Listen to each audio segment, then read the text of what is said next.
Honey Chef, why do you look so raggedy?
Ooh, ah, hi guys. Happy Sunday. Hello, hello. Happy Sunday. I hope you guys are doing well this Sunday evening. I'm 30 minutes late. I apologize. But as I stated, I am changing my schedule up for streaming. And what I have done is for my schedule is instead of streaming 2 days a week, I'm trying to stream 3 days a week. And those days include Tuesdays, Thursdays, and Sundays now. So I will no longer be streaming on Saturdays and Sundays. The new schedule is Tuesdays, Thursdays, and Sundays. Tuesdays and Thursdays, I will be streaming around the 4, 5 p.m. window to about like 10, 8, 10, 30 a.m. or p.m. window, excuse me. So more or less shooting for 4 to 8 p.m. on the weekdays, Tuesdays and Thursdays. And then for the weekend on Sunday, I'm going to be streaming from 8 p.m. to 12 p.m. However, I'm 30 minutes late, so I am probably going to extend this stream a little bit longer, but trying to get on here longer, or trying to get on here more, and then trying to stay on live stream longer. So, yeah, hi guys. I hope you guys had a wonderful weekend. I, for one, did. I'm pretty relaxed. Um, I have finished a video that will be posted up tomorrow. Um, Excited about posting it. However, here's something I've realized. I have realized that my I realized a couple things. So the first thing that I realized is that my live streams have kind of hijacked my YouTube channel. Um, and so now I'm wondering if I should just move my live streams to my other channel dedicated specifically to streaming. So that is something that concerns me a little bit, is like, should, like, because the streams, since I want to say after May, all I have been doing is live streaming. May, June-ish, all I've been doing is live streaming. And now all my old videos that I've actually pre-recorded are not really getting a lot of traction. So I'm wondering if I should just move my live streams to the other channel and then just have this channel be solely dedicated to actual pre-recorded videos, because I want those to get traction too. So that is something that I'm thinking about, which, I might do in the next month or so, depending on how things go. Um, Obviously, I'm still streaming on Twitch exclusively. Like, there's no sub channels that I have on Twitch. Um, so But yeah, I just want to keep the main Exes Does channel, like the integrity of the main Exes Does channel, uh, for pre-recorded videos that I've edited and stuff. I've worked on another Hey Exes What's on Your Mind segment, so please be on the lookout for that. I'm very excited to post that up for you guys because it's gonna be me yet again yapping and doing my makeup. So yeah. Looking forward to these changes.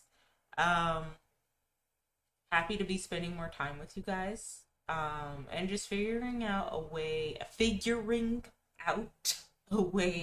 how to spread my brand more. I know the solution will probably be to push my content more so on TikTok and maybe Instagram, though I'm not gonna lie to y'all, I don't fuck with Instagram like that. I really can't stand Instagram. I am done with Twitter. Y'all, I am done with Twitter. You will not catch me um like on anybody's Twitter whatsoever. Like I can't do it anymore with Twitter, honestly. Like I really can't deal with, and I still call it Twitter, but now I think everybody is gotten used to just calling it X. Girl, I refuse. I'm petty. I refuse to give Musk the win of changing the platform Twitter that he bought in the name of protecting free speech to X. Like I just won't do that. And personally, I don't know. I have a really big issue with super wealthy people, like wealthy people, like super wealthy people, right? Maybe not like multimillionaires, but like teetering on billionaires, right? Where they will infiltrate spaces that they don't have experience in and throw money at it. And because they have money, they have like all the experience in the world. They think they have all the experience in the world when really they're just shoveling money to the people who actually do.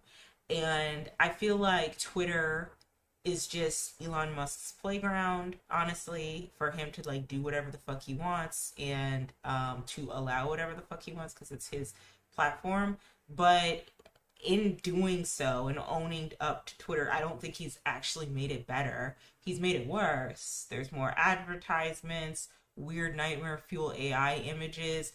I mean, pro swipe work over here, pro sex work early over here, but like in all transparency, um there is a exposure to corn problem, like a rapid exposure to corn problem on Twitter.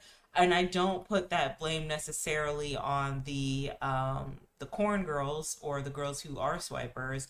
I put blame more so on the platform for not having the proper protocol to filter out what certain viewers should be seeing. Like if you're not, and then another thing is, it's like if you're horny all the time, if you're corny, no, but if you're horny all the time and you are actively pursuing thirst traps or corn videos and all of that, the algorithm is going to shove corn and thirst traps down your throat, right? Like if you have a hentai Twitter account, the algorithm is going to show you a bunch of hentai pictures, right? If you have a dog Twitter account, the algorithm is going to show you a bunch of dog pictures, you know.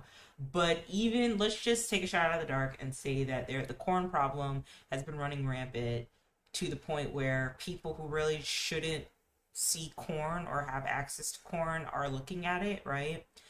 I feel like it's on the company and the CEO of the company to go out of their way to ensure that certain individuals do not see that type of content. Yet, for whatever fucking reason, we're out here blaming the OF girls and the swipers and the Fansly girls because they can't contain themselves and they're out here being predators to, these thirsty ass men. When it's like, bro, if it's really that bad for you and it's an addiction, put the phone down, learn how to talk to women and go outside in the real world. You know what I mean?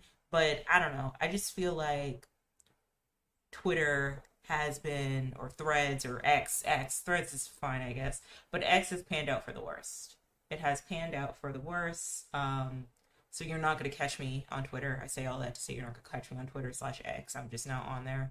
Um, just like dense, low vibrational comments. Honestly, you know what I mean. So, um, anyway, going into Twitter, trying to like segue into a different topic, right? But also piggybacking off of what I just talked about with Twitter. I saw the Superman movie today. I saw the Superman movie for the first time, and I've heard a lot of good things about it. I heard people were saying that it was woker man, like it was too woke, because I guess they made commentary before I saw the movie. I guess they were making commentary on what was going on in Palestine or hinting at it. And then I actually watched the movie and I didn't get that from the Superman movie. I didn't get that they were making commentary about what's going on with, you know, Palestine and what's going on in the Middle East like that per se. I think if anything, and I think the reason why a certain side considered Superman to be like too woke is because they were commentating on the debauchery of how awful wealthy people with an exuberant amount of resources can be when they are given way too much power or when they are buying up the power that they need. You know what I mean? Like that's what I got from Superman because I've seen like different versions of Lex Luthor, and I'm not gonna lie to you, I'm not well versed in Superman. I used to really like I really hated Superman's guts. I don't know what it was. It's just that he seemed like too perfect to me, like too golden boy. Which like this movie does make him a golden boy, but more like I would say more like in a hipster SJW way, which I'm not really mad at. Like when he's fighting the we're talking about spoilers by the way, so click off if you don't want to hear spoilers. But when he's fighting the giant monster and he's like, isn't there a way we can euthanize that giant monster? And the Justice Gang is like, no. That's how we do things. And then I think why also a certain side didn't like the wokiness of Superman is because it was also commentating high key on how sometimes the government be fabricating shit, bruh. You know, like Lex Luthor, I don't think he is like a part of the government per se. I'll have to rewatch the movie to find like understand if he was a part of the government, but he was trying to infiltrate government spaces and he was trying to basically build his own Superman for like his corporation, his company, all of that, right? Which was what the big bad Ultraman was, a clone of Superman. That didn't really think for itself, that was just told what Lex Luthor's team wanted him to do. You know what I mean? So, you know, the monster that Superman's fighting, Lex Luthor created like in his own lab in order to distract Superman so he could infiltrate his icicle castle out in Antarctica somewhere to like weaken Superman, you know? And it's like, yeah, well, I mean, the government do be creating diversions and shit to keep us distracted from what's really going on. So I think that is where the the wokeness came from, if you could even call it that. I don't think it's even like wokeness. I think that like no matter what side you're on, whether you're on the right or whether you're on the left, we can all agree that psyops be happening, bro. Like they're all like I feel like ugh, I don't want to sound like a woo woo girl. I want to sound like a woo woo girl.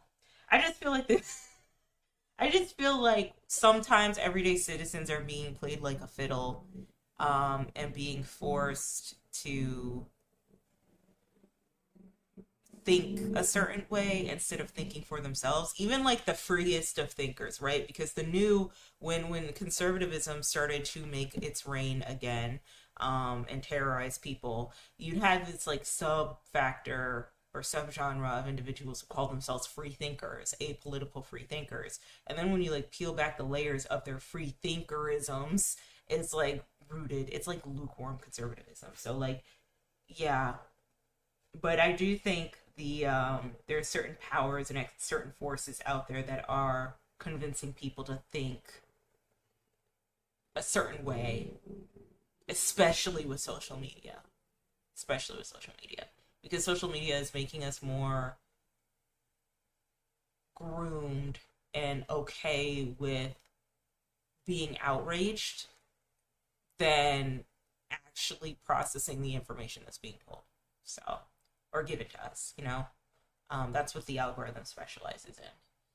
So yeah, I actually really like Superman. I like where James Gunn is going with the DC universe. He said he's not going to make a Justice League, which is unfortunate because he's really, really, really, really good at like group gang members, like bringing the gang together. You know, like I'm pretty sure he directed the Scooby Doo movie. That's where I first knew him. Oh, he didn't direct the Scooby Doo movie? Oh my god. Oh no. No, okay, so James Gunn wrote the Scooby Doo movie, but I don't think he directed it, right? And that's why, I don't know. I always really like the live action Superman or the live action Scooby Doo, not just for its like kindercore aesthetic. Kindercore is like, Jesus Christ. I want to make sure we all are on board with what I'm talking about. Um, it's like a very it's like the Flintstones live action movie, the Scooby Doo live action movie, the Grinch, um, Dr. Seuss. It's like or Cat in the Hat live action. It's like very like quirky and youthful and like what you associate childhood with, and that's where those types of movies fall into. So Scooby-Doo, I would argue to an extent, is like kindercore, but yeah, like that kindercore aesthetic mixed with James Gunn's writing, perfect. And you know, he did a really great job with Guardians of the Galaxy, though it took me a while to get into the Guardians of the Galaxy. But I say the last movie that he did was pretty good. I didn't like Guardians of the Galaxy 2.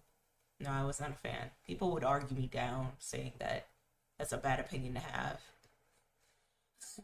But I didn't like the Guardians of the Galaxy 2, and Guardians of the Galaxy 1 is a classic. But he's been doing a really good job with Peacemaker. He's been doing a good job with Superman. I'm excited to see what he's doing with Supergirl. I have a feeling that she's gonna be some like crazy like college kid for whatever reason. Like that's how I see her in my mind. Um, and I want him to do a Justice League. I think he would do it justice, you know? And then I hear Jason Momoa is going to be Loba, and Jason Momoa is hot. He's hot. And I have a strong heart on for Loba. So let me know in the comments if you guys can hear me. If not, I'll try to turn up the volume, but I really worked on and made an attempt to make the volume much louder, as some of my followers were saying that they could not hear me too well, so I kind of changed the volume to ensure that you guys can hear me better and turned off some things. So let me know in the comments. And yeah, what else do I want to yap about before we get into the Reddit stories? Did anything happen this weekend? On my diet again, started it again. I fell off a little bit. And you know, I thought I could eat my food all at once. I eat 5 separate meals now. So I thought I could eat my food all at once. I actually cannot. That's okay, that's okay. Because I would get more bloated, and then I didn't have a prebiotic with me. So I would get even more bloated. And I think, okay, so I think the prebiotic probiotics that I'm having are making me feel very uncomfortable now. Like, I feel like this weird, like, acid in, like, the center of my back. And so I'm going to go back to my old prebiotics and see how those do for me. But, yeah. I'm finding that doing a meal prep for my diet is a lot easier than just putting the food in containers and scooping it out onto a plate every couple hours because that takes time. Whereas at the end of the day, when I'm all done with eating all my meals, I just clean out my meal prep containers, I wipe down the sink, and I go to bed. So meal prepping makes things a lot easier, especially for breakfast, because breakfast is the number one meal that I'm like cooking constantly, you know? So gonna start doing that. Um, so yeah, diet's going well. Getting back into the swing of things. And I don't know if this is TMI, but like I really appreciate how this diet makes me feel. And just like I don't I don't know, I just like my pH balance is like very like cleared up. You know, like it's there's no like unbalanced, you know, pH down there because if you eat a lot of like sugars and yeast and all that, you can really fuck up what's going on down there. So I like that, you know, eating healthier helps me avoid like UTIs and yeast infections because I'm susceptible to them, unfortunately. So yeah, that's pretty good. Anything else I did? Ooh, okay. So I talk about this in my next installment of Hey X, this is what's on your mind. But I listened to Doja Cat's new album V. And let me tell you something. Let me tell you something. Okay, let me tell you something. That album's awesome, bro. That album is so fucking good. So many really good artists came out this weekend. Doja Cat, V, amazing. And then Zara Larson, Midnight Sun, also amazing. Like you know, not nowhere near like the level of like Doja Cat because you know Doja Cat isn't new to this. She's true to this. Same with Zara, but like Zara is in that like Scandinavian pop Y2K pop gate, you know what I mean? And Doja Cat is like experimental with her sound, you know? Like she did a whole hip hop album before V dropped and Scarlet, right? And then she did Scarlet Claude 2, the extended album with like two more songs that she added or like a couple other songs she added to the deluxe of Scarlet, which was the songs weren't that bad. I liked OK Loser. I like that song. Um I will say that the music video she had with Tizo Touchdown was copying Tinashe's music video a little bit. I'm so sorry. No tea, no shade. Like some of the things she was doing, but you know, Tinashe's the blueprint, so I'm not surprised.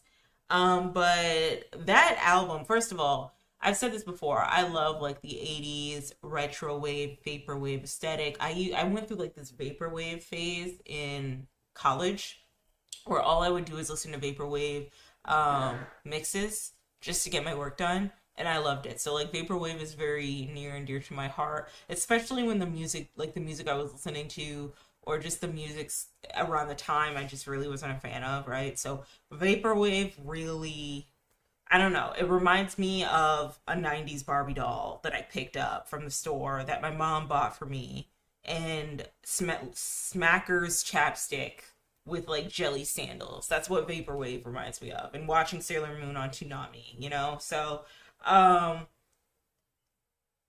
I just really like that Doja Cat kind of went into this like '70s, '80s vaporwave approach in her music. I really, really like that because I feel like that's like a good pocket for her to be in. And I also think it's a very like zillennial pocket to be in because I feel like a lot of zillennials like vaporwave too, and we were longing and yearning for that form of nostalgia. Every single song on that album is a banger. Every single song on that album is a banger. And I'm gonna need to honestly, heart to heart, if we're over here saying that Nicki Minaj is a rapper, knowing full well that a couple of the songs, most of the songs in like one of her albums and a few of her albums were very much so like pop rap, right? And she was able to pave the way of pop rap. Then I think that we can say that Doja Cat's a rapper. And I have some particular like problematic theories why I don't think Doja Cat is considered a rapper. First and foremost, probably because she has like an existential issue with her race, like, and her being biracial and how to navigate that because um I don't think she's Black American. She's biracial American, but like she's South African. She has a South African dad, and then she has a I think a white mom, white Jewish mom, So there's that. So I can see why people are like a little iffy of wanting her to pave the way in the hip hop space, because Drake, same thing happened with Drake, and here we are in hip hop, right? But I don't know. I feel like if Drake can take up space, and then you have artists like Kanye West who are co-signing Nick Fuentes, talking about how much they love Hitler on Tucker Carlson, I just feel like you can let Doja Cat be a part of the hip hop space too, because she can rap.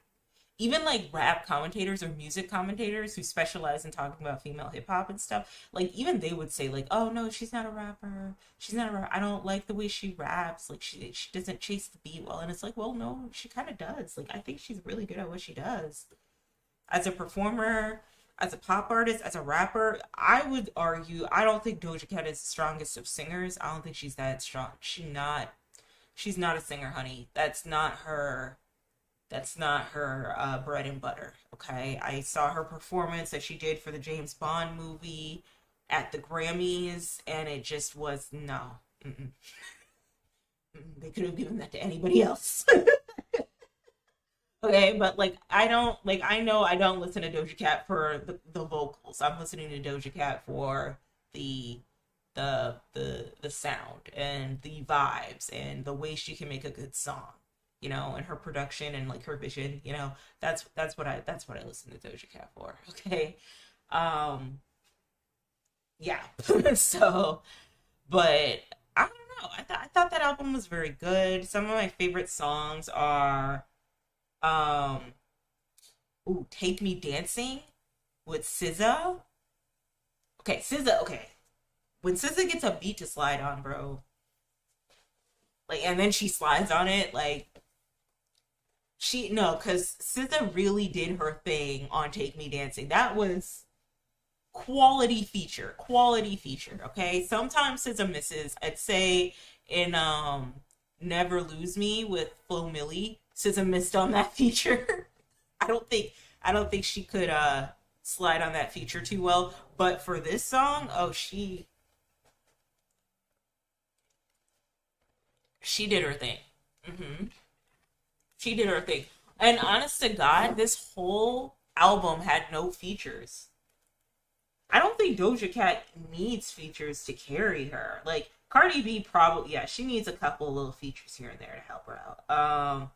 But Doja, no, she doesn't need features as an artist. Like she can kind of carry her own on an album. Yeah, because Scarlett didn't have a lot of features, didn't have any features. And then Scarlett 2 Claude had ASAP Rocky and Tizo Touchdown.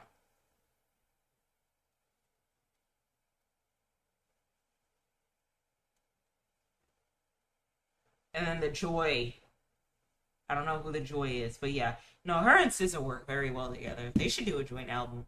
But yeah, no, I like Doja. I do. I do. I do. She's my problematic fave. I'm allowed to have three. So yeah, I one thing I will also say about Doja is I don't like how she is with her fans. I think that's weird. But also we as consumers of music, we probably shouldn't put these people on pedestals anyway. We should just like let them create and do whatever. But like also, you don't have to be shitty to your fans. You get to cry in a Rolls Royce about how awful your fans are to you, and your fans get to cry in a shoebox of an apartment. Like you don't have to be mean to your fans. So there's that. What else? What else? What else? What else? What else? What else? Oh, Zara Larson, amazing job, phenomenal job, very consistent artist. That is Beyonce's Scandinavian stepdaughter. Okay, so I'm gonna need people to recognize like talent and see talent and invest in talent. I know that like Scandinavian pop isn't everybody's thing, and I know that also Zara Larsson is very big overseas across the pond. Like she's very, very big out in the UK and out in Europe and all that, and I love that for her. I think that's great. I love that for her. But I need her to be big in the US. I think what I need is I need the white girls to try harder. That's what I need. I need the white girls to try a little harder. And I need Zara Larsson to set the tone of how hard they need to try, okay? Because that girl can sing, she can dance, she can sing and dance at the same time. Yeah, again, Beyonce is she can perform. She is Beyonce's Scandinavian stepdaughter. Like one of her biggest influences is Beyonce, and you can tell. You know. I'm gonna need her to take off in the US. I'm gonna need her to take off and have all these white women scared into working harder. Okay? That's just what I'm gonna need because like with the exception of maybe like Chaperone and Charlie XCX is technically like half Indian, I think. Because Chaperone can perform and she can sing well, and Lady Gaga, and then Sabrina Carpenter on like a good day, right? Because to me the vocals aren't always really there, and then the last album she did wasn't that strong, right? But like Gracie Abrams, no, no. Olivia Rodrigo actually like I think she can sing well, you know. Um, but Tate McRae can dance. I can't understand a thing she's saying when she sings. And not only that, like Tate McRae brought Zara Larsson on her tour and Zara ate her up. Like she ate her up and as an opening act, girl. Like, how do you do that? No, no, no. Addison Rae should have never been a thing. If you really like Addison Rae, you should probably go listen to Jake Thirlwall. I think you'd like her a little bit better. But yeah, I'm gonna just need the white girls to try a little bit harder. If we're gonna give them all of our money and attention and effort, and we're not gonna get like a hungry young black girl pop artist, okay, if that's not going to happen, then I'm going to need us to. I'm gonna have to need us to like have the white girls try a little harder, cause no tea, no shade. Not to sound too offensive, but Sabrina Carpenter being able to like do a shuffle, a 1-2 step, and then like kind of sort of hold a tune depending on the season does not equal try hard. Like it does not, okay? Respectfully. I love Sabrina down, but like come on. Okay. All right, so welcome everybody. Today I am starting a new segment. My name is Exis, and this is my channel, Exis Does. And if you guys are asking what I do on this channel, it is somewhere between what I do, commentary, my best, except today we are going to be reading Reddit stories, okay? We're doing something different today. I want to read some Reddit stories to you because I need to figure out what type of content I am going to be putting on here consistently. I have been getting back into posting content a little bit more, as I have been, putting more effort into creating shit for you guys. So yeah, I'm going to read some stories on Reddit. I've seen a lot of creators do this now. It seems like a very popular thing to do on YouTube. So I thought, hey, why not I take a stab at it, See what I got going on. I do kind of want to make my face a little bit bigger. So I'm going to make my face a little bigger. Ooh. And then maybe I'll place myself at the top. Whoa, whoa, whoa. Okay, so I'm a little bit bigger, and then the Reddit stories here, because you don't need to see the junk at the top hand corner, right? You can just see me, okay? And so, yeah, seen a lot of creators read some Reddit stories to their audiences and give some commentary. I've even seen AI channels read Reddit stories out. So it's not even like a person, it's an AI or someone feeding an AI Reddit stories to read. and then reading the comments and giving no commentary. And I think this topic, the subject that I found, came from an AI Reddit story YouTuber. So, you know, I think it would be behoove of me and y'all to actually listen to an actual person, not a robot, read you off stories with their own like thoughts and opinions on how they feel about said issues and said stories that are going on. So I am going to do the. All right, let me move down a little bit so I can show you guys the title. Boom, boom, boom. What was the final straw that ended a lifelong friendship? Okay, I feel like friendships and like friend dynamics is really important over the past couple years or so. And I feel like I could give some good advice on friendships, you know. And I also don't want to read too many am I wrong, am I in the wrong, or am I the asshole videos, because a lot of people read them on YouTube and they tend to overlap each other. So I want to just find like obscure stories to read. I want to keep this a consistent thing. I want Reddit's Story Sunday to be like a consistent thing we do on Sundays where I am just reading stories to y'all. And then the idea is to record these videos and then edit the VODs, clip them up, and then post them on this channel.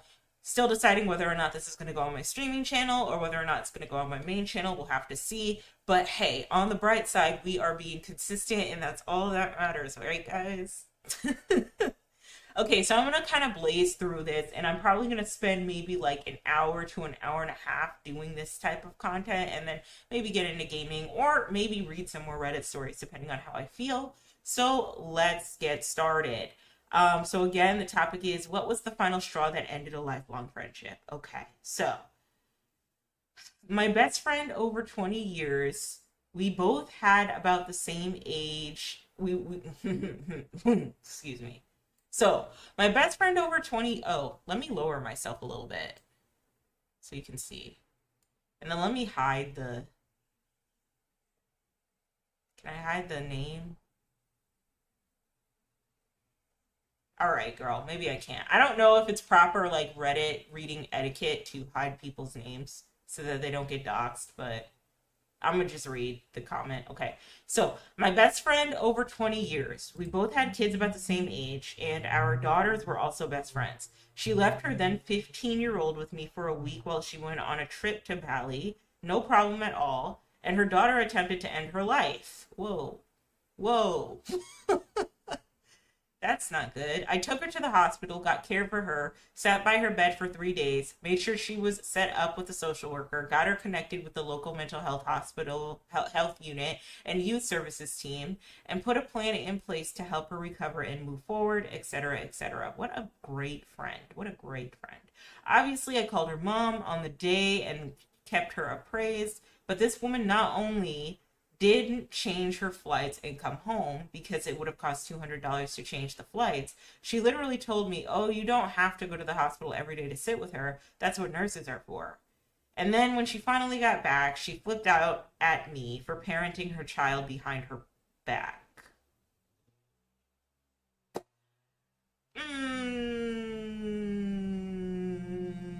I'm still in contact with the kid. She's living independently and working as a baker's apprentice. She's got no contact with her mother, but she still rings me up every time, or she still rings me up when she needs a grown up to talk to. I will never speak to that friend again. Um, that mom is jealous of her daughter. That's what I got from that story. Because if you are going off on your friend for doing your job as a parent, there must have been something vindictive behind that mom not wanting to take care of her kid. She's probably jealous of her daughter. That's what it is. Either jealous of her daughter or really, really hates her daughter. Because it's one thing if you're not going to take care of your kid and forgo them for a trip to Bali, right? Right? It's another thing if you're going to be mad at your friend for doing your job as a parent and stepping in because your friend didn't have to help take care of your child and make sure that she is getting the proper care that she needs, the proper treatment that she needs, that she's just overall just doing well as a a child, right, going through like these mental health crises, right? Um, and you getting mad at your friend for parenting your kid who's having mental health issues, like that's just weird. Yeah, she has some issues with her kid. This commentator says, well done for being the adult that child needed. Yes, agree. It was, thank you. Okay, they reply, it was really challenging time to get through. I won't dismiss the girl's experience by calling it a cry for attention because it was a very serious situation. See, that's another thing. I don't know what generation the parent was. I'm not going to get too like ageist here, but there are certain generations out here who really think that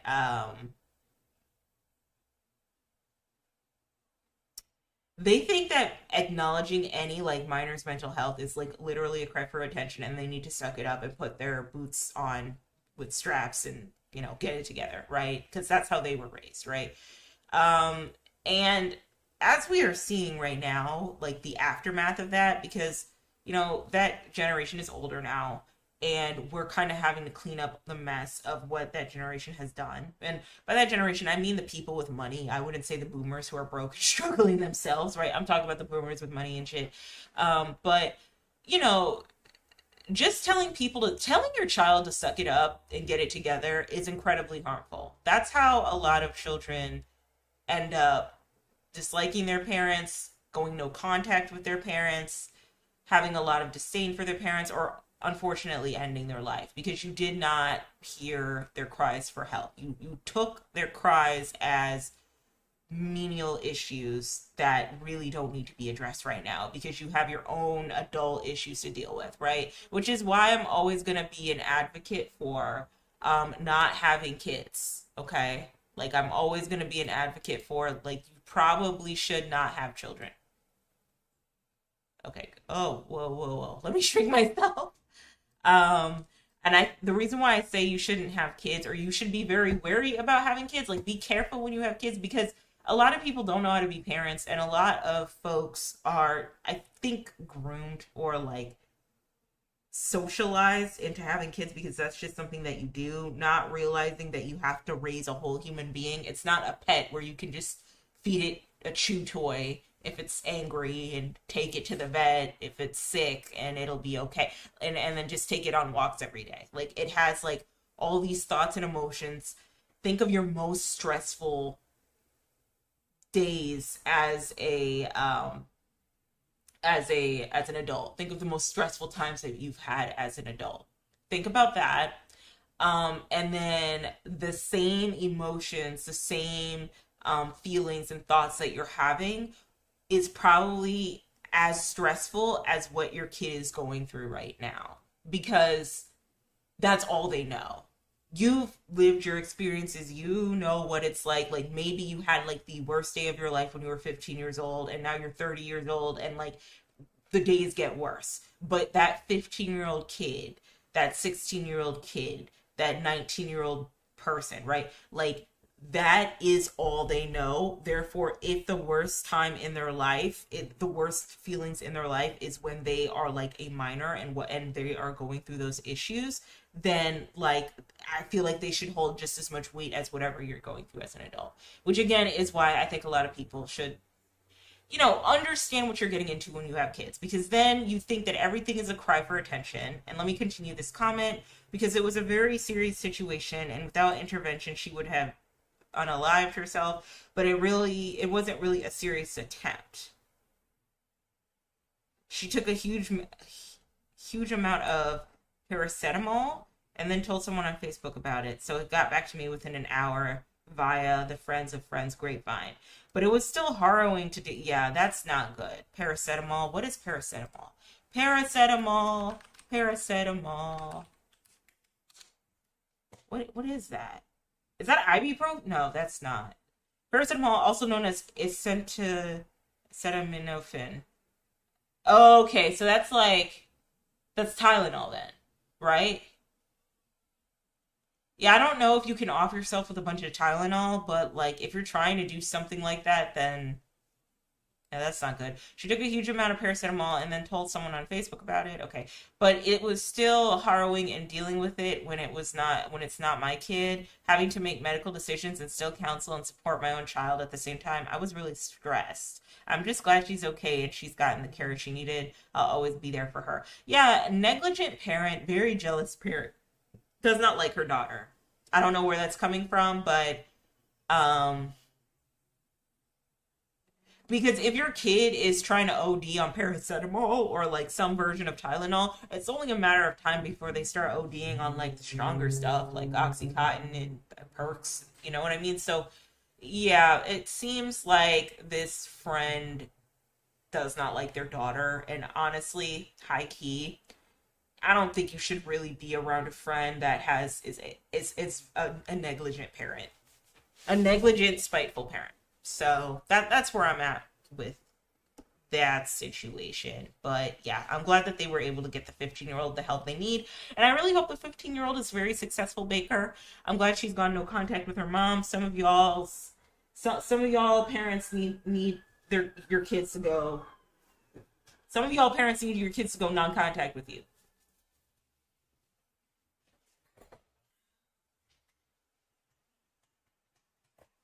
Y'all are not nice people.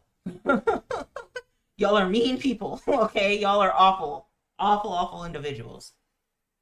And then when like your Gen Z or your millennial kids call you out on it, or in this case, I would assume they're Gen Alpha, they call you out on it. It's like, well, I did my best, and I guess I'm a bad parent. And it's like, stop manipulating the situation. You want to be a bad parent, you're a bad parent. Yes, you are a bad parent. Now, how are you going to be a good one? Are you going to sit up here and continue to not hold yourself accountable? Anyway, here's the next comment. She started paying rent weeks late and blocked me from social media so she could secretly post about going to concert and music festivals with her rent money. How do you do that as a person? How do you like do that? Okay. First of all, I would never room with my best friend. Like, I would never room with my best friend. My last roommates, who I consider my best friends now, it's because we bonded as friends living, like, we bonded as roommates and then became friends. And then they introduced me to their friends and we hang out from time to time, right? But, like, if you have a best friend or a friend that you know that you think that you should live with, it never works out well. It always works out if it's, like, a person or a person that you met in one degree with, right? So honestly, that's the first red flag. Like, that's the first issue there. I would never room with my friends. I would room with acquaintances. And then even then, if you room with acquaintances, it can get very dangerous very quickly because you really don't know these people. You don't know what time they're on. Really, having a roommate is like a chance you take every single time. Because there are some roommates, like, I've heard about it, where they will literally unalive their roomies, the people that they live with. There was actually a young lady in Atlanta who went to an HBCU who was rooming with another girl. I don't even think they were friends like that. And she had a boyfriend, and that boyfriend assaulted her. And she went to go tell the roommate, and the roommate's boyfriend got in her head, and they ended up unaliving the young lady. And so that young girl is in college. She's like up in college. Like, or no, I'm sorry. That young girl who was going to college, she went to an HBCU down here. I don't know which one it is. Maybe Spelman, I'm not sure. But now she's in jail. Like, you went to jail for this nigga. You went to jail for somebody's son. Because a girl came out and said, listen, your boyfriend is weird. He assaulted me. And you took that as you trying to take my man, and he got in your mind and said, yeah, she's trying to take me away from you, Buki. Let's kill her. And, I don't know about that. But anyway, never room with your friends. And so then she blocked me on social media so she could secretly post about going to concerts and music festivals with her rent money. That's also a dangerous game. Do you know how many concerts and music festivals I want to go to? Like, I really want to go to EDM.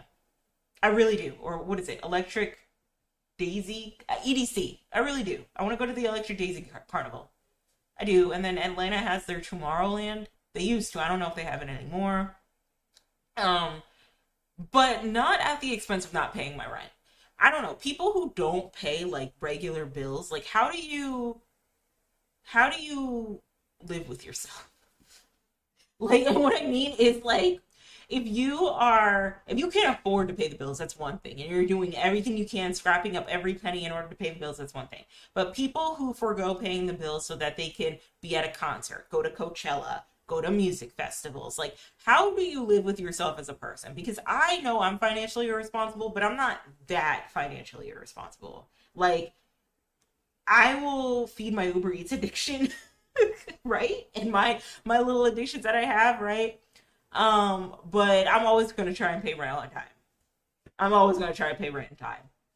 I don't play with that shit. I don't play with that shit. So the fact that some people are going ahead and using it's not even to buy designer clothes or like it's not even to buy clothes or food that's gonna last you some time or like a money mismanagement situation. It's like a concert, a music festival.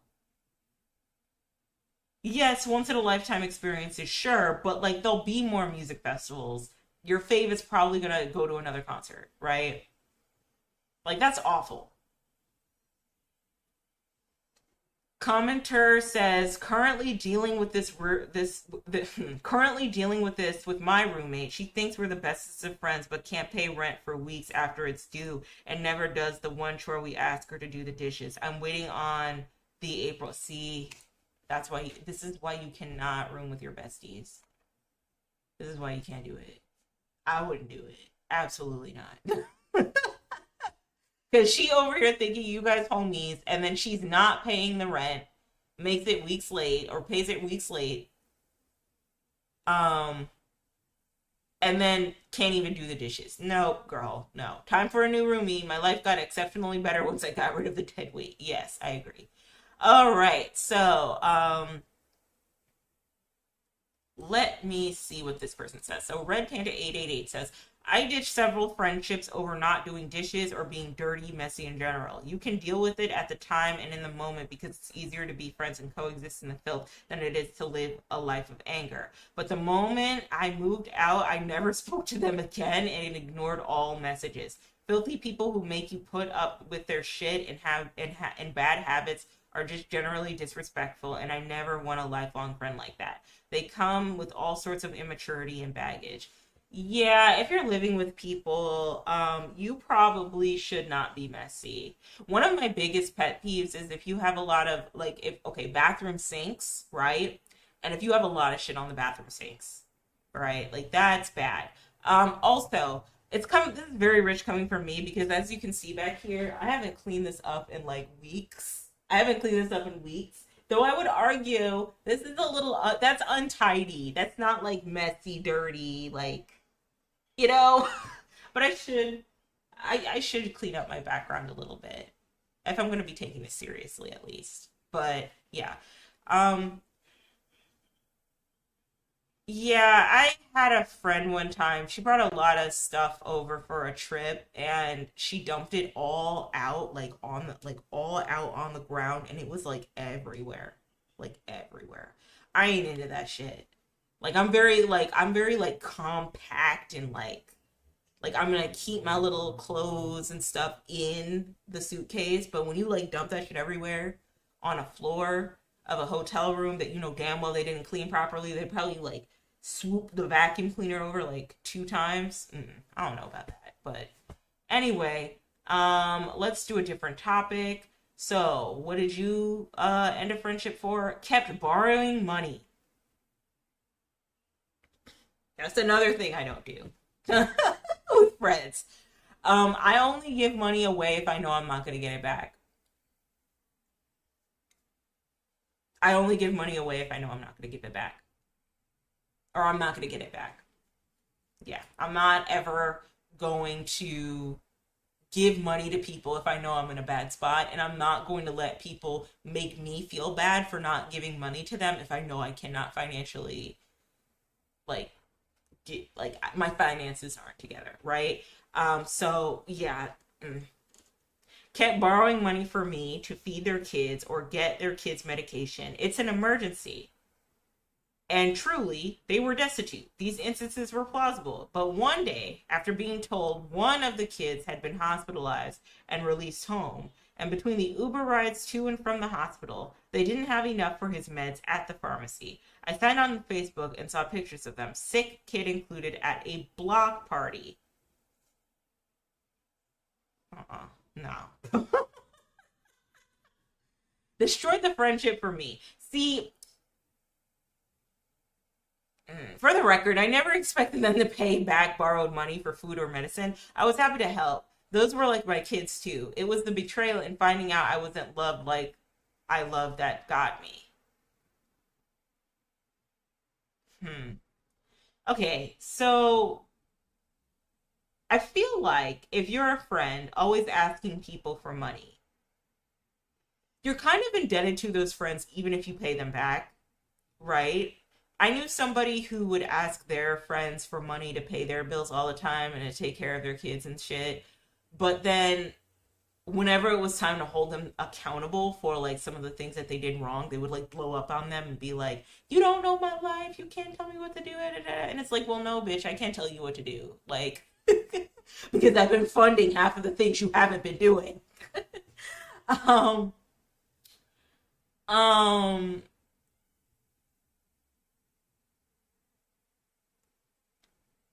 yeah, I'm sorry, bro. Sometimes you really just have to test the friendship by not giving people your money. I will never. There are very few people, very few friends that I would give money to, and in all honesty, it's been because I've been big broke for like most of my adult life, right? Like I just haven't had money like that to give to people.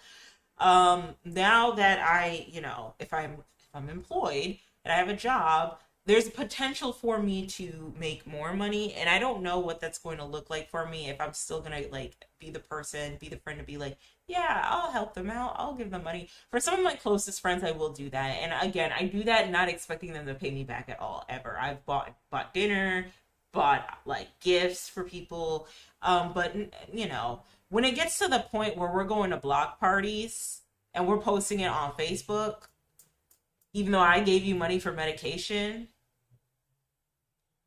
that not only is that a disrespect to the friend who thinks that this money is going to, you know, helping your kids heal, but it's also a disrespect to like the intention of what you're doing with that money, because now I'm thinking, okay, they didn't have enough medication at the pharmacy, they're sick, why are they at a block party? Shouldn't they be home if they're sick? Oh no, that's fucked up. Anyway, had a similar thing happen to me in college. I had a job. He sort of had like a part-time lab work. He was always needing covered for rent, food, etc. I did what I could to keep the lights on and the rent paid. He periodically paid some money back or gets pizza or whatever. Honestly, I don't really care. He had been my best friend since I was 5 years old. What was a couple hundred or even $1,000? See, I don't know about that. See, this is why you don't room with your friends, right? Because it's like, I'm holding it down. That's like a relationship. At that point, y'all should be sleeping with each other, because it's like someone else is holding it down. You're the one holding it down. That person is doing like part-time lab work, whatever that looks like, right? And you're like, well, they can just do the best they can. Okay, so like, no offense, and maybe this is like the transactional in me, but like, what do you get out of that? Right? Like, at least with a partner, you get companionship, you get a relationship, and then, sex, like emotion, like physical contact, right? But then, like, with a friendship, just because you do kind things for them, y'all could fall out, like they inevitably did because of the situation. Or they could also just cut you off or not return the favor. Be like, yeah, no, I can't do that for you, homie. You have to be really careful with stuff like this. It all came tumbling down near the end of spring term, so they were in college. We were at the house, and his girlfriend wanted to go out bowling. personally, I like rolling, but I literally did not have two pennies to rub together at that moment. I had just dropped all my cash covering utilities and rent for the new whole house, and I didn't get paid for a few more weeks. So I said, nah, I will pass. I'm literally out of cash.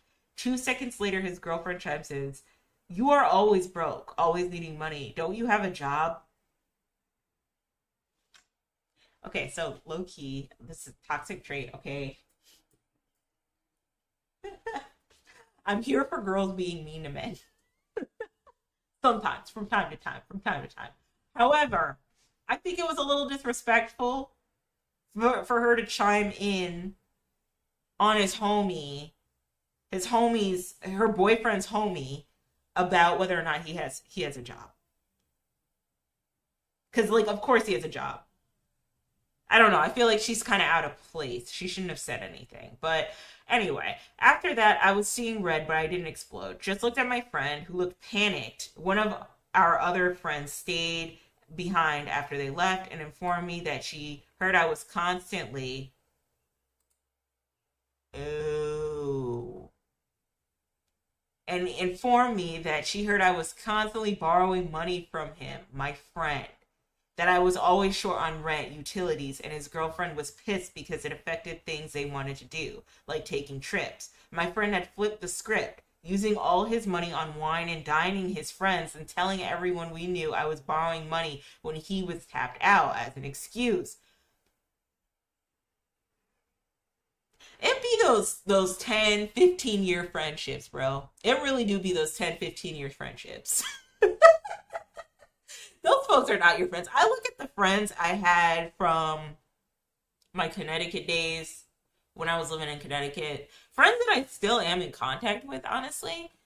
And I think, and I'm like, I think nowadays, and I'm like, girl, we're probably not friends. We probably don't see eye to eye on a lot of things. We probably don't agree with a lot of things. Like, we're not friends, you know? But it be those 10, 15-year relationships that really do put a damper on things where you start realizing, oh shit, like this is my op. You know what I mean? Um, and especially the friends who want to, okay, so I know I'm always like I'm team decenter men, right? Like I'm always gonna be team decenter men, okay? But like for men, like trying to pursue women, um, I'm also team like don't bullshit women, right? Like you know what I mean? Like I'm always gonna be on the side of center yourself before you center another person. So if you already know that you don't have your money up, you don't have your shit together, you can barely pay rent, you can barely pay for the utilities, you can barely pay for anything, right? And you don't have a job to support yourself, you probably should not, absolutely not, you should not be pursuing a girl. You should not be pursuing a girl. You should not be dating. You should not be in a relationship, because just courting someone and dating them and going out with dates with them costs a lot of freaking money. That's a lot of money, all right, to wine and dine, especially as a dude because of like comp head and shit, right? So if you are foregoing getting your bills paid to wine and dine your girlfriend, but then having your friend of 10 to 15 years pay for everything and then lie on your friend, see, this is some 10-year friendship. Like this is some toxic 10-year friend, 10 plus year friend type shit. Like that's what it is, because that is the worst thing you could do to your homie. It really is make you look worse, make him look worse than you do to impress some girl that you're probably not going to get with, that you're probably not going to marry, that you really can't support, that you really shouldn't be dating to begin with. That's embarrassing.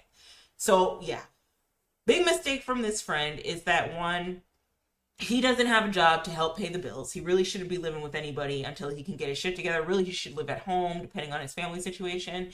But then the second issue is that you are over here flipping all of the problems and ailments that you have as a person and putting it on your friend to make your girlfriend look good, while you spoil this girl that you know you really can't afford to begin with. Get your shit together and learn how to be more independent. Learn how to pay your bills, learn how to pay your half, then decide to go out on dates and wine and dine women. All right? Like, come on. Needless to say, I was pissed. Told him to grow up. I went home for the summer to visit my mom, came back to town with us being evicted from the house. Ooh. Turns out he had decided to stop paying anything towards rent, didn't tell me, hit all the owner complaints. Ooh. And then was bailing out. Also, just an extra kick to the teeth. I lost a deposit on the place, which I had paid. Apparently, he had been storing an old car battery in his closet. It had leaked, melted through the carpet floor, and literally fell under the house. Yikes. After that, and a bit more lying and drama, I finally just had a talk with him. Told him that I couldn't be friends with him until he grew up and took responsibility. Told him that he could come talk to me when he was ready to apologize and stop lying. It was the last conversation I ever had with him. It's been almost 20 years now. That wasn't your friend, bro. Holy, what a toxic relationship experience. Sorry you had to go through that, or sorry you went through that. Yeah, I'm sorry he went through that too, but that's not your friend. Okay, so it's one thing if you can't pay your rent, like I said, like if you can't pay your rent on time. It is a totally different scenario if you are trying to tear down your friend to make yourself look good in front of a girl you like. Because I know girls do this too. Like they'll embarrass their other girlfriends to, look like they have one up on them in front of men, which is pick me behavior, right? This is like kind of pick me behavior for guys, very fucked up. It sucks that you have to end a 20-year friendship like that, but hey, it is what it is at this point. It is what it is. So I had a friend who was complaining that his power was about to get shut off. I pulled up his account with the utility company and paid a large chunk of it off. He thanked me profusely. Then the next day posted on Facebook the new steering wheel that he bought for his iRacing setup he was about to assemble. He was trying to assemble. Wrote him off the next day. Ugh. Yeah, I never, like, if I'm gonna make like poor financial decisions, I I never want my friends involved in it. I don't. But what is iRacing? I want to look that up.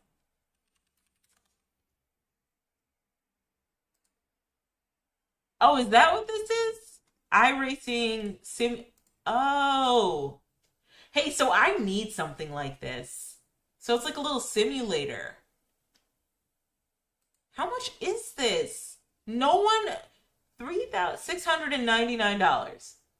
Really? For this? Okay, so okay. Real quick. Um, I need this because I need to learn how to drive more. Um, I need like the driving simulator though. I could play this game with you. I would be so into playing this type of game with y'all.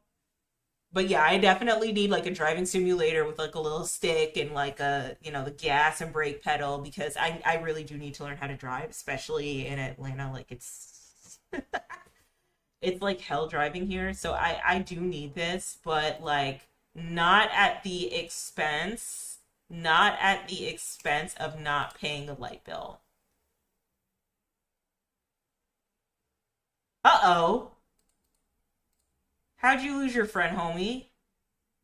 Gogo said he was banging my wife for 3 years and had the temerity to say that it was my own, that it was your fault, bro. Nah, that's not a friend, that's an op. I had a guy throw up in my cab once and say it wasn't his fault. I asked him whose fault it was, then he looked abashed and admitted that it was his fault. Okay. Um, that usually, to be fair, that usually happens with drug people. Well-reasoned thinking is not their strength. Yeah. Ugh, throwing up in an Uber is like not it. Ugh. Anyway.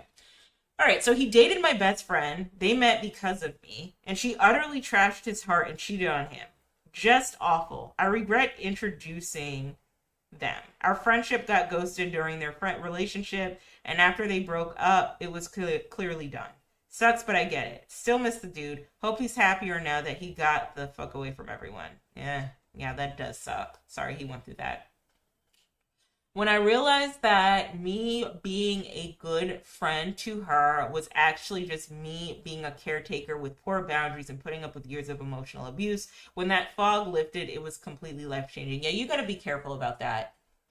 You got to be very careful about that. Like, as somebody who is open to having a friend that is willing to listen to your issues and whatever you're going on, whatever's going on in your life, you have to be very careful about not crossing boundaries and making sure that they're okay with some of the information you're giving. And then also, as somebody who's like, I don't know, like an empath, or who's into like wanting to help people and wanting to support them, especially your friend, you really got to be careful with like how much people will push those boundaries. I have had friends who will absorb all my time talking about shit and about like other people, about like fallouts they've had, about dramas they've had, and it has taken up so much of my time. So not even so much of your time, but eventually it takes up a lot of your energy. Like, you just get deflated, you know? So you got to be careful about that. Same. I actually ended the friendship. Then a year later, she apologized, promised she had seen the error of her ways. Oh no, are they in the way of my picture? Okay, so same. I actually ended the friendship. Then a year later, she apologized, promised she had seen the error of her ways, etc. She asked me to come to a dinner party for her birthday with a group of friends, and I agreed. For context, I'm crafty and like to decorate things. I brought her a cute bracelet for her birthday and decorated a little box to put in. We sat down at the restaurant and she introduced me to her other friends by making some joke at my expense that I have not forgotten. See, if a friend is making a joke about you, that's not a friend. That's not homie. That's not homie. That's not the homie. Homies don't embarrass they don't, anybody who embarrassed their friend or partner in front of other people hates their guts.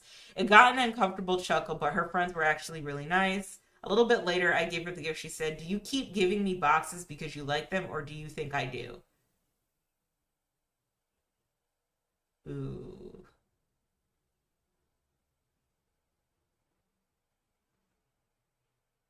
What? For your birthday? None of her friends laughed. See, and that's another thing. Okay, so like, her friends don't like her either, or her friends tolerate her. Because I wouldn't have laughed at that either. I would have been like, "Damn, that's your friend." If my friend made me a little craft box, I would lose my shit. I'd be putting that craft box up in a bookshelf somewhere. Like, that's my friend's craft box. That's my homie's craft box. One of my friends gave me an ornament that she made out of yarn, and I have it stored away because it's for Christmas.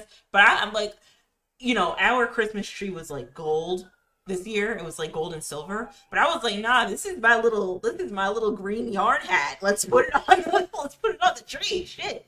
Someone made this for me. Do you keep giving me boxes because you like them or you think I do? None of her friends laughed. I said, "Open the damn box, Mary," and left. That was the last time we spoke. Standing on business. Standing on business. Because that is fucking rude. Like, I love people who like to like put together little crafty gifts. And especially on your birthday, girl. See, that's the problem. A lot of people, especially in friend groups, get way too entitled on their fucking birthday. I've heard discourse about people with birthday outfits feeling like they've been shown up by their friends, even though they're the birthday girl, right? Which I never really understood, because if you feel like someone's outfit is better than your own outfit and you feel shown up as the birthday girl, even though it's your day and we're there to celebrate you, there is some deep rooted insecurities that you have. And I can promise you it was never, ever, ever, ever about the outfit. It was something deep rooted where you think this girl is trying to one up you, okay? I've also heard arguments about like birthday dinners, what to order. Like, what was it? The fajitas. This is when like, I think 2024 for my 30th. Yeah, for my 30th birthday, we went to a Mexican restaurant because I heard about the birthday fajitas. And so we went to this Mexican restaurant because I wanted fajitas. I wanted to try them. And I just remember thinking, like, oh my God, we're ordering birthday fajitas. Like, this is such an extra meal. But I remember on TikTok, there was someone who said, and I don't know if they were kidding or not, but they were saying that if you order fajitas on my birthday and it's my birthday, you're just desperate for attention and you're an awful person. You're don't order fajitas on my birthday because you're taking all the attention away from me and you're putting it all on you for ordering these damn fajitas with the skillet and the plate that heats up and all of that shit. And I was just like, really? Really? You think some tortillas and con carne is going to like destroy all the attention on you for your birthday. Yeah, a lot of people get very egotistical on your birthday, on their birthdays. Honest to God, my birthdays are very small and intimate. I think I'm gonna change that to like maybe doing like a birthday brunch with some friends and then like maybe going out at night with other friends. I don't know. I might change it, but it is never that serious for me. And it should never be that serious for you because people don't have to celebrate your day. Like you're not that special. I'm not that special. You're not that special. We're not that special. But like to expect people to bend over backwards for a birthday dinner, for a gift, especially if someone made you a gift from scratch and none of your friends are laughing when you make like snide remarks. Like shit. I don't know. Mary never deserved you. Facts. Mary never did deserve her. Mary never did deserve her. Tried to do the box thing for my wife once. Dude, putting all this cutesy crap and decorating a box so her gift would be so much. I like it when people do that. Oh, oh my God. A box so her gift would be that much special to only have her junk the box as she was tearing in to get the gift. She wasn't excited. Oh, that's awful. She wasn't excited about as her friends were still looking at the box that was tossed aside, asking me how long it took to make and such. Damn. Yeah, because I don't know, for my birthday, when I give presents to my partner or I give presents to him, like we don't really wrap stuff up. But who knows? Maybe I might wrap some shit together. I don't know. I like the extra details. I like going the extra mile, you know what I mean? So, yeah. Same. When the light bulb went off in my head, I realized I was just an unpaid assistant for 30. Of course you were. Ugh, those codependent relationships. Um, I realized I was just an unpaid assistant for 30 years. All the threats of ending our friendship if I didn't do exactly what she wanted and other unhinged behavior towards me and others. Not sure why I put up with it. Just think I was repeating childhood trauma, childhood family trauma and didn't know any better. I make sure that I do not entertain those types of people in my life. I do not entertain those types of folks in my life. I don't have time to be an unpaid assistant. Yeah, it's on fuck you pay me. Like respectfully, it is really on fuck you pay me. You're not gonna have me out here going above and beyond and bending over backwards, being your unpaid therapist, your unpaid psychiatrist, your unpaid assistant, and then you give, and it's always the people who give so little in return, a fraction in return. You know, I think on her end, what her name was Mary. Yes, Heaven, yay, thank you. Hello, hello, Heaven. But I think on Mary's end, I feel like if you know that you're not going to return the favor back to your friend, right? And you're going to just be an awful shitty person and threaten like friendship ending with them, right? Then you probably shouldn't have friends to begin with. Like you really shouldn't have friends. Dead ass. Because and then you also as that person who knows that a person that like the friend you have is like an empath and is more than willing to like help and like be there for you in that way, or that's their love language is to support you in that way, in the way of an unpaid assistant. I would also make sure to put up boundaries. I'm usually not I usually I'm not able to make these dreams, but I can't sleep, so I need something to listen to. Okay, Mary, I hope, or I'm sorry, why did I call you Mary? The girl in the story's name is Mary Heaven. But I hope I can lull you to sleep with my my blaring voice. I'm sorry you can't sleep though. What time is it over there? In the UK, right?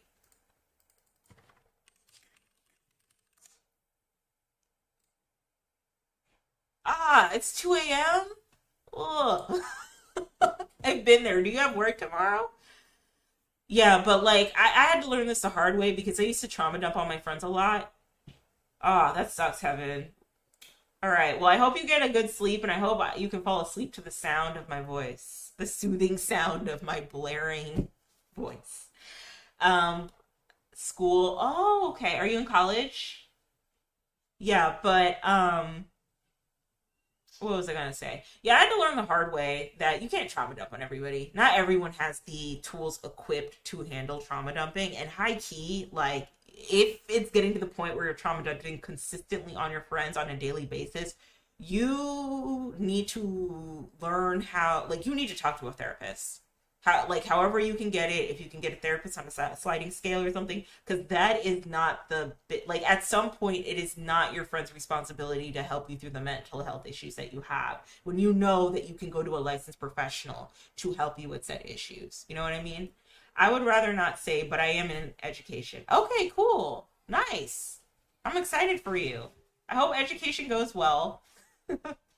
But yeah, definitely don't trauma dump on your friends, and then don't treat your friends like shit. I think there was one friendship where I did, to an extent, it felt like I was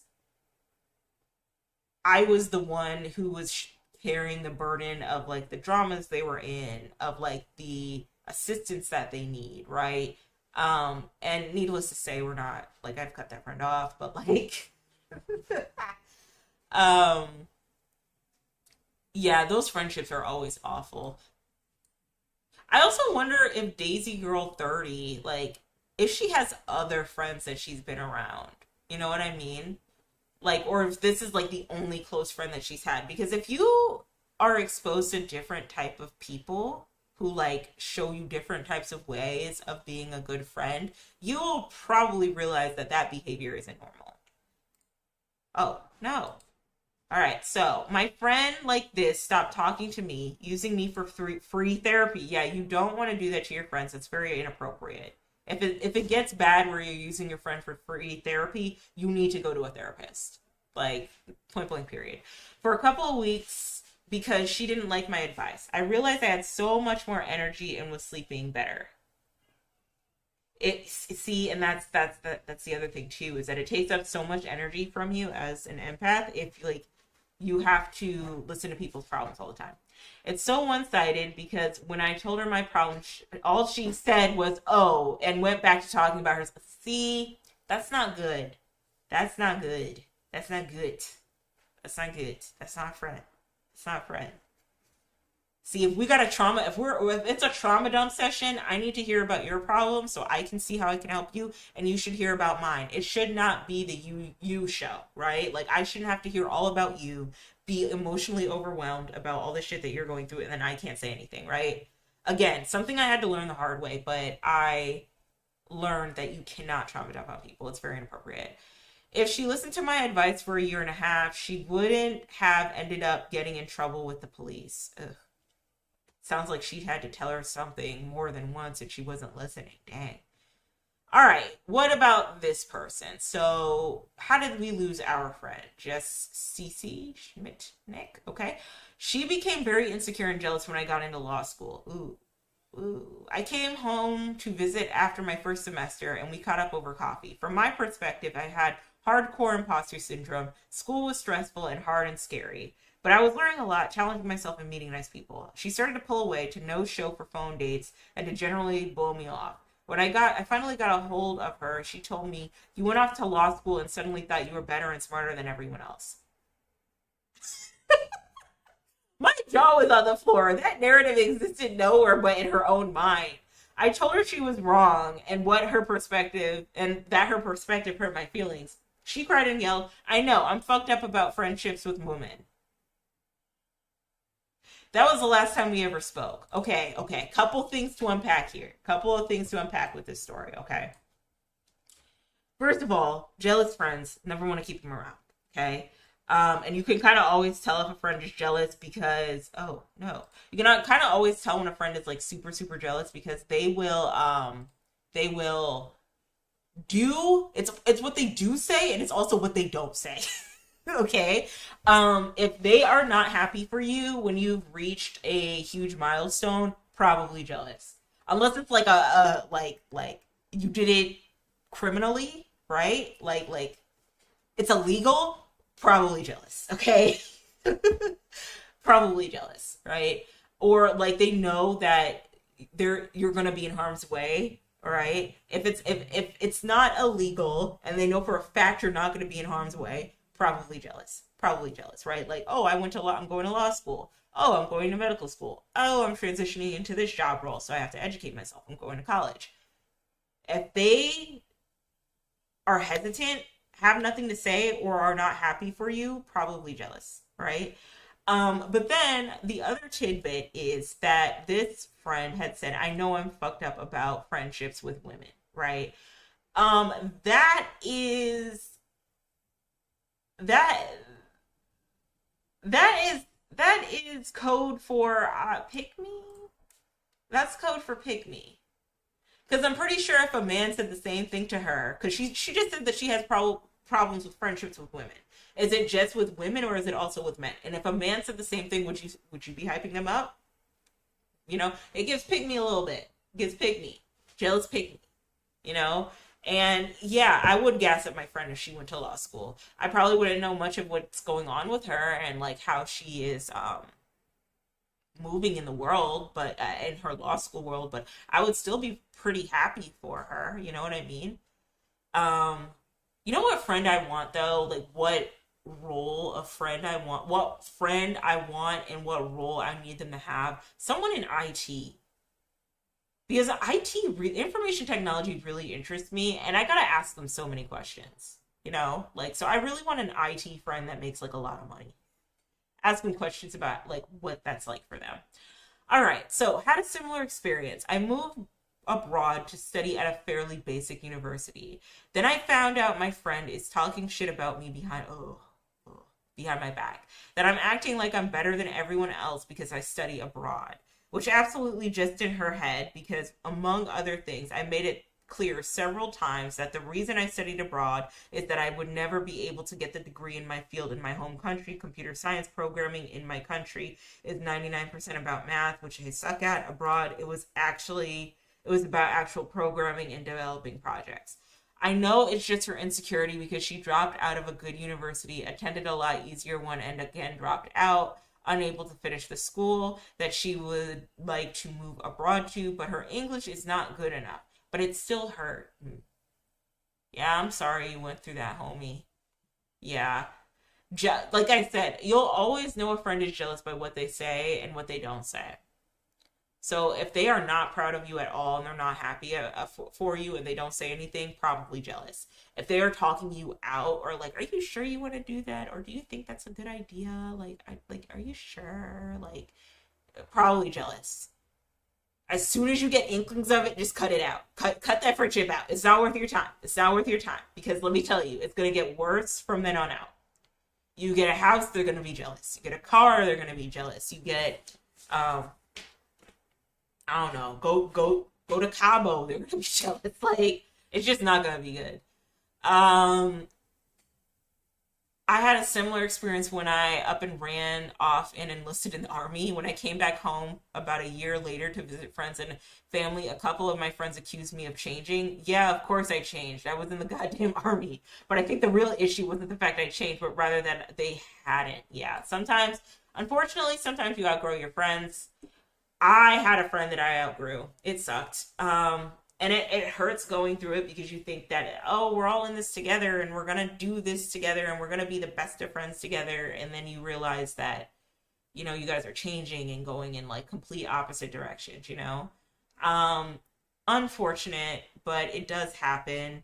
And no tea, no shade, like people who enlist in the army I'm never gonna be the one to like shit on individuals who enlist in the army because that is like the easiest way to one of the easiest ways to get yourself out of a situation that you're currently in. I'm not putting assumptions on this person, but like it seems like their situation, if they went to enlist in the army, it's either their economic situation wasn't that good, or maybe like they needed direction and discipline in their life, and they felt like they could get that from going to the army.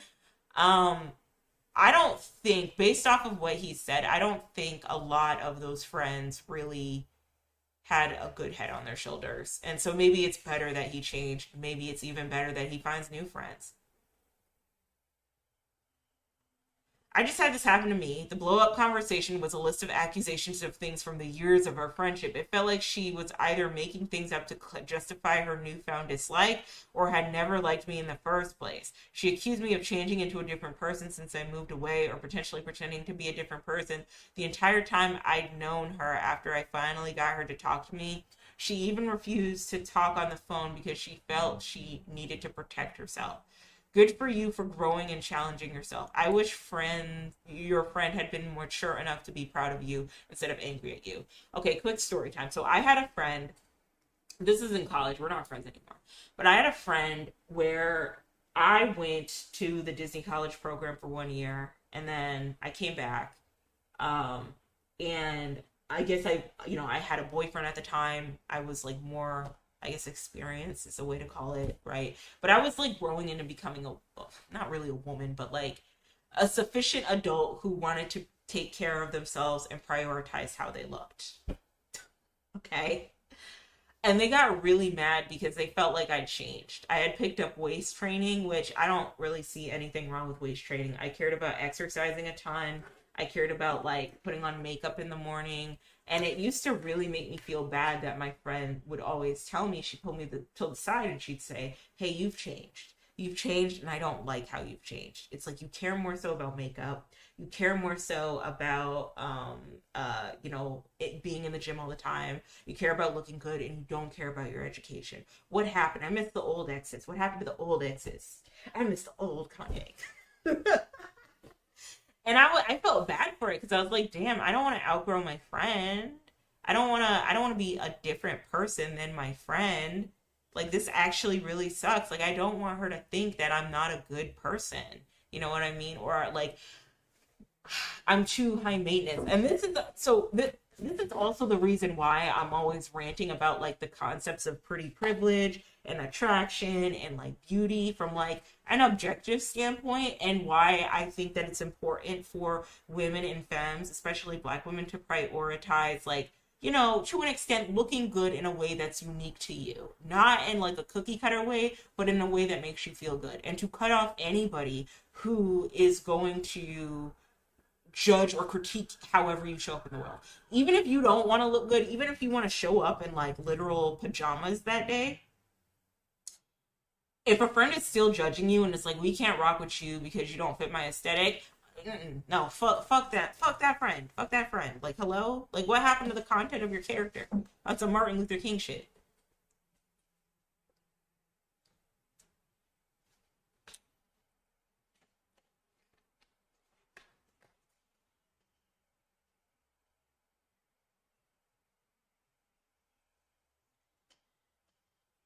Okay, so my water says it's drinking water from a Municipal source. What is a Municipal source? What does that mean? Where am I getting my water from? I feel like I should not be drinking water from a Municipal source. I don't know. Anyway. Moving on. So, that's more of the reason why I'm very much so like, no, learn how to put on your makeup. No, learn how to lay your wigs. Learn how to take care of your hair under your wigs, obviously, but like learn how to lay your wigs, learn how to take care of your natural hair. Invest that time in yourself. Go to the gym, work out, even if you don't want to be a certain size, because you really shouldn't go to the gym trying to be a certain size or trying to get a certain figure, right? You should go because it makes you feel good, but like do those things because it'll put more confidence in yourself, right? I think a lot of it comes from what I have dealt with for the later decade. I want to say from like 19 to like 27, what I dealt with the type of friends I had in my orbit, which I can probably say maybe a good chunk of them really weren't my friends like that. The source of water. Okay, sounds dangerous. The source of water. Oh no. Are they poisoning the water here? But anyway, I gotta change the water I'm drinking, bro. Anyway, moving on. Thanks for letting me know, Evan. Moving on. But like I said, um, so when I was 27 years old, actually my roommates at the time, who are now my friends, Every time I would look nice, every time I would dress up, every time I would take care of myself. Like, I lived with a couple, so I lived with a guy and a girl. The girl would always gas me up every single time. She'd be like, "You look so good." Like, oh my God. Never got that from any other girls. Never. And literally, I wouldn't even do anything. I was just existing. I would get comments like, "Why are you wearing so much makeup?" From one dude, I remember he said I looked like the Real Housewives. Like, I looked like Portia Williams, which now, because Portia Williams is fine, okay? And I'm actually trying to look like Portia Williams in my 40s. So, like, I don't know what he was, right? But I guess he was trying to hint at the fact that I look too done up or I look too bimbo, right? Like, all of this dumb nonsense about, like, what a down-to-earth, I guess, relatable girl should look like, right? The reason why I, like, have these conversations is because it took me so long to grow into who I am as a person, be confident in myself as a person, and be confident in, like, the type of, aura and the type of energy I have and what my beauty looks like, both on the outside and then also on the inside too. You know what I mean?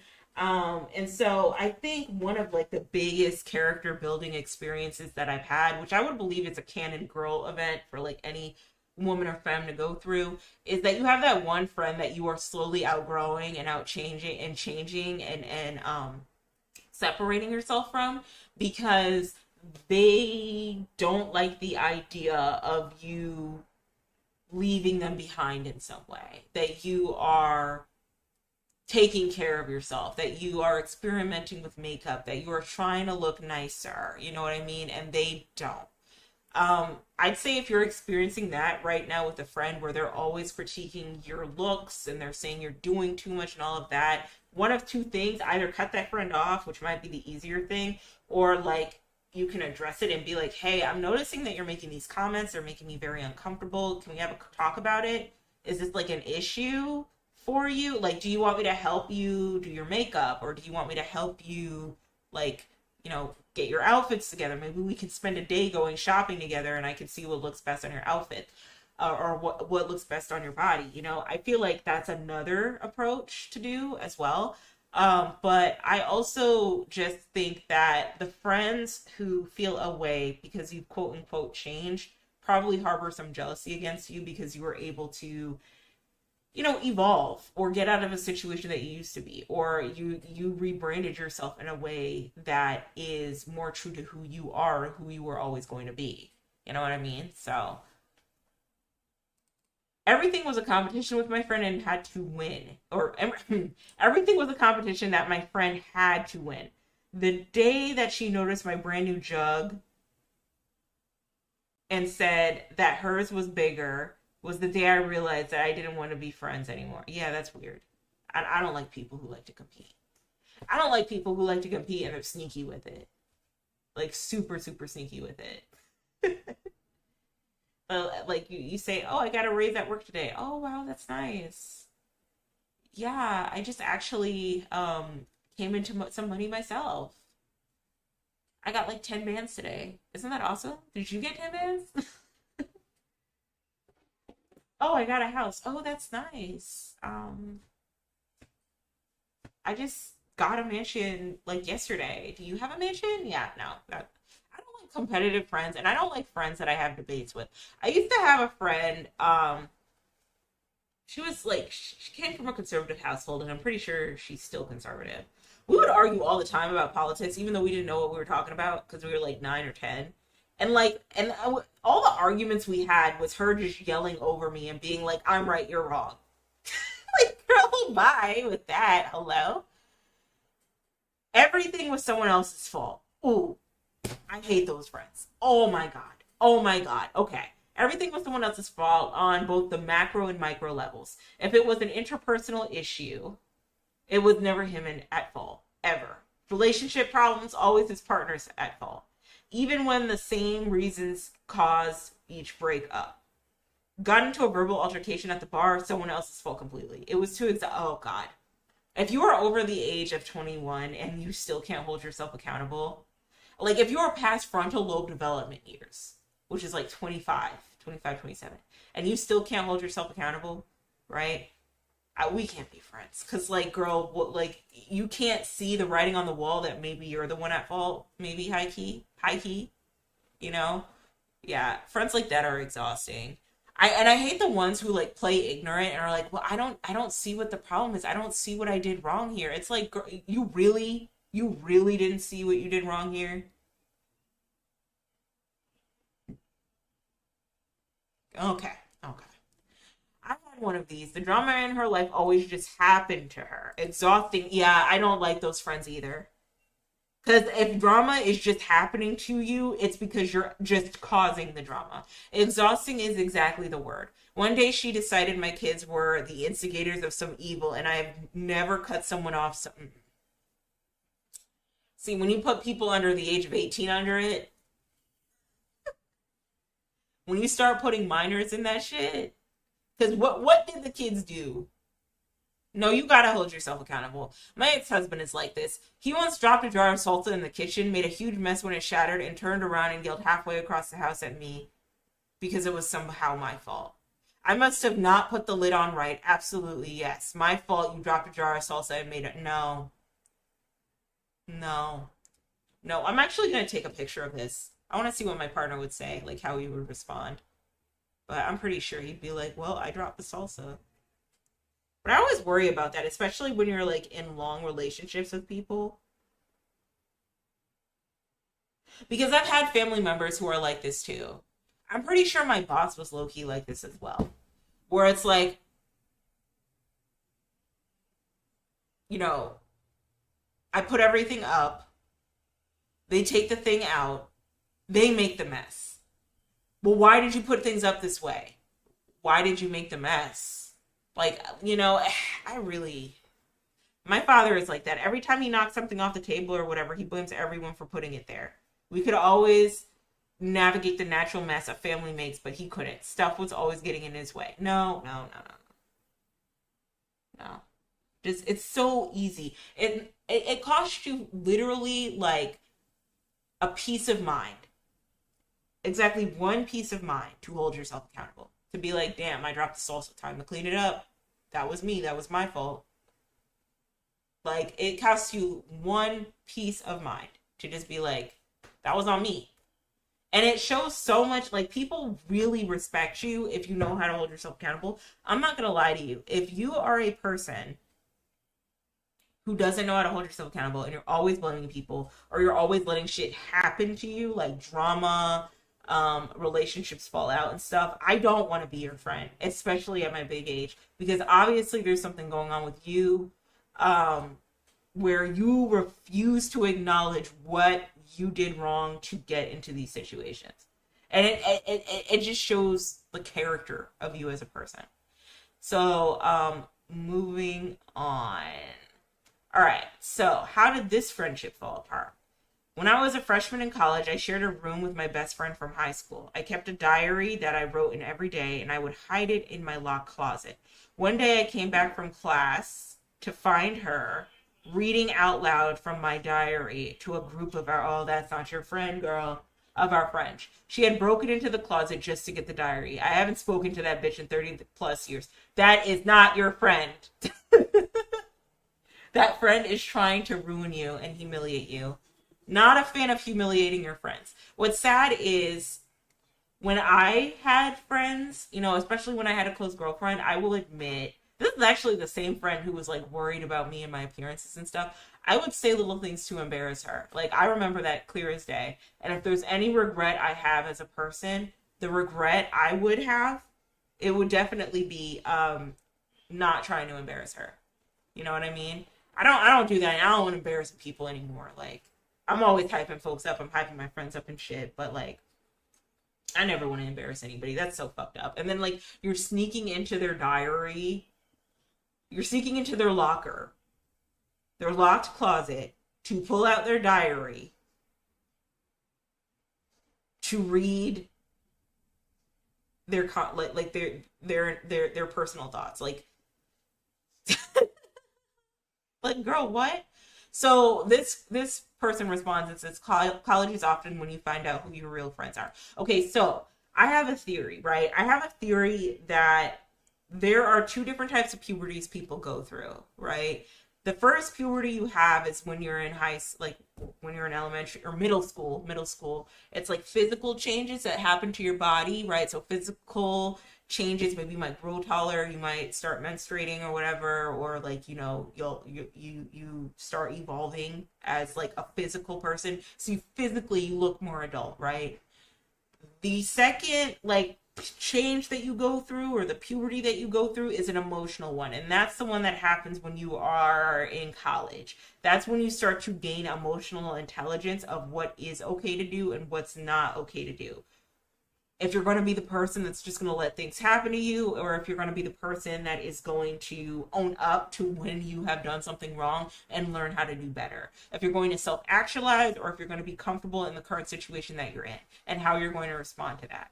I do believe that when you get between the ages of like 18 and 25, that's when that like the mental puberty starts. And then for women, I feel like physically you also have a second puberty too, like in like your mid to late 20s, where like your body changes as well, like your body goes through a second change. I've had that happen to me. I think at like 25, 26, I started developing hips. I think I've always had hips, but not in the way that I have them now. You know what I mean? And then, I gained some weight, and then the hips stayed, and now I'm like in the process of losing some weight, and the hips are still there. You know what I mean? But yeah, just remember that, ladies. Second puberty comes. If you're under the age of 25, your second puberty will be here. Don't fear not. But like for everybody, men, women, everybody in between, everybody included, there is a second emotional intelligence puberty that you go through in your college years, where you have to figure out what type of person you're going to be. Are you going to be a person that's going to be understanding, that holds yourself accountable? Or are you going to be a person that is kind of selfish, non-empathetic, and just lets things happen to you? Are you going to humiliate people for sport because that's a way you can get one up on people and get respect? Or are you genuinely out here trying to have meaningful friendships with individuals? Like, that's where that shit happens. You know what I mean? So let's read what this person has to say. College is often when you find out who your real friends are. My high school best friend berated me for switching university programs and sitting in on lectures for the program I was interested in while dropping classes in my current program so as not to kill my GPA. She told me I was being reckless and I should stay in the program but change my major. I was in life sciences and wanted to switch in engineering. She told me just to switch to physical sciences. That's weird. That's weird.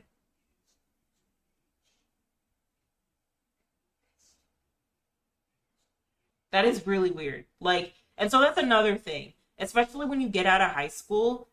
I think a lot of people, like, if you're not used to like being alone and being a loner, I think a lot of people get scared and don't know how to handle being by themselves and being in a new environment and not having that friend with them. I do think it's an absolutely awful idea to be like all up under your bestie from high school at like when you guys go to college. Like I think that's a horrendous idea. Um, but if your friend, because shit like this happens, right? Because this is stupid. Like your friend isn't gonna do the same major as you do, right? Like they're not gonna do the same major as you do, and they shouldn't, and they're not gonna do the same program, and they're gonna have other friends, and that's okay.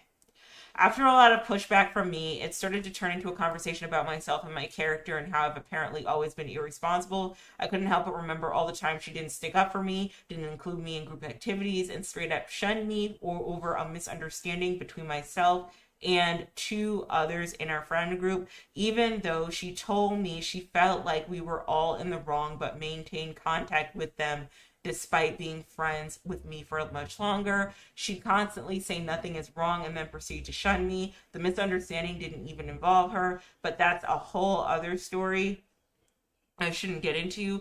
After some time, I had enough and said I was done with the friendship. She told her boyfriend while in tears, and he messaged me. Okay, so we handle this as women. We handle this as young ladies. Do not bring the boyfriend in. Okay, we handle this woman to woman. All right, again, second puberty, emotional intelligence. Puberty is you handling your shit as a. Why are you bringing your boyfriend into this? Y'all ain't even married. Why are you bringing him into this? You don't even know if you're gonna see him or be with him in the next 2 to 3 years. Come on, girl. She told her boyfriend while in tears, and he messaged me telling me to be her friend again. No. I told him no and why. I quickly realized he wasn't asking me to make up with her. He was asking me to lie by saying we're friends, even though we're not, just to make her happy. Y'all are clearly perfect for each other. I've left almost all of my high school friends behind, never really felt like I belonged somewhere, and the only other person I was very close to with moved to Australia. While I'm much happier in my current program, I've landed an engineer internship with the biggest city in Canada, and I have better friends in my life. Yeah, this is weirdo behavior. This is like controlling friend, weirdo behavior, homoerotic maybe, I don't know. But yeah, I'm sorry she had to go through that. I'm glad. I'm really glad because I was a loner in high school, and the best friend I had in my childhood didn't go to the same school I went to, and then the friends I had after the fact, I was just like not really into them. With a handful of other friends that I was actually interested in hanging out with, that we hung out with from time to time. Um, I'm glad that when I went to college, I started fresh as like this new individual who didn't have like high school friends hanging on to me in the back. I'm glad that I was able to just kind of be a new individual when I arrived to Georgia and started college here.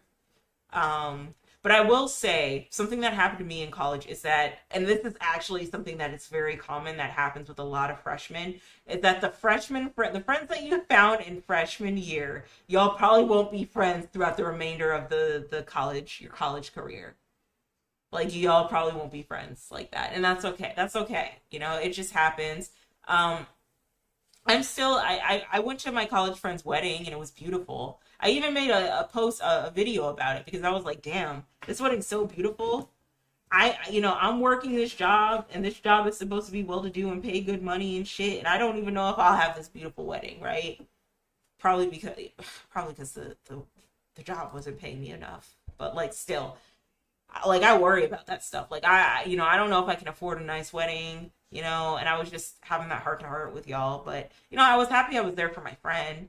It just made me realize like how much we're all growing up and maturing, and how scary that can be sometimes, guys. Um, but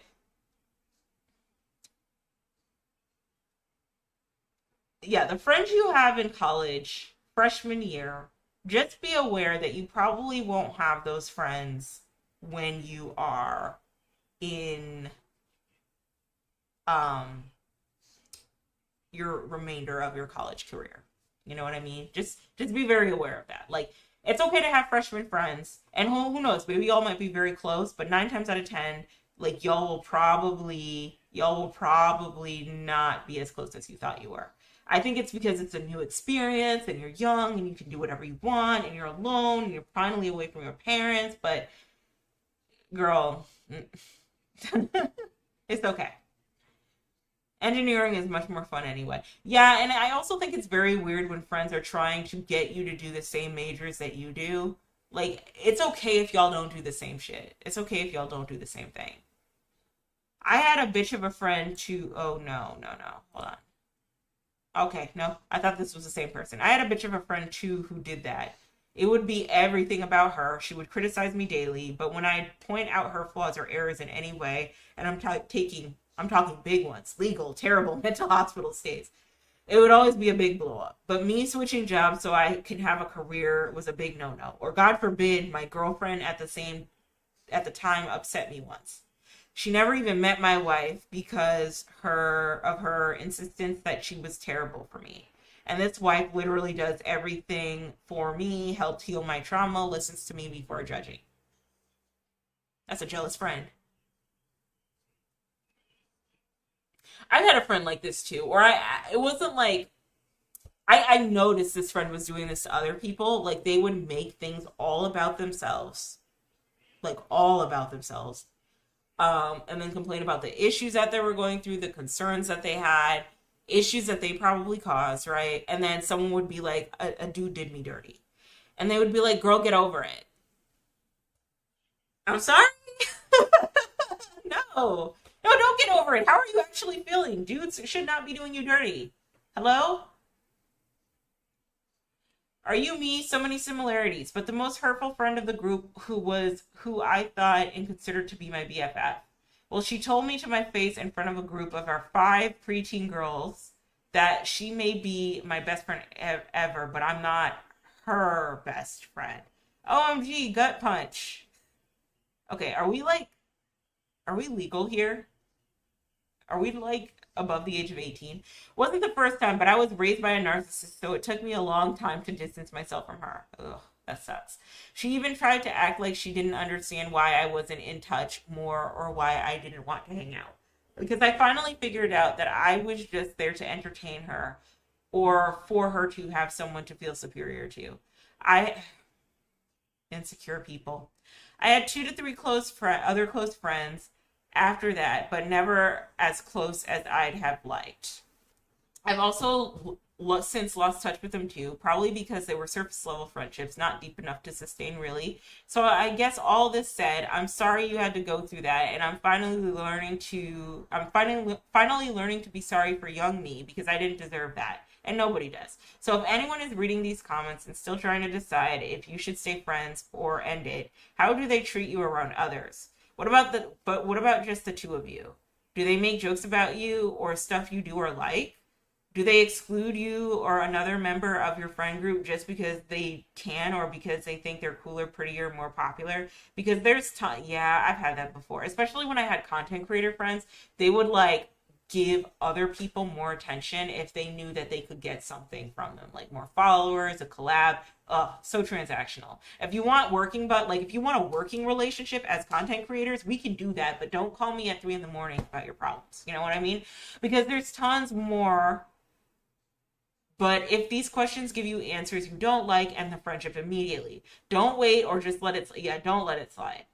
It's destroying your ability to make new friends in the future. The longer you stay friends with terrible manipulative people, it destroys your self-esteem. Confidence, ability to trust others, desire to want to participate in the world. Because if you had a bad home life like me, friends were the only safe. Yeah, that sucks.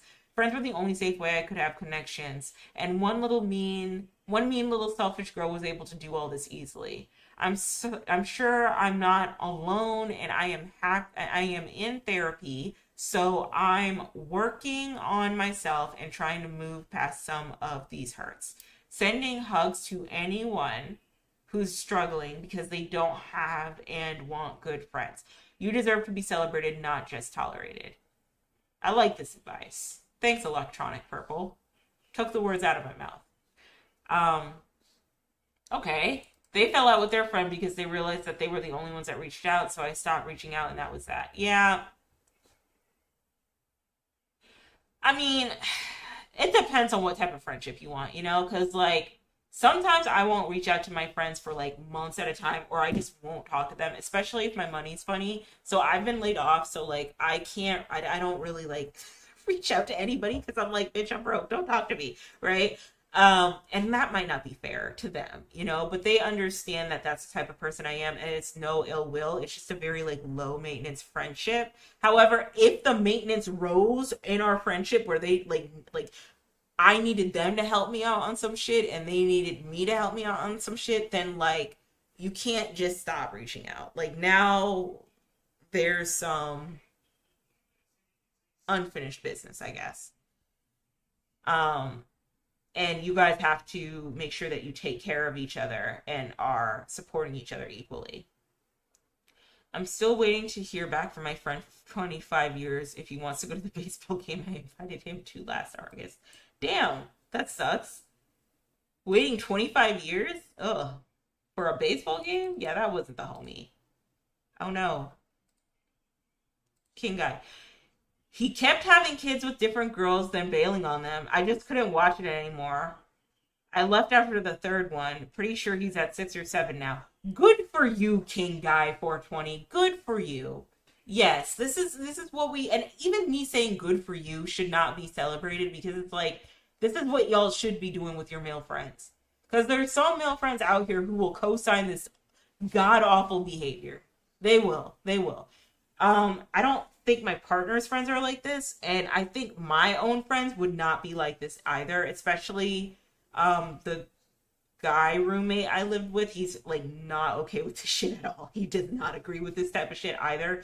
But if I had friends who would make excuses for dudes like that, we would not be friends. As soon as I realized that they were making excuses for someone who was having kids with multiple women, we just would not. Because like at some point, either get a vasectomy or raise your damn fucking kids. It'd be one thing if like you guys were married and the marriage didn't work out, right? It'd be a completely different story if you all were just having flings and what night stands and boyfriends, and girlfriends, you know what I mean? Because, and obviously, like, these are one night stands because you keep bailing on these girls, right? I just think it's very awful and horrendous that, there are so many men who co-sign this type of behavior. And I also, like, if I can get on my soapbox a little bit, I think it is especially weird that it's been conditioned in, like, Western culture for so many kids to be without fathers, to just not know who their father is, not know who their daddy is. Like, it's been conditioned and ingrained in their mind, like, oh, that's just normal. I don't know who dad is. And then like they create this cyclical curse of like men who procreate with women and then who just ditch their kid and not want to be in their life. And then it's always, well, I went to the courts and I tried, I tried to contact the wife, that bitch is crazy. And it's like, no, you didn't go to the courthouse. Like, if you wanted to, you would, and it's so sad because so many girls like learn, like, you really learn how a man's supposed to act right from like your father, like the first father figure you see. And I'm not saying like a father is like the be all and end all. Sometimes it could be like an uncle, sometimes it could be an older brother. But it's one of those things where it's like, if he could, he probably would. And he didn't, so why are you wasting your time? You know what I mean? So and then I think it's awful, and I mean that with like fathers. Like, if your father wanted to reach out to you, he probably would have. And if you really wanted to have a relationship with your kids, you would make a huge effort to make it so. But you're not, you know? Um, you should just get a vasectomy if you want to have a bunch of kids. Knew a guy like this. IDK what his count is, but last I heard it was 4 with 4 different women by the time we were about 24. What? Would always bitch about child support. However, he would brag about how he refuses to wear condoms and how he came inside one night stands. Why? Okay, outside of it feeling good, why is it a flex? I'm not a guy, so I don't know what it's like. But why is it a flex to tell your guy friends that you came inside, excuse me, women that you don't know?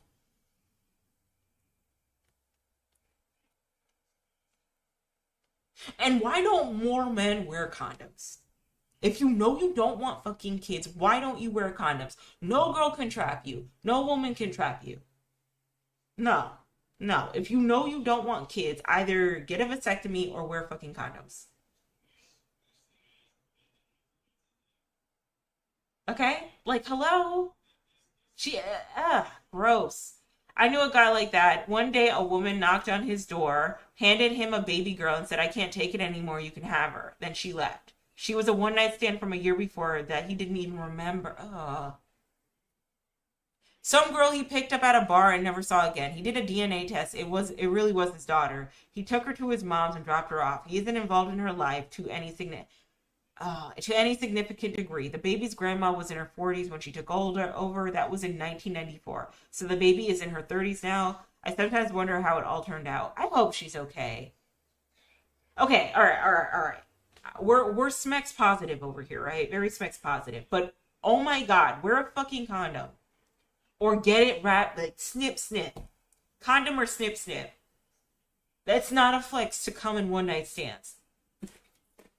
Sorry. Because, like, pregnancy aside, which is, like, the main fear is pregnancy and having too much fun and, you know, busting inside, right? But, like, STDs, STIs, are you not worried about that? Hi, Alex. This is new. Did you just get here? Hello, Alex. How are you doing? Sorry, I just saw you. But, like, STDs, STIs, are we not? Like, come on. I don't know. Not a lifelong friend, but one I made as an adult. Back in January 2022, he approached my husband and I asking if we wanted to adopt his unborn baby. My husband and I were trying to have a baby and struggling, so we were really considering it. Well, we find out the mom, his GF, was actually not even considering adoption. Oh my God. So we declined and moved on. Why didn't you take her to the clinic then? You take her to the clinic and be like, take this abortion pill, babe.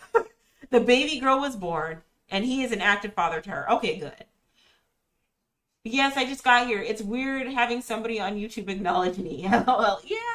I do my best to acknowledge people. I appreciate everybody who comes through. So thank you so much for attending my live stream, Alex. I am doing a Reddit story marathon. I am calling this Sunday Reddit stories or Reddit Sunday stories. What am I calling this?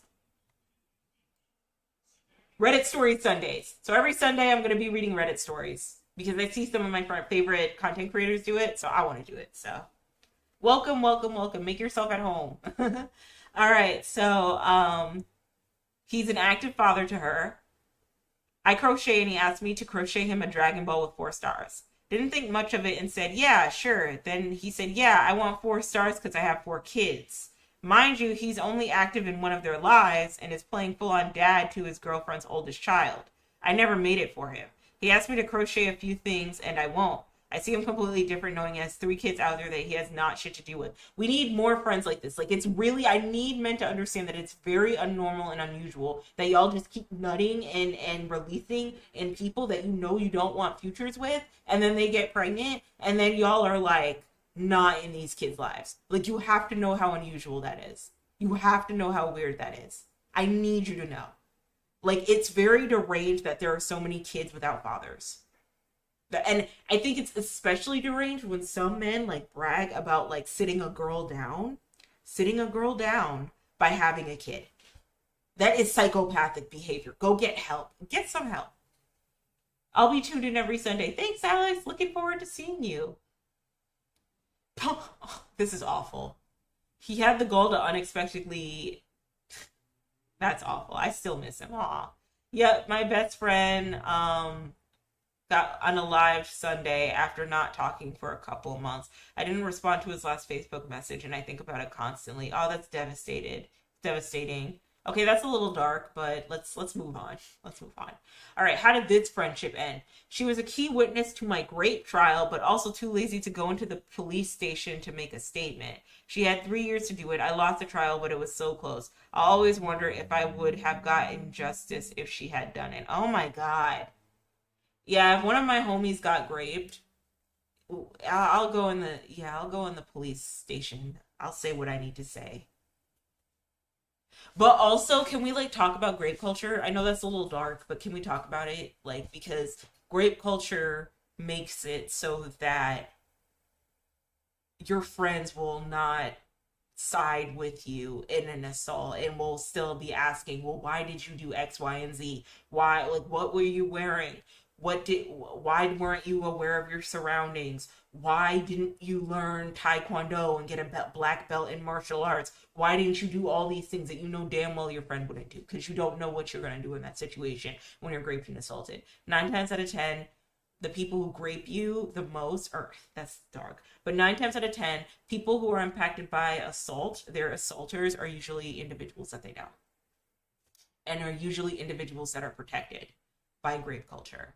Um, the Diddy trial, they're gonna reach a verdict. Well, they reached the verdict already, but I guess they're going to. Um, no, I think they're gonna reach a verdict this week, next week, right? And the way public opinion won in defending that man, even though that is grade A example of how grade culture works, it's unfortunate. Like you got Carisha, the worst of the two city girls, over here writing letters to the judge asking him to lower the sentence. Don't lower the sentence, judge. Throw away the books with that man. He needs to stay up in there. I was diagnosed with cancer a year after moving across the country from my friends from high school. I didn't ask them to do anything except play some online games with me while I recovered from surgery. Not one of them did.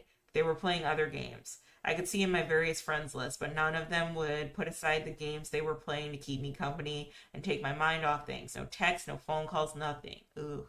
The only thing I asked was time online, company, and they put in zero effort. This was the last straw in a long, long string of feeling like an afterthought. It has been 9 years, and not a single one of them have even tried to contact me since then, because being an afterthought was too optimistic even. Yeah, those friends who um uh just see you as a third wheel or who don't prioritize you. I've been in friend groups like that before. Well, they'll prioritize all their other friends, but they won't prioritize me. Um, to hold myself accountable, it might be because I only come in like once a blue moon and then I leave. You know, I haven't like established a relationship with them where they could feel like they could depend on me. But it did suck when like I really needed someone there and there was no one there to help. It is what it is. Extremely judgmental for years. Okay, so this is a complete ick for me. As growing up, as someone who grew up with like extremely judgmental parents or like an extremely judgmental mother, my dad wasn't as nearly as judgmental. Like, I cannot stand a judgmental bitch. I really can't. After being a pushover for so long, when I finally stood up for myself and told her that I felt hurt by her words, she told me she wasn't sorry 3 times and used weaponized therapy speak, yeah, to justify her behavior. I was also going through a breakup. Oh no, my cat of 10 years unalived, and I had one of those 1 to 2 long colds that wouldn't go away. Oh no. I couldn't talk to her for a while after that, but when she finally reached out to me again, she asked what she could do to mend the friendship other than apologizing. Literally all I needed was an apology, and she said she couldn't even give me that. Bro, just say sorry. It's not that hard. Weaponized therapy speak. God, that shit is insidious. It is insidious. It can easily make you feel like you're the one in the wrong when you're so fucking not. It took me longer than I'd like to admit to pierce through and acknowledge that my friend was just a really shitty person. Yeah, some people go to therapy. Like that lady who fell in love with her psychiatrist is a good example of like weaponizing therapy speak to get public opinion on your side for something that you're clearly in the wrong for. Because we all realized that when that lady fell in love with her psychiatrist, and as she kept telling the story more and more, and the layers kept getting peeled back more and more, we were like, no, girl, you're actually in the wrong. And then she had to bring in AI to like validate her feelings. And it's like, this is a machine learning model, Buki. Like, they're going to tell you what you want to hear. So, no, you're actually wrong now. All right? Yeah. I am terrified of people who weaponize therapy speak. Terrified of them. She asked what she could do to mend this friend relationship other than apologizing. Yeah, you could just apologize. You could just apologize. I would demand more. I demand you apologize and then be more, and then the other thing that I need you to do to mend the friendship. Like, what? I had a friend of 17 years that we got into a huge, huge argument. The next week, I got her to agree that she wronged me. I told her that she owed me an apology, and she said, "You're going to hold a grudge about that? You need help." Then why don't you just apologize? I continued to yell at her until she started crying and hung, oh, don't cry. Don't cry. Don't do that. And hung up on me. That's manipulative. And I never spoke to her since, despite her attempts to reach out. Yeah, no, she did deserve it. Yeah, that's crazy. I hope I'm never like that. I hope I can be like, you know what, bro? Sometimes I'm like, I just be saying I'm sorry, even though I know, even though I know I'm not in the wrong. Like, I am not afraid to admit when I'm like sorry, or like, I'm not afraid to admit when I'm wrong. I try not to be afraid to admit when I'm wrong, and I also try to, like, if someone thinks that that they are owed an apology, I will give it to them. I'll be like, I apologize, because at the very least, at the very most, they know that you care about them enough to give an apology. At the very least, it's just a word. I apologize. Like, where's the ego from that? Like, why even have an ego? It's weird. My former best friend of 15 years is a PRO. Oh no, pro at weaponized therapy speak. They must be the victim, and if you say anything not coddling, then you are accused of victim blaming, being dismissive. See, I couldn't be around a friend like that. Being dismissive or being a textbook narcissist. Put a pin in that. Everyone in her life was these things, but never her. I got an earful of it the first time I gently tried setting a much needed boundary with her. The hypocrisy was insane, and I noped out for good. Okay, narcissist. Okay. That is Gen Z and millennials' favorite word to use. Have you noticed that, guys? Everyone likes to use the word textbook narcissist. Like, narcissist, you're a narc, that's narcissistic behavior. You're narcissist. They'll say terms like delusional. I hate that term. I hate delusional. My boss tried to call me delusional. I'm like, get off of TikTok. Like, get off of TikTok. That's where you got it from. The you're living in a state of delusion is you're on TikTok. Build up your vocabulary. Anyway, we gotta figure out more. Not everybody, like, maybe a good chunk of us are narcissists, but not everybody's a narcissist, bro. Like, you gotta find some other words to start calling people. I'm just saying. Had a friend for almost a decade do something similar. Okay, I'm done with these stories. All right. So let's go to this one. How did this person fall out with their friend? The straw, my mom dying, apparently. Friends for decades. She ghosted me when my mom died of cancer. I talked to her about it and she said, I got the feeling you wanted space. I let her know I needed her in my life, especially now, and she said she'd do better. When I stopped being the one to initiate contact, I never heard from her again. It's been 4 years. Ooh. Mind you, we went through typically life items together. Okay, I don't know what that means. But also, she was there for me when my dad died a decade previous. We were together through a house fire her family suffered from. We went through all major life changes together. I still love her. I hope she's doing well. Yeah. I had this happen to me. My closest friends began ghosting me right after my mom passed. Oh my God. Is that like a thing? Do people really do that? Because I would be a better friend if my friend's parents passed away. She never seemed to have time for me, which at first I understood because we were both in college and she worked. Except she'd keep posting about hanging out with anyone else, especially the guy she started dating. Nowadays, I'd have to call her out on it like you did, and I wish I had for some kind of closure. But at the time, I was so angry that not only she ghosting me apparently to hang out with a guy. Ooh, a guy?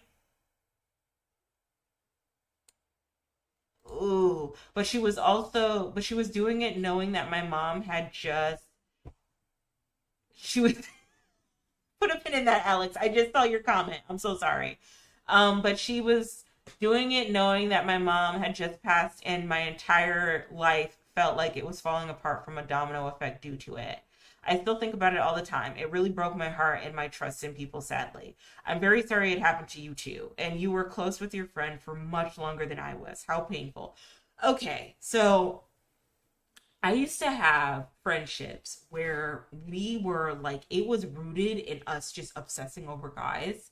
And so one like super big boundary I have at my like grown age is that if we're friends and a guy that you just met is in the way of our friendship to the point where you can't help me through this very traumatic time in my life, then we cannot be friends.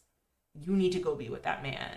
You need to go be with that man because it's not even the like, yes, it's the traumatic point in my life, but it's also you're like, women need to stop prioritizing men that you don't even know if you're going to get married to, or you don't even know if it's going to be a meaningful relationship in like a year's time, for friendships. I'm sorry. And same with guys too. Like, you don't want to let coochie and dick be in the way of a strong friendship and a bond. You don't. It never ends up well.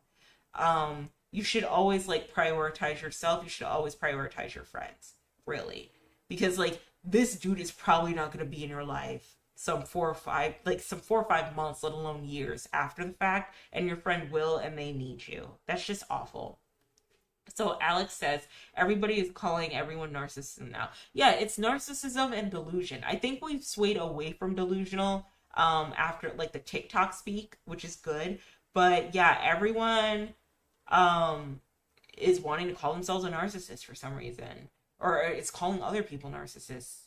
And it's like, not, I am not convinced that everybody is a narcissist. Maybe they have narcissistic tendencies, but we have to have another like buzzword for that. We can't just put narcissism on everything. You know what I mean? Like, we can't just do that. Trauma ghosting is disturbingly common. Oh my God. And the reason I have a few remaining friendships, I was raised by a grandparent who died in my late 20s only to be promptly ghosted by everyone. I'm not kidding when I say I didn't even get a frippin' text message. 100% of all sympathy and outreach was limited to quick "I'm so sorry" comments on Facebook. I still can't believe it, if I'm being honest. That is horrifying. A lot of my friends did this. To be fair, not many had experienced a close death. Something about the US, they don't handle it at all. It's so isolating and makes it all 10 times worse. I don't know if they said us or the US, but the US, yeah, it seems like we don't. I think about the pandemic and when that was going on and all the people who died, and then I think about 5 years, because it's been 5 years after the fact, right? And how there is an aggressive push to just make everybody get over it. And it's like so many people passed away. So many people passed away. Like, we can't just get over somebody passing away. People lost their jobs, their livelihood, people were homeless. Like, oh my God. It's devastating. All right, so how did this person lose their friendship? We were supposed to move in together. The first move away from our parents. Fortunately, we were renting from my parents because the night before our move-in date, he called me to say he had gotten his own apartment earlier that day without me. He then listed entirely everything about me that annoyed him and every mistake and flaw I made that he knew about. Since he was my best friend, it was a lot. There was no sign that this was coming.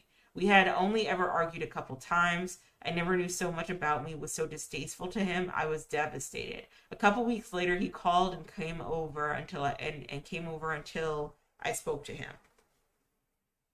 He was very apologetic for reasons I would have completely understood had he told me. He had a breakdown and realized he needed to live on his own, knowing it was going to mess things up for me. He made it my fault. He said he didn't mean any of it,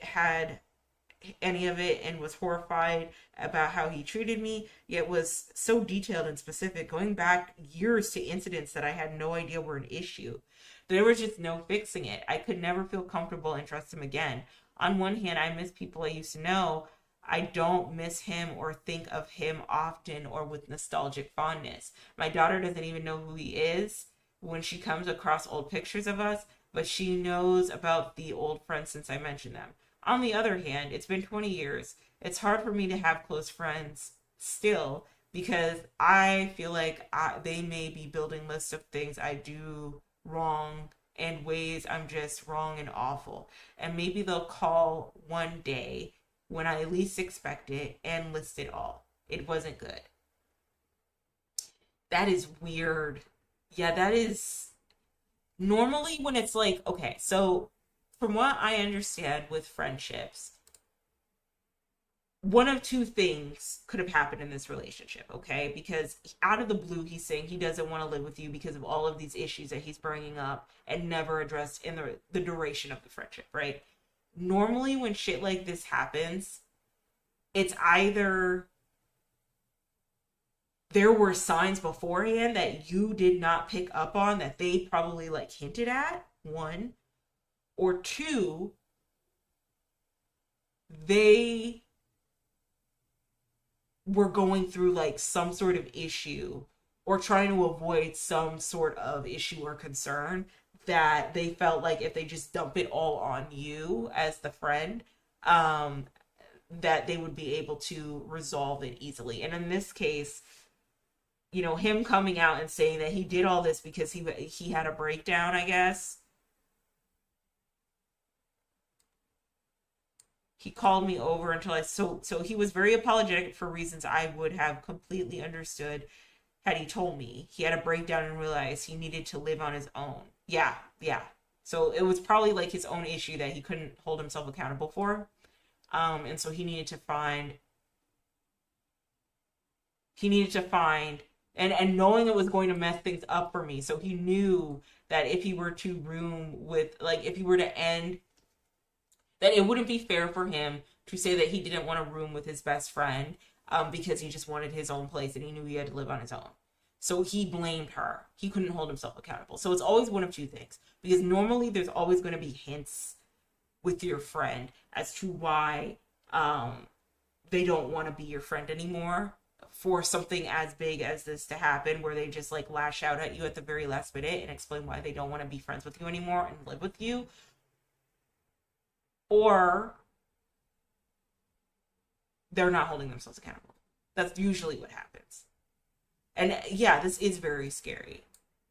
This is very terrifying. Like if people were to have like an intervention with you, like a group of your friends were to have an intervention with you and be like, we don't like that you do X, Y, and Z, and they give no indication as to them being uncomfortable with it, just know someone in that group was saying some shit to make you look bad, or they are trying to avoid their own accountability. I've never had hints, or I just don't pick up on them.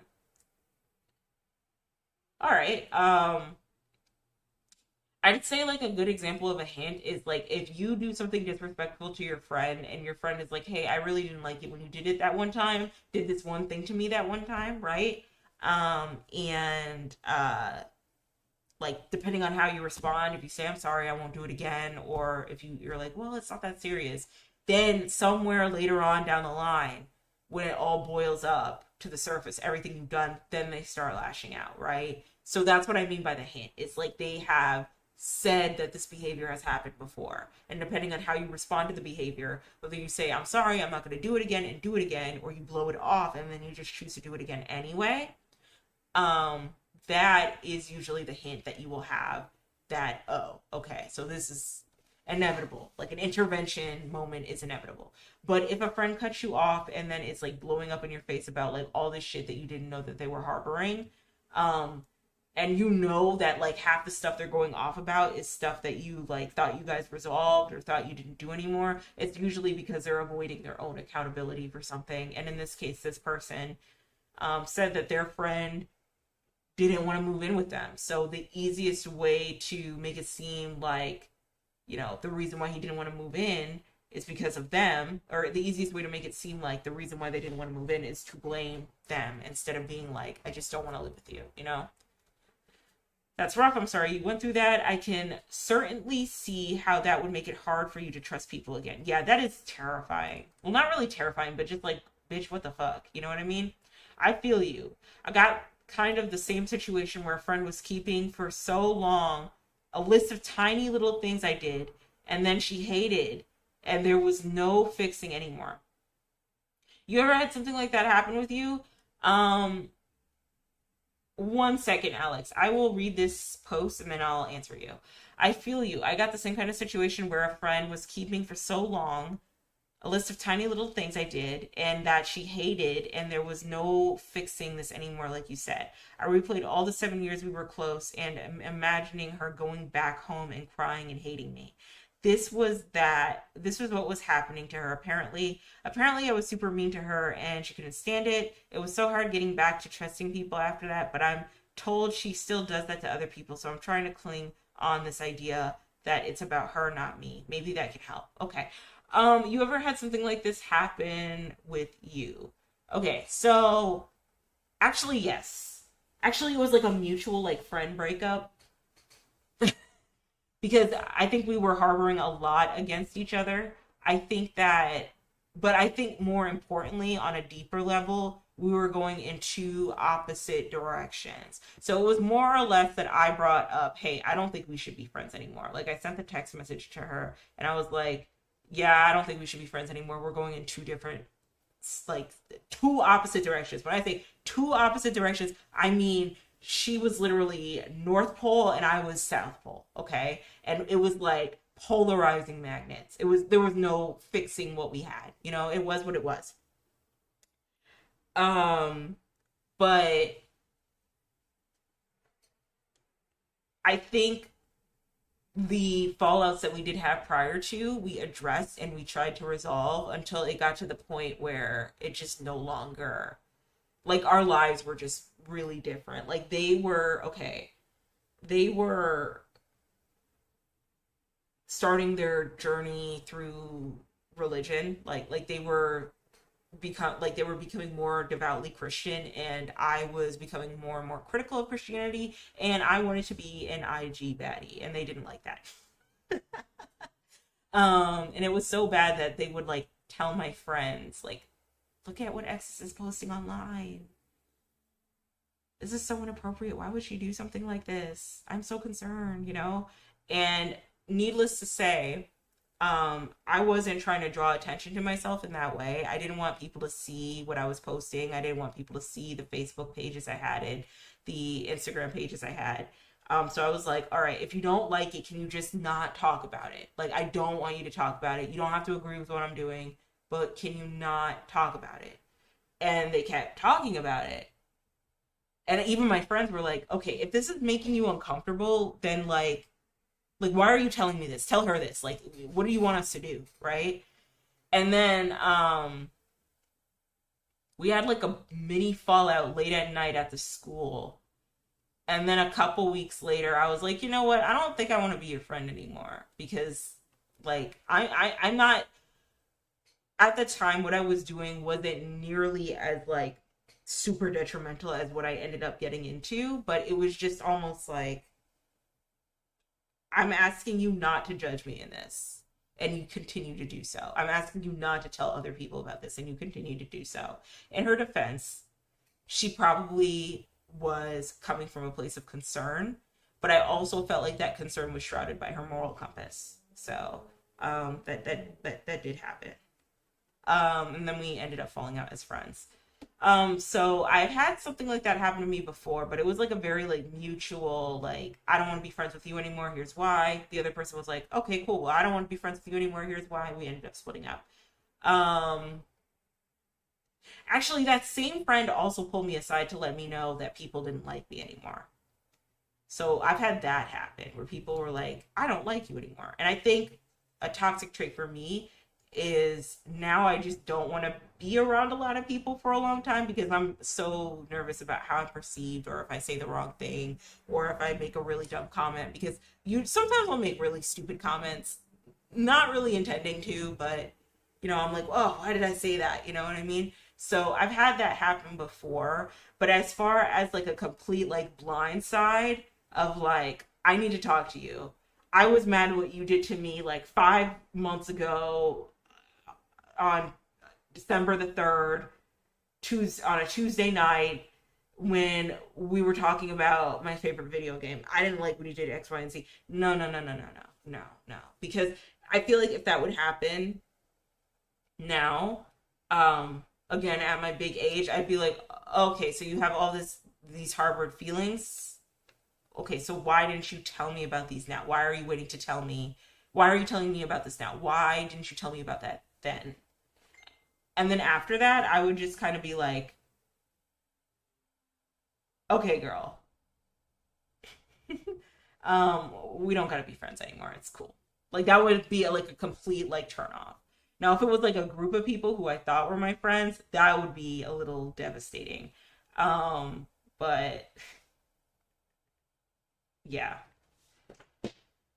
that's scary. That is scary, especially if it's like a group of people who pull you aside for an intervention, and you know for a fact you're in the right, but they make it seem like especially if they're the leader, like they make it seem like you're the problem. Ooh, this is why I don't do well with like leaders of friend groups. Like I do well with people who are all friends and we mutually like help out and hang out with each other, right? But I don't do well with like, oh, well, what did so and so say? Like we have to wait and see what so and so says because they kind of are like the head honcho. Like when there's a hierarchy, because shit gets very weird. Because I'll call like I'll immediately distance myself. I'll be like, oh, that like there's there's like a weird hierarchy there. Like I don't know if I want to be a part of this. All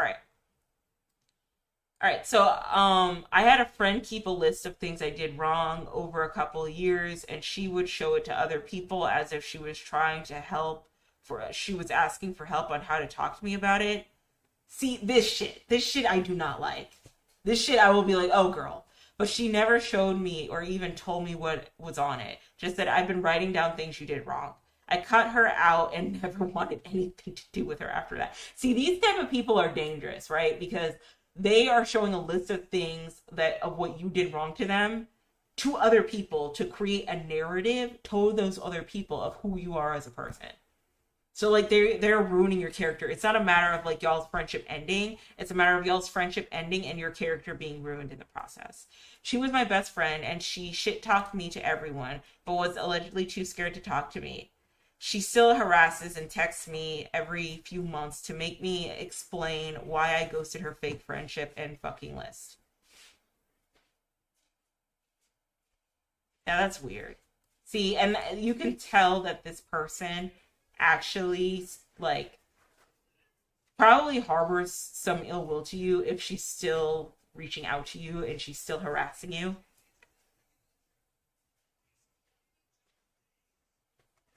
Yeah, that's weirdo behavior. All right.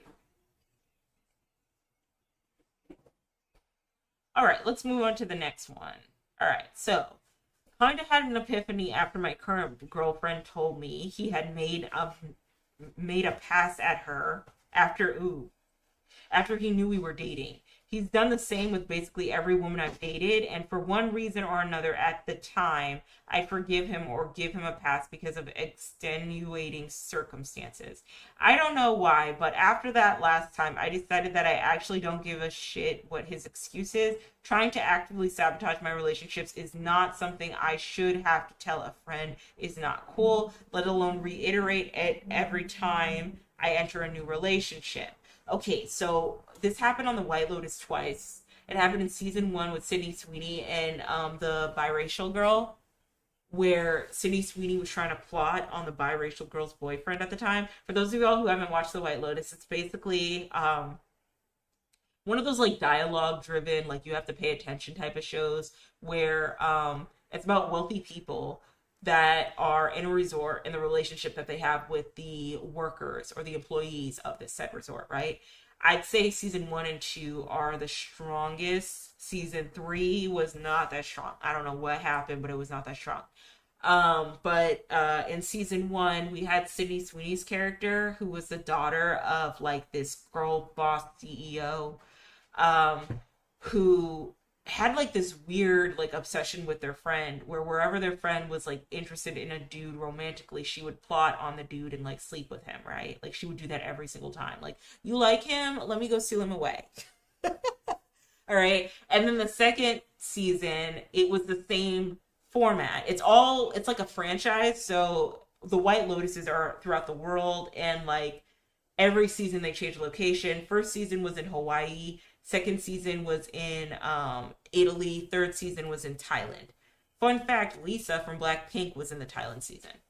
But in the second season in Italy, we see a like tech bro hang out with his friend who's in a struggling marriage, who's also like prominent in tech, and this tech bro is trying to make a pass at his like attorney wife, at like his tech friends attorney wife who he is having the struggling marriage with.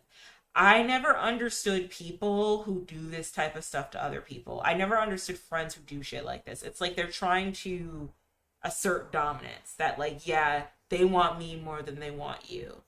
I don't know. This isn't girl behavior, and it's not dudes behavior either.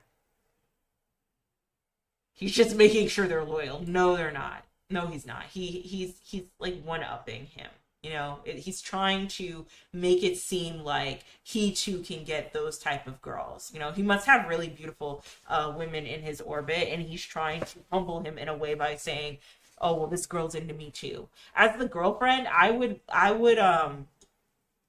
tell his homie. I tell my boyfriend, be like, "Listen, your homie is weird. He's been making passes on me. I think you need to address that." And unfortunately, well, fortunately in this case, this guy was like, "Oh yeah, I gotta cut this dude off." But usually the guy doesn't cut the dude off. He cuts the girl off, and it's like, she was a bitch anyway. No, your friend is creepy. He yelled at me for correcting him on the pronunciation of a word, something he did to me all the time, despite being wrong. He yelled and yelled at me. I said, "I'm done. Bye." But not before calmly getting in one barb at him. Ugh. Okay, so this is very vague. It seems like there was some deep-rooted issues between y'all. And the icing on the cake was the pronunciation. You trying to correct him for a pronunciation of a word. Dipshit called my employer trying to get me fired over something personal between us. Fucking idiot. Ugh. Why would you do that? Why would you do that? When you fuck with someone's bread, the friendship is at a lost cause. When you fucking with someone's bread, it's game over. I had supported her through a terrible breakup, canceling her wedding the morning of with an abusive alcoholic that could be its own separate post, and countless other personal tragedies for a decade. She has a wonderful heart but cannot get out of her own way and is completely unreceptive to any type of advice. No matter how gentle I became, worried about her as I noticed her mental health declining, and essentially had a come to Jesus with her and two other friends in an incredibly supportive, safe setting. Yeah, so this is fine. As long as you're like, "Hey, we're it's just that we're worried about you. It's not because you did all this mean shit to us and we're calling you out on it. It's like we're genuinely worried. This is a pattern." She lashed out at me and said she was sick of my drama and didn't need me as a friend if I couldn't support her. I told her if by support she meant watch her spiral into yet another black hole she'll need help crawling out of, then she was right. I said, "I'm always here to help you, but I can't watch this and do nothing." She never spoke to me again. It broke my heart, but after speaking to another former friend of hers with a similar experience, I realized it's just her pattern. Damn, that seems like a genuine friendship.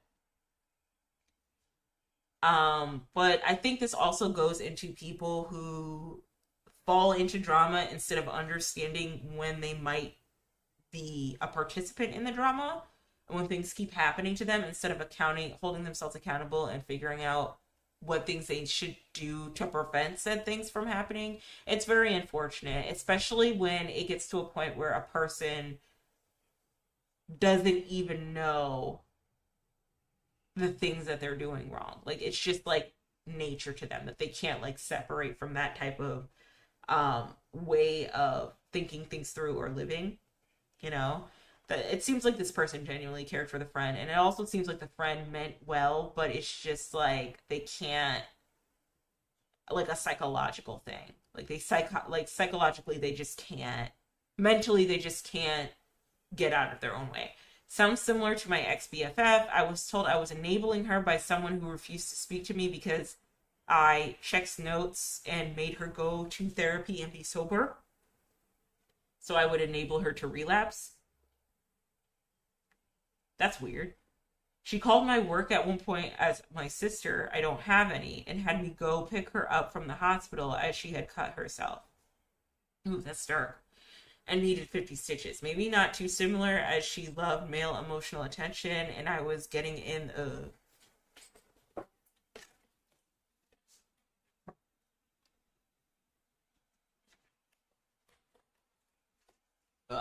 I was getting in the way of that by enforcing boundaries and having the guys refuse her drinks.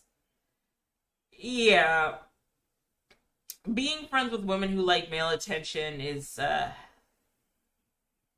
like, don't get me wrong, there's nothing wrong with being desired, but it gets to a point, right? Like, if you're out in a bar and you're in danger, and guys are being creepy to you and you don't know this person, as a good friend you'll be like, well, no, I don't, like, this isn't, like, go away.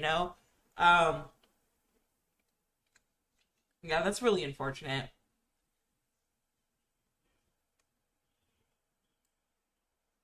And it's good she made her go to therapy. Normally, people with addictions will get so mad when you call them out with addictions and then, like, tell them that they need to get sober and that they need to work on themselves because, they're used to that lifestyle. They're used to the addictions that they've developed. And so, yeah, you're a villain to them.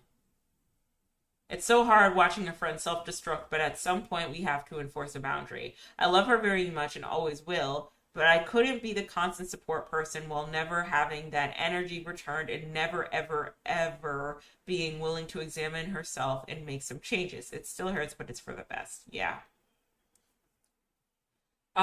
Slept with my husband and then she blocked me. Oh. Ah.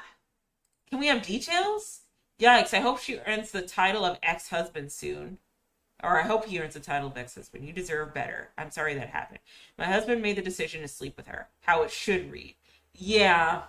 Yeah, you tell him, Uzi Dome. Yeah, yeah. How it should read. Edit. It does take two. I was implying that everyone always puts the blame on the other and not the significant other. She slept with my man. He slept with my woman. There wasn't a try to sleep with in this case. Your SO made the decision. Yeah, yeah. I hear that a lot. Like, I don't think this person really was like, I don't think this person was trying to say, oh, she slept with my husband, my man, my man. I think that, like, the friendship ended because she slept with her husband. You know what I mean?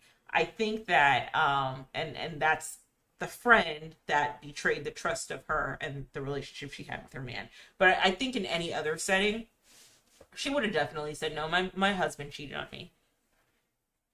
Fucked up. Fucked up. Yeah, but it takes two. She should have been like, ew, no, and then told the wife. Yeah, yeah, that too. That too.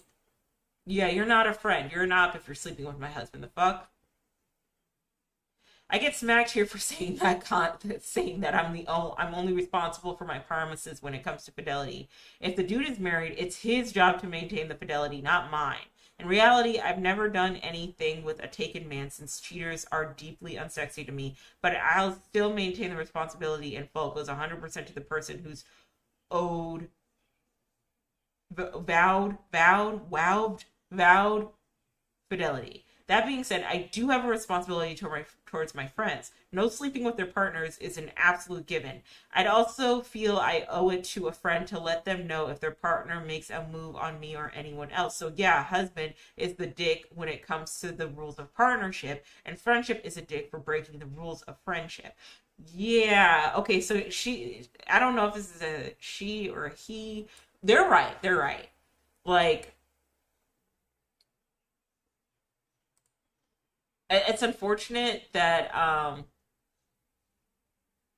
some people do this, but when it comes to relationships, if a dude, if my friend's dude is trying to make a pass on me, I have to tell my friend whether they're pissed off at me or not.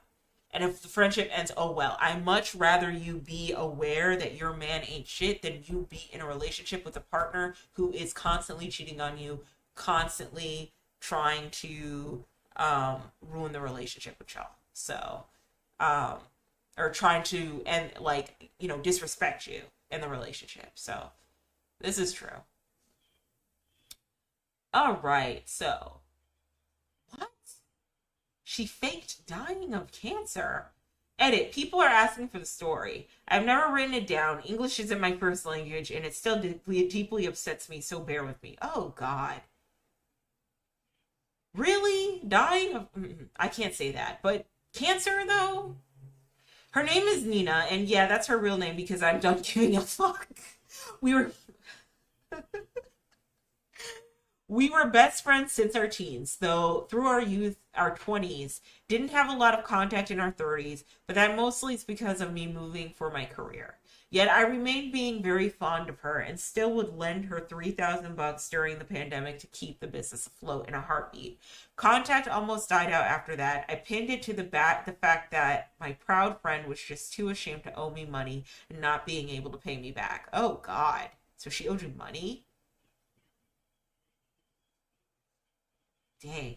Hey, I've seen this story reposted so many times. Oh, really? Should I read it? I've never seen this story before. Alex, should I read it? Because I can skip over.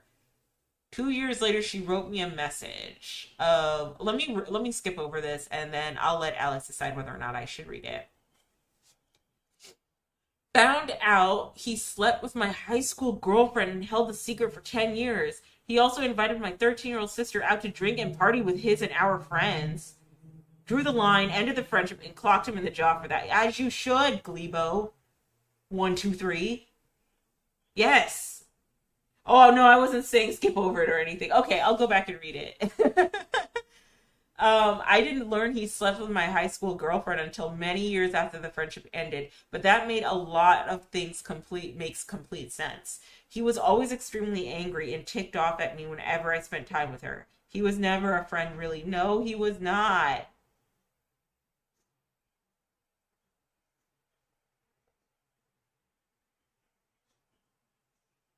Ugh, that's not a friend. Like, can we talk about the pick me bros? Pick meism has no gender. There's some shitty ass guy friends out there, bro. Stay locked in, my guys. All right, so she faked dying of cancer. People are asking for the story. I've never written it down. English isn't my first language, and it still upsets me deeply, so bear with me. Her name is Nina, and yeah, that's her real name, because I'm done giving a fuck. We were best friends since our teens, through our youth, our 20s. Didn't have a lot of contact in our 30s, but that mostly is because of me moving from my career. Yet I remained being very fond of her and still would lend her 3,000 bucks during the pandemic to keep the business afloat in a heartbeat. Contact almost dried out after that. I pinned it to the fact that my proud friend was just too ashamed to owe me money and not being able to pay me back. 2 years later, she wrote me a message out of the blue in the dead of night along the lines of, "Thank you for everything you did for me. I want you to know that I will always love you." Called her immediately. She was sobbing, telling me she was dying of cancer, like her mother did when she was 19. Told me that she refuses to continue with chemotherapy and that it'll be over in less than a year. I cried with her, offered my help, asked if it would be okay if I visited her, but she refused. The following months, I would check in with her, send her messages, pictures from back in the day, asked if I could do anything, and of course, eased her mind about the money She owed me still. She barely wrote back, wouldn't let me visit her, wouldn't pick up the phone. I would lie if I'd say that her behavior didn't raise some red flags. This is scammiana behavior. She is scamming. Scamming. I would lie if I didn't say the behavior didn't raise any red flags with me, but hey, this is Nina, my Nini, my oldest friend. So I brushed it off, told myself I had to respect my dying friend's wishes, and grieved myself. Then, about 3 months in, her ex called me. Her ex, the man she had been together with for more than 10 years, and who, as she told me, threw her out on the streets 2 years ago during a pandemic, which of course made me hate him and never want to contact him again. The first thing he did was apologizing for not calling earlier, that he needed some time to recover. Then he unloaded. Nina told him 2 years prior almost the same thing she told me a few months back, that she had lung cancer and that the odds weren't in her favor. He tried to support her as good as he could. He is himself chronically ill and lives of a disability off a disability pension. He would cook for her, plant her favorite flowers in their garden, made a collage of, oh man, that's a good man. He's a good man, Savannah. Made a collage of pictures of her mom And after they'd spent a beautiful evening together, she would say things like, you know, this might be one of our last happy nights together, totally crushing him and his spirits every time. She would pretend to have chemo on the weekend for several days at a time. He wasn't allowed to visit, wasn't even only allowed to accompany her to the entrance outside of the, oh my God. That's another red flag, outside of the hospital, because she needed to do this on her own. She would write him during the hospital stay, for example, that the rescue helicopters are flying like crazy. Today, praying emoji. Oh, okay. And I know it sounds insane in hindsight that he didn't see through it for so long, but god damn it, you don't think anybody is capable of pulling something like this off. You really don't. And then it's just like, why would you? Like, what is the reason? Some people are strange, especially not a person you fucking love and whom you believe to know wholeheartedly.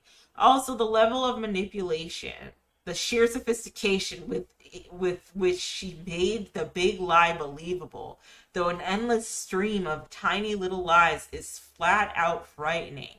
But well, everybody has to learn sometime, I guess. One weekend, whilst she was pretending to have chemo, she went silent, which was unusual since they would be messaging several times a day, plus a phone call every night. He was worried sick and called the hospital in a panic, fearing the worst, asking for Nina. Receptionist lady said she would have to check with other staff since there is nothing in her computer. She called him back after a while to let him know there was no patient with the name Nina surname at the hospital. And after a pause, I'm so sorry, sir, but a Nina surname hasn't been a patient in the hospital for years now. This is not a large city. There is no hospital that does chemo, not within a 2-hour drive. And it was the bloody fucking hospital where she would allow him to drop her off occasionally. Oh my god, this is like some epic level of lying. This is Scamiana. This is like grade A Scamiana energy. This is big scamming energy. God, that poor man. I feel like shit for thinking so ill of him for so long. Anyways, after the phone call, he, of course, was still in disbelief. So he called the woman Nina, shared her shop with, who also was very surprised to hear that Nina and him were still a couple and still living together, because Nina, of course, told her as well that they broke up, which was very believable since she had been seeing another man who rented her tiny flat near the shop. A lawyer, a married man with 2 children, mind you, like Nina's asshole of a father who left her, her brother, and sick mom for his affair partner back in the day. The affair with the lawyer man started, you guessed it, 2 years prior. Oh, and apparently Nina had also sold her share of the shop a while back, which was also news to her ex and me as well. He confronted her when she came home on Sunday night after chemo. Turns out, no, she never had cancer. She made it up to cover up the affair. This is the first time I'm reading this story. This is crazy. The reason he couldn't reach her the whole weekend was because she was on a trip to Italy with her lawyer man and lost her phone. And yes, she deliberately told me and other people that were close to her that he'd thrown her out on the street so that we wouldn't talk to each other because we weren't supposed to know about her cancer. He, of course, threw her out immediately and for real this time. It was the same bloody fucking night she told me she had cancer. Here's the thing. I knew every word he told me was true. I knew it in my heart. There were signs, tiny red flags, things that wouldn't add up, tons and tons of it over the course of a friendship that lasted for decades. But of course, I also didn't want to believe it, so I still made my own phone calls. I called the woman Nina, had her shop, losing my train of thought. Had her shop with, called people from back in the day, and people living in the same small city that might know her. And well, turns out the woman I thought was one of my oldest, dearest friends, my tiny Nini, is a deeply deranged, incredibly cruel, stone-cold psychopath that leaves a path of destruction in her wake. Yikes. What an elegant read. Deeply deranged, incredibly cruel, and stone-cold psychopath that leaves a path of destruction in her wake. Ugh. I don't know what went wrong.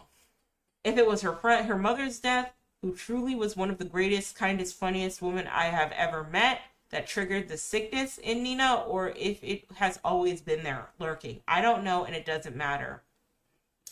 Sounds like Nina's desperate. Sounds like Nina is desperate, and she's a hustler, and she doesn't want to take accountability.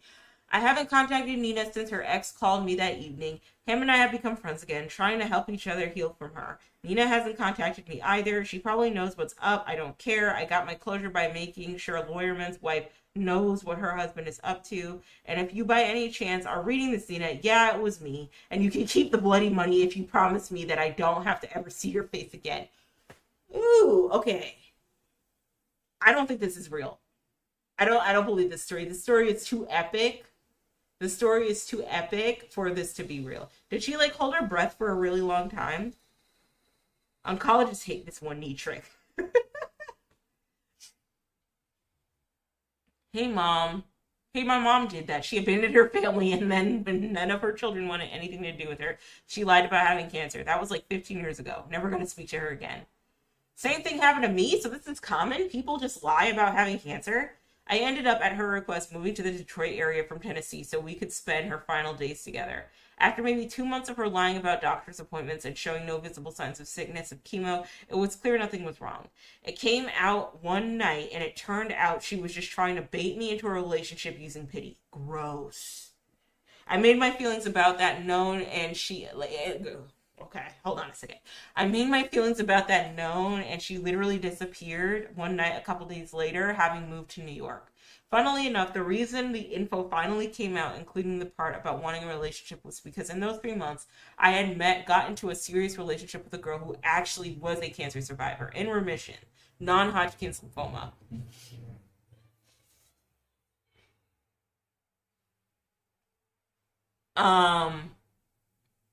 You should never be this desperate for a man that you have to lie about having cancer. Because not only is it not fair to you, but it's just really not fair to people. If you have to lie to get someone to get with you romantically, that relationship isn't going to last. All right, so stupid. He was an army vet and a staunch proponent of freedom of speech. He believed that anyone could say whatever they want, and here we go, and there should never be any repercussions of any kind for whatever anyone says. I told him the guarantee of freedom of speech in the U.S. just meant the government can't arrest you. I've been saying this for years. It doesn't mean freedom from social repercussions. I've been saying this shit for years. He disagreed so vehemently. He blocked me and hasn't spoken to me since, thereby proving my point, ironically. Yeah, it's giving affiliation to a certain side. When will these idiots figure out that while they might have the right to say what they want, everyone else has equal right not to listen or tell them the fuck all the way off? Okay. Let me give you an example, all right? Because it's happened with YouTube, right? You're a content creator on YouTube, right? You're making really, really good money. Really, really good money. A lot of money. Comfortable life, right? YouTube technically is your boss. You are not an entrepreneur unless you have multiple streams of income and you have started your own brand line or whatever the fuck. YouTube is your boss. You are not an entrepreneur in the way you think you are. So, you decide to say that the sky is purple. All right? You believe in your heart of hearts the sky is purple. The sky is not purple, it is blue. Okay? But you're like, no, the sky is purple. I have all the science, I have all the evidence to prove to y'all that the sky is purple. All right? Now you have like a whole movement of people who have like a sky, who are part of the Sky is Purple cult. Team Sky is Purple, right? It's a cult. It's a radicalized cult. They're doing crazy shit. They're in criminal activity and all of that, right? You have started that on your platform on YouTube, right?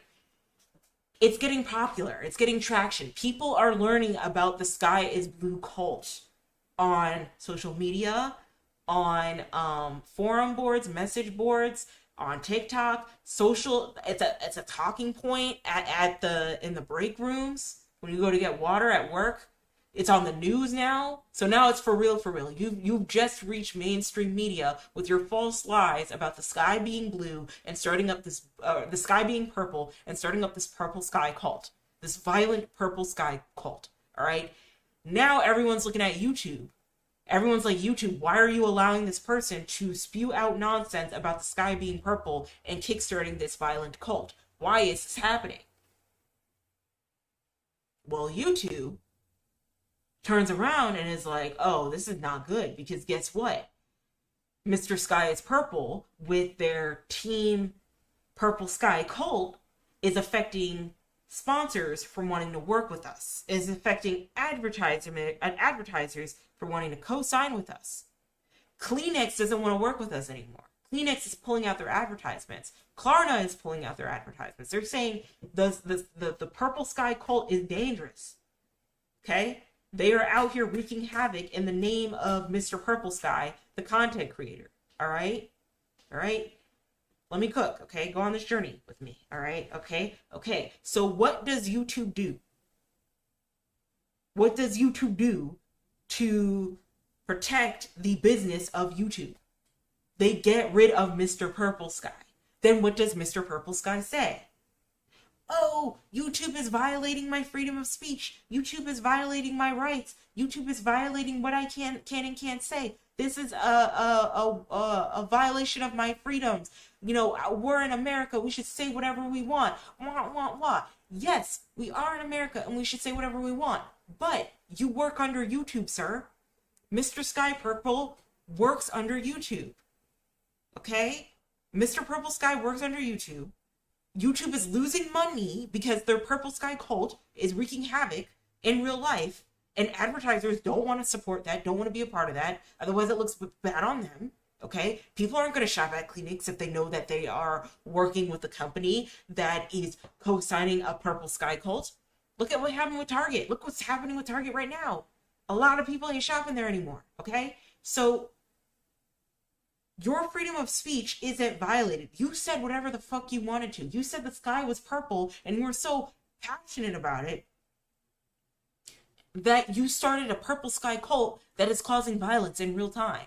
Okay? You had the ability to do that. You were not jailed. You were not arrested. Okay?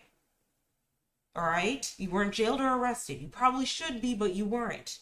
You weren't unalived. Your family wasn't unalived. You could still start a Patreon and spew your Purple Sky rhetoric everywhere. You could start a coffee, buy me a coffee, and spew your Purple Sky rhetoric everywhere. Shit, start a Fansly or an OnlyFans, or move to Twitch, or move to, what is it? Kick? Move to Kick. Move to those platforms and yell till the cows come home why the sky is fucking purple. Okay? Okay? But YouTube didn't violate your freedom of speech because they said, girl, we need to pull the plug on this because we have advertisers who do not want to work with us if you keep yelling about how the sky is purple. All right? Freedom of speech does not work in a way where you can say whatever you want without repercussions. Freedom of speech works in a way where you can say whatever you want, however you want, whenever you want, and you won't get arrested, you won't get beaten up, you won't get assaulted, you won't get unalived. Your family won't get unalived. That's why America's awesome, because you can still say whatever you want. You might get assaulted if you say whatever you want, if people don't like what you have to say and it's offensive, right? But like your rights won't be taken away from you. That's what we mean by freedom of speech in America.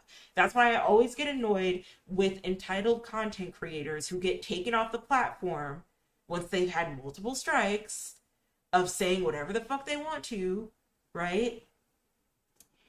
Coming back and being like, they're violating my freedom of speech. They're violating my freedom of speech. No, you can say whatever you want to. You just might have to say it behind a paywall. You might have to say it on your own website where you're asking people for $5, $15, $20 a month, $1 a month. Okay? YouTube is a corporation. They care about money first before they care about your overarching message as to whether or not the sky is purple. People who are like pro free speech, hyper conservative, let's protect the rights of America, the First Amendment, they're trying to censor the right, which is not true. They don't censor the right. Or, you know, sometimes they'll say they're trying to censor the left too. That does happen as well. Or like the liberals, especially when it comes to what's happening in the Middle East. See, this is true censorship, right? I can't really say what's happening in the Middle East, but you know what I'm talking about. It rhymes with Wizrael and Wallenstein, okay? That's censoring, right? But I haven't been arrested yet. They could take my YouTube down, yes, but I haven't been unalived yet. That's a violation of freedom of speech. And I really, really wish people would understand the difference between the two. Because one is your repercussions are being socially ostracized, right? Because you said whatever you wanted to. You might have gotten a 1-2 to the job because it might have been offensive, but like you still have you still have your rights. Okay, when you get under the prison system, you have no rights. All right? 13th Amendment, right? Like that's why it's scary to get into that system constantly. That's why people find it so scary. It's because you literally lose your rights as an American citizen, and they are in the business of keeping you there, keeping you in that jail, keeping you in the prison justice system, right? So I say all that to say that true freedom of speech means that you will not lose your life. True freedom of speech means that you will not lose your that you will not be jailed. That's true freedom of speech, okay? But this freedom of speech of, oh, well, I called my boss a racial slur at work and they let me go. They're censoring me? No, they're not. You can't say that because even if your boss didn't like the racial slur you called him, it's a bad reflection on the company. If that gets out, people aren't going to shop or participate with that company anymore. Hello? Like, oh my God. And it just sucks because it's so hard for people to really understand that, you know? It's like Dave Chappelle with the trans jokes. And I really did think that Dave Chappelle, because what's sad about Dave is that he is a phenomenal entertainer and so self-aware and a very good storyteller that the hill he chooses to die on is trans people and trans women. That's, and it's like, it was the first time he did it, it was like, okay, Dave, like, and he could have been like, I said what I said, whatever, ease up. But then he did it 2 and 3 more times. And it's just like, bro, like this is a dying shtick. Like, find something else to talk about. Leave these trans folks alone.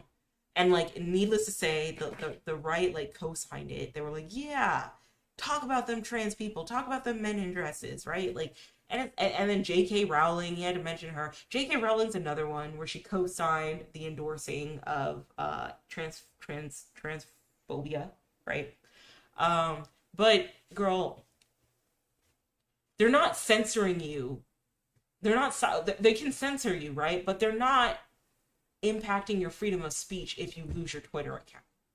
They're not impacting your freedom of speech if you are, if you lose your YouTube channel, if you lose your source of income online. Let's say that. Okay? They are ruining your freedom of speech or your ability to say what you want when you are jailed and you lose your rights as an American citizen. All right? You say something offensive on the job and you get fired, you have the potential of getting another job. You might have to explain like what exactly happened, and the job might look at you like, but like you can still get another job. Okay. Didn't mean to get all ranty there, but like this shit is just so annoying. This isn't hard to understand. I had a friend like this too. He wasn't like to this level, but it was just like, I would say, he said like people should say whatever they want, that that's what freedom of speech is. And I was like, that is true, but also I have the right to say shut the fuck up, because that's freedom of speech too. It works both ways.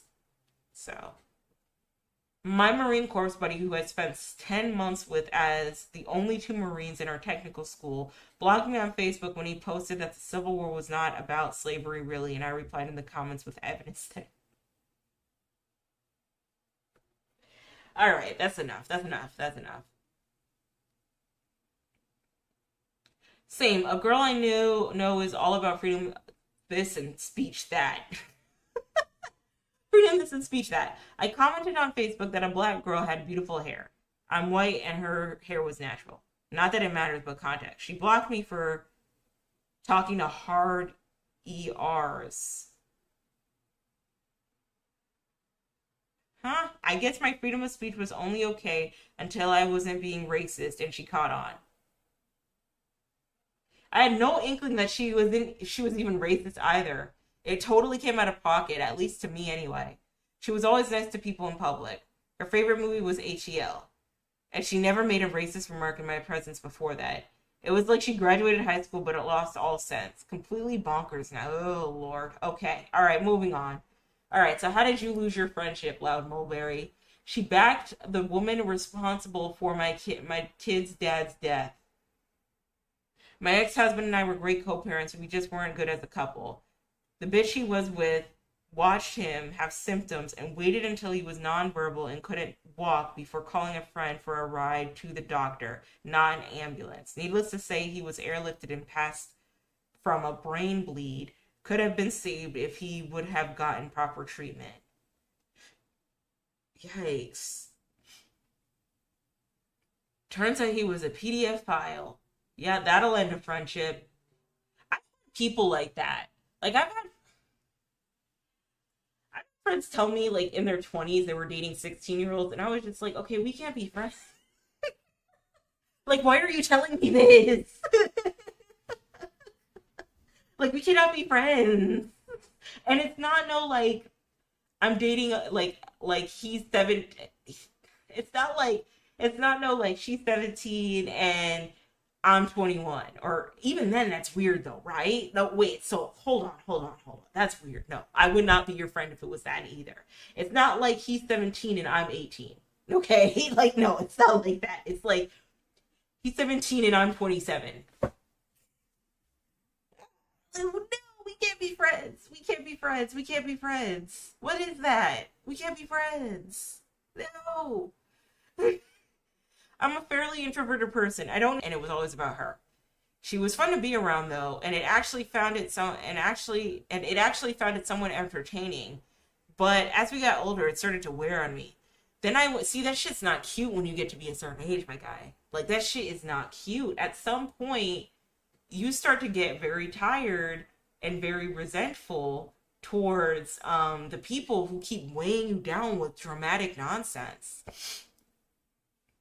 Then I went through something really traumatic, and I needed support. Oh no, guys, let me know if you can see my YouTube videos.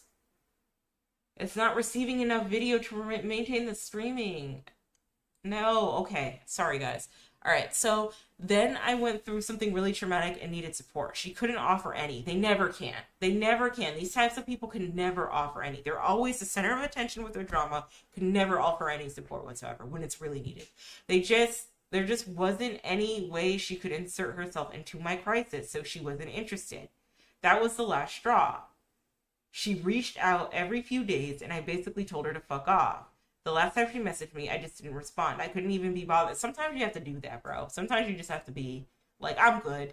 Sounds like my ex-best friend. She's a pro at making everything about her and playing the victim. Even when she physically abused me, it was because she felt triggered.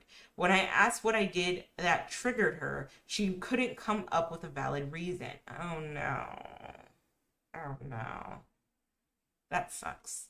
She invited me to her birthday party that was happening that weekend. So, oh God, yuck. Red flag on a person if you fall out during a birthday party, okay? Someone's got to be in the wrong. She invited me to her birthday party that was happening that weekend. So, a last minute ask. I told her I couldn't attend because I already had preset plans for the weekend to see my family visit from out of town and whom I hadn't seen in years. Okay. She got angry and said a number of mean things, including how much of a bad friend I was for not dropping my plans to go to her birthday party.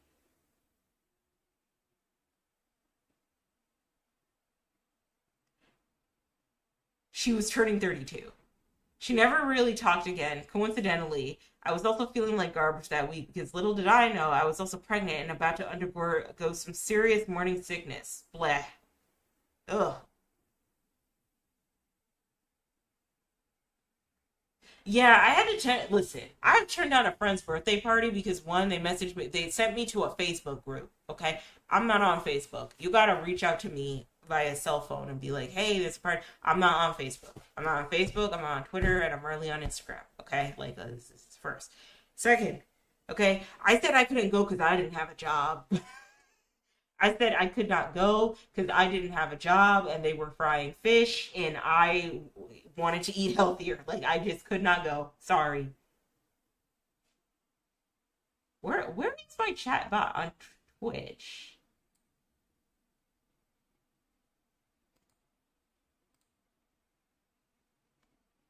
Oh my god.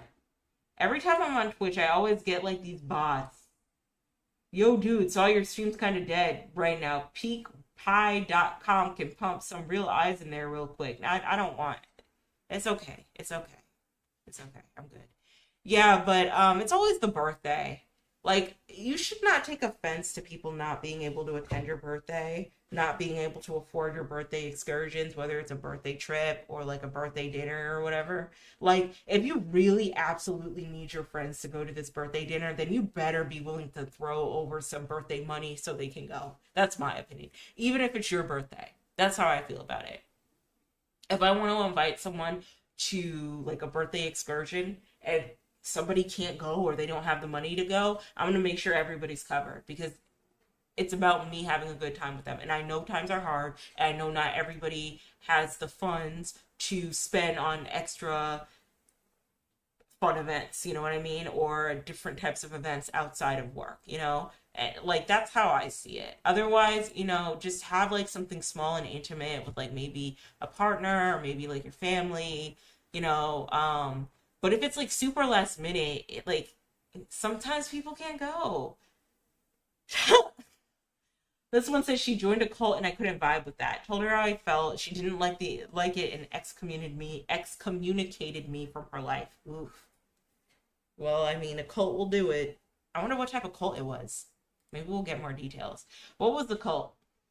It's not a known cult or anything. It's a group of rich, loony women who are luring people in under the guise that it's some kind of Ponzi scheme where you can become a MLM or you can become a millionaire. But here's where the cult stuff comes in, because after they lure you in and charge you literally thousands of dollars to hang out with them, they convince you that you now have magical healing powers. Like light language. Like my friend threw thousands away on this psycho shit and then started telling everyone she's a healer.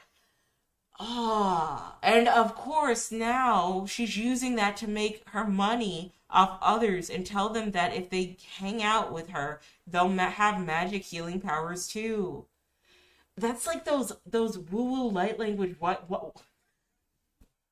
That's like those woo woo light language white women that listen to Fleetwood Mac and collect crystals. You know what I mean?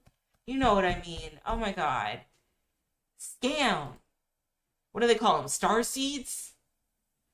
Okay, light language is, I am convinced, I hope no one takes offense to this, but I think light language is the white woman's version of speaking in tongues. Because like in black churches, we invented like speaking of tongues and stuff, right? Like that's where it comes from, right? Pentecostal churches, all of that. Light language is the white woman version of that.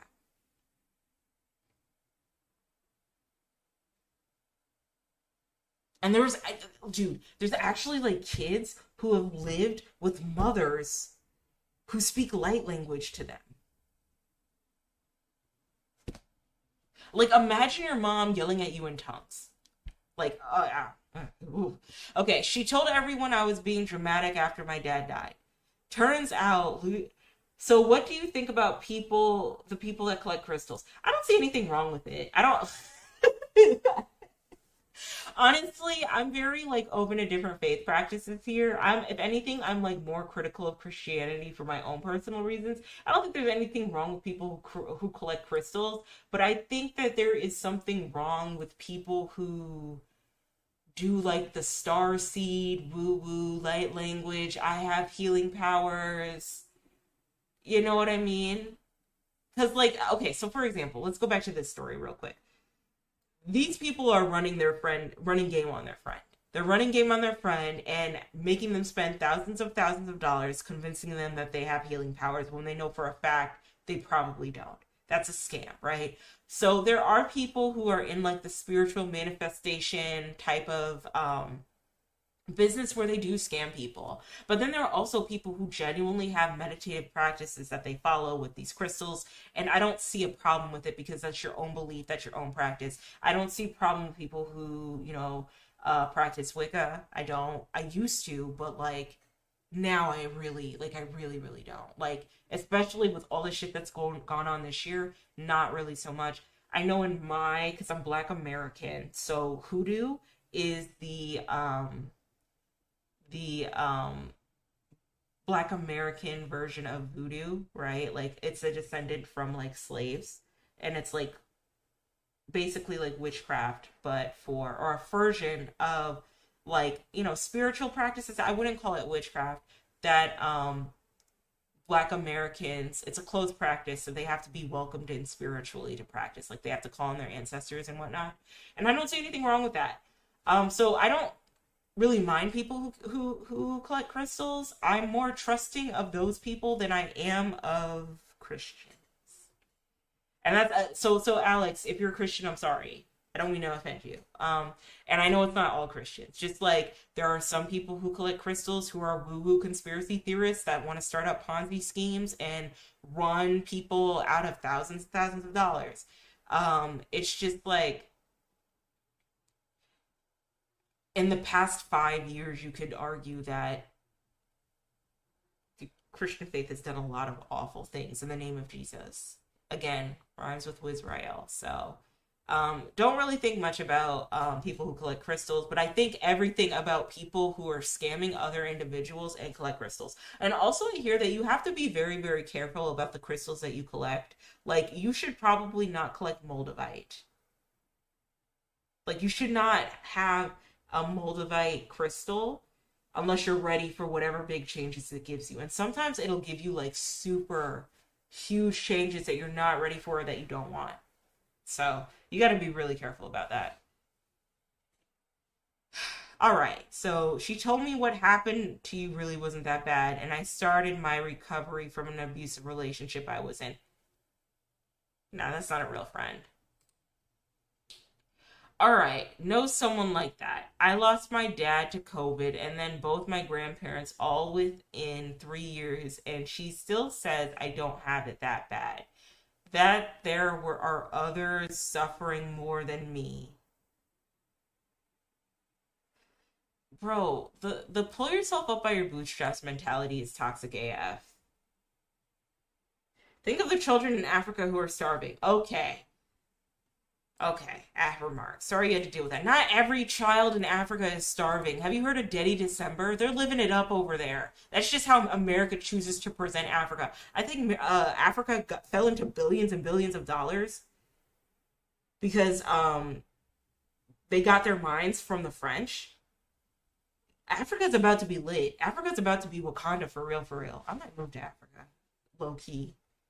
They got their own shit going on over there, but it might be good for me to move over there. Other people's suffering do not invalidate your feelings. It's frustrating when you open up to someone and they tell you you just shouldn't be sad. That's the most toxic, positive nonsense you can give people. I hate that. That's like my biggest pet peeve.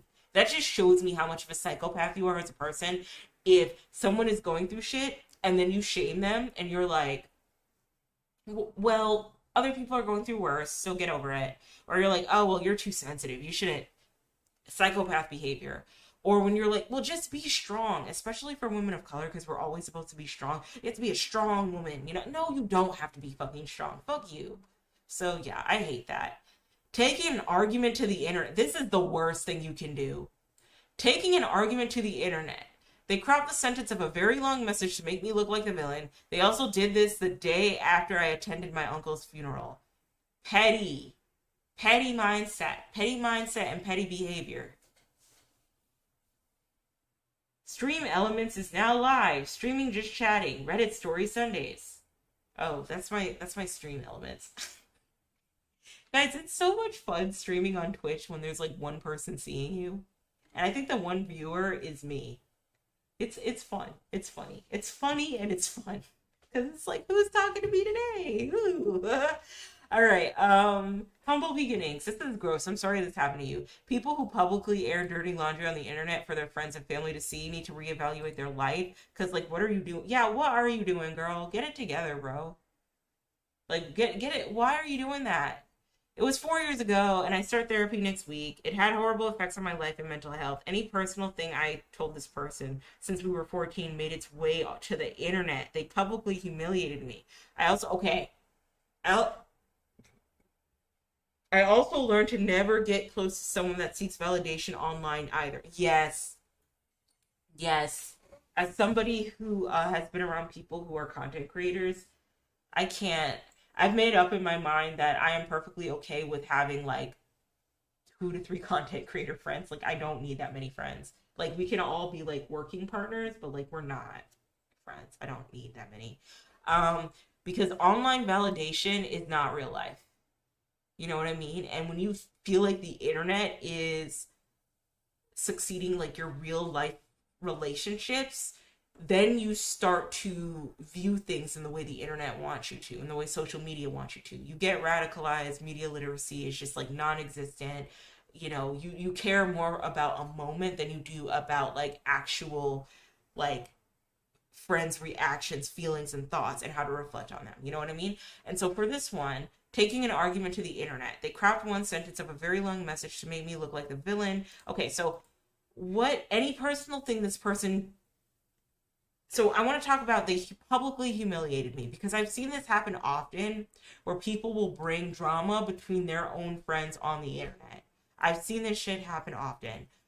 I don't understand why people do this shit. I don't understand why people do this nonsense. It's the worst type of thing you could do to somebody. Um, One, because they don't have enough to defend themselves. They don't they don't have the tools they need to defend themselves. But two, you're not being a good friend. You're not working it out. You're negating all like communication skills to put people who don't even know the situation in y'all's business. That was like a really common thing on TikTok. I think another significant reason why I just stopped going on TikTok as much because between the birthday girl dinner, between like the the coffee date girl, the girl who ate 25 oysters that one time, like it all was just like a lot of nonsense. And it all just made me want to think like, well, is this real life? You know, is this how we really are as people? Like this is all for internet fodder. And so when it's a really serious relationship where your friendship is on the brink of falling out, and so you start exposing messages, exposing Instagram messages, exposing text messages and all of that, right?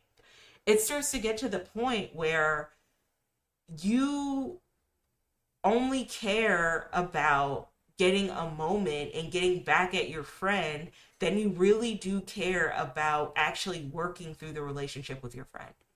And that's so and in even like nefarious case, it can get so toxic to the point where you are so desperate to be in the right and to get a bunch of people who do not know you as a person on your side that you are willing to post all their bullshit on TikTok or on social media or wherever you post it in order to do so. Like you are so desperate for a viral moment. Like I find it so weird that people just screenshot conversations they're having with friends all willy-nilly being messy. I remember this girl made a story time about an Aspen trip with her friends and how one girl was just like ruining the whole entire Aspen trip just to embarrass her. Like, girl, like, why are you doing this? If I knew you as a person, as a creator, and you wanted to like start a working relationship with me or like wanted to be my friend, I'd be like, absolutely not. I can't trust you. You're being fucking messy. You're For all I know, I could tell you something personal about my life and then you just talk about it on the internet. I at least try to be vague about the people I'm talking about. And I'm not big enough where people can go and like connect the dots of who I'm talking about, right? Like, but like, how fucking dare you? Like, that shit's awful. So I'm so sorry this happened to this person. I don't know. I'm very passionate about this stuff because I do notice people on the internet do anything for engagement and anything for attraction, anything for clout, what we used to call it back in the day. And some of the things that they will do is, humiliate their friend for a moment, for a story time, share their side of the story. I mean, like I said, the psychiatrist early on today, the psychiatrist was over here trying to create or the lady who fell in love with her psychiatrist was trying to create a narrative that her psychiatrist was grooming her. Like, this is dangerous shit. You have to be very careful about what you post online and like what this means for somebody's livelihood. If you know that they're in the wrong, or if you know it's a little argument that y'all can just figure out on your own. Just saying. I was in the middle of a divorce and my childhood bestie told me I was a shit Christian. Okay, so Alex, I don't know if you're still here, but this is the stuff I'm talking about. Like, this is, they do anything for clout. Yeah, they do. On some Cardi B Offset shit, they do anything for clout. So I was in the middle of a divorce and my childhood bestie told me that I was a shit Christian and that I deserved being mentally abused. Spread lies to my family, saying I was on drugs and drinking wildly every night, and made my life much harder during an already difficult time. A few years later, she got divorced. Karma! So that's something I believe in, Alex. I really do believe in karma. You got to be very careful with the energy you put out there. A few years later, she got a divorce, but it was okay because God wanted her to leave him. She has tried to reach out over the years to try to get info on my life, to talk to my parents. We are technically related by marriage and caused drama. I had to delete all social media to get her to leave me alone. Yeah, see this shit right here? This is what I'm talking about, why I'm critical of Christians. Because when you're out here co-signing individuals to stay in a fucked up marriage in the name of the Lord, where people are getting abused, where people are verbally, emotionally, physically, you know what I mean? And honestly, marriages don't last that long anymore. But like, yeah, this is what I mean. This is how I feel about it. That's a lot of to unpack, let alone be burdened with. Hypocrites are the fucking worst. Yeah, and then like Christians always like to change the narrative when it doesn't bother them. I had family members, like my family is very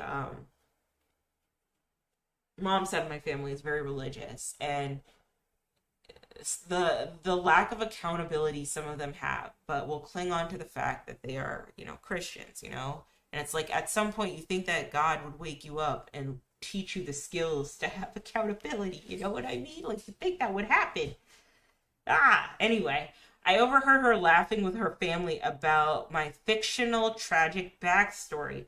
Turned out she didn't believe me about a lot of things I had told her about my life and was happy to discuss that fact with people. Ugh. I had always thought she was one of those fundamentally decent people that you meet for a few of. Okay? Turns out there are even fewer of them than I thought. Ugh. Yikes. You know what? I used to tell my mom and my aunts about like some of the friends I had, right? Right? I had to stop doing that because they'd always make it like bigger than what it was. They'd always like turn it into like a shit talking fest. So I just made sure not to tell them anything. You know what I mean? Sometimes, I don't know, family can bring out the worst in you, but it looks like this person was really not her friend like that. And it looks like this person was trying to create a narrative to her family. All right, he tried to get some other guy to SA my girlfriend. I shit you not, huh? What? Why? It's a long story. The other guy wanted to fuck her and he set her up. Good job. Good. Okay. Guys, men are scary. By drugging her, perhaps something like that. Definitely rendering her helpless. Is your girlfriend okay? Yeah, she was. Yeah, this was 15 years ago. Hey, yay, they're married. Okay. What? Oh my God. Told her my ex sexually assaulted me. Okay, I shouldn't have said that. Well, we're at the 3 hour mark, so maybe it doesn't matter. Essayed me. She took his side and called me dramatic, then started dating him and told me I need to get over him because he. Okay, wait, whoa, whoa, whoa. So, told her my ex essayed me. Oh. Grape culture. Okay, she took his side and called me dramatic, then started dating him and told me I need to get over him because he convinced her I just wanted to get back together with my rapist. Yeah, Stephanie, you can have him. Oh no. Okay, so her ex essayed her, and then her friend took the side of the the ex and called her dramatic, then started to okay. Oh, this is pick Misha, pick me Ann, pick Mina to get over him because he can girl, and you think he's not gonna grape you. Yes, Stephanie, you can have him. No amount of explaining shows screenshots where he admits his actions or directly stating, he raped me. I don't want to date or be friends with him. Could convince her otherwise. Some people love denial. Some people are desperate. You have to be super desperate to want to date a rapist. Girls, ladies, no. There are, someone will hit. Someone will hit. It doesn't have to be a rapist. Why would you do that? So not only did you lose a friend, you lost the friend at the hands of being with a rapist.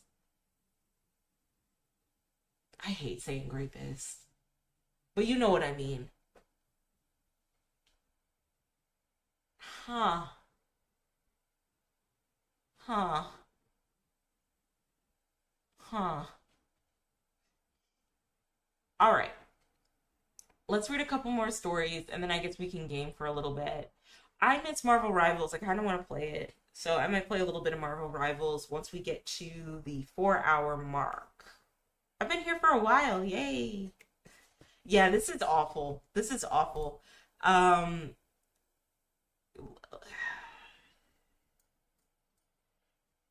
you should never be that desperate to be with a rapist, unfortunately, but this is how grape culture works. Like, it doesn't even have to be that the person has a lot of power and influence. It could very well be he just has a penis and you're desperate enough. I'm so sorry if she had to go through this. No woman should ever have to go through this, unfortunately, because of how this world works. We are taught to not side with victims and we are taught to side with accusers and rationalize with or the accused or the rapists themselves. And I just hope she finds help and therapy. And honestly, I don't even wish ill will on Stephanie. I really just hope Stephanie wakes up before the same thing happens to her. Because for whatever reason, unfortunately, women have it convinced in their mind that the same thing won't happen to them, that it's going to be different. It's never going to be different, love. It's never. Like, if they cheated on your friend, they're probably going to cheat on you. If they, your friend, they're probably going to, you know what I mean? Like, if they essayed your friend, they're going to essay you. Like, be careful. One of the smartest guys I know, talented in almost everything he did, just naturally, and I grew up so jealous of him, late 90s, and he discovered speed and ecstasy, and through the years of abuse, it changed him. It's always the smartest ones, too. Even down to his face. When he was on E, his face would sag, and slowly but surely that droopy, saggy face became his only face. Final straw was finding out he had sold some of my things he had borrowed, then lied about it, blaming other. I missed him a lot, but the guy I miss is gone now. Dang, that is sad. Because at some point, you know, drugs become a dependency. Like, you can't stop, you know? Um, yeah, that's why I don't indulge outside of gardening. I just don't feel comfortable with that. I hear that's like a rabbit hole drug anyway, ecstasy. So, distance, I guess. When me and my parents migrated to the UK, I started school but was unhappy in it. Then in my second year, I moved and he became my first of very few friends in that school. We were basically inseparable until we graduated from school 4 years later. He went to a different secondary school and we kind of lost contact. After that, I tried to restore it through our parents since they were still friends, even getting his number. But no matter what I tried, I just never got a reply back. I don't know. Eventually, after trying for God knows what time years later, I asked myself, do I really respect myself that little to chase someone who doesn't yeah, that's not your friend. Have the decency to reply and deleted everything related to him. Period. Put the boundaries up. We're strict over here.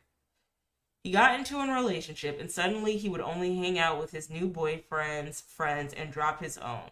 Any invitation to hang out or go to dinner was flaked on by saying he couldn't afford dinner, even though I've offered to pay and have paid several times. And then a week later, I see his IG story of him fucking off to Miami with his boyfriend, but he couldn't pay for dinner, where I was excited to tell him I got engaged.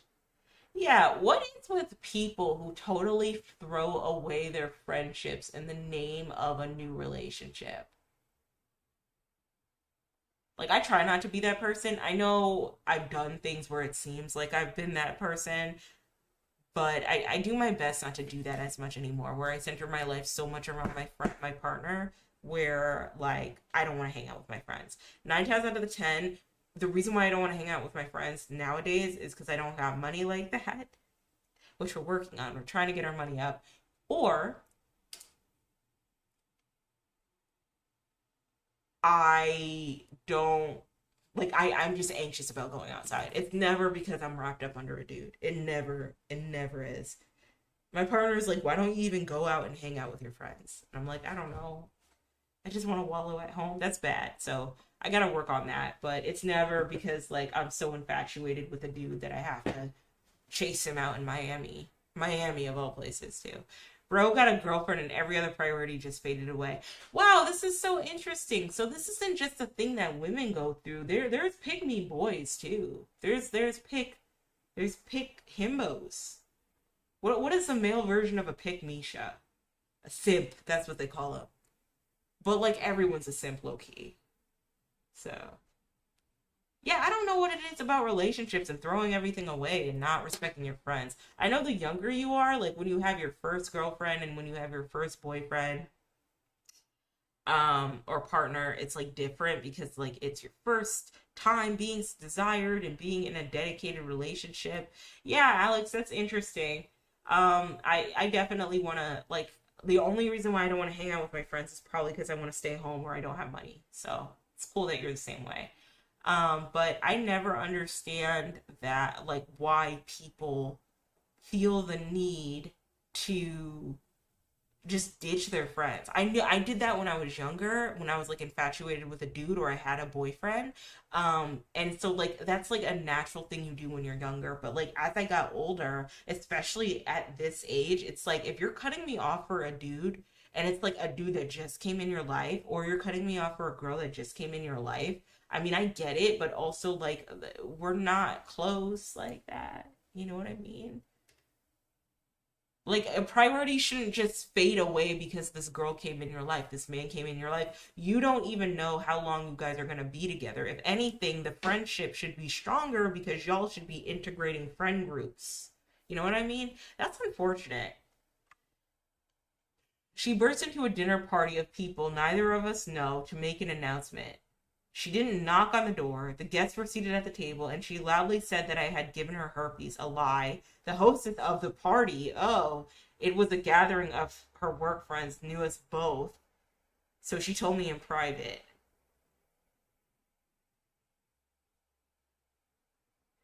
That ripped the rug from under my feet, and I want no contact on that crazy woman. That was 40 years ago. Why would you do that? A friend I worked with got mad at me for not covering her when she was sick. She didn't ask me to, so she told me that I was giving men cervical cancer. You can't give men. Can men get cervical cancer? I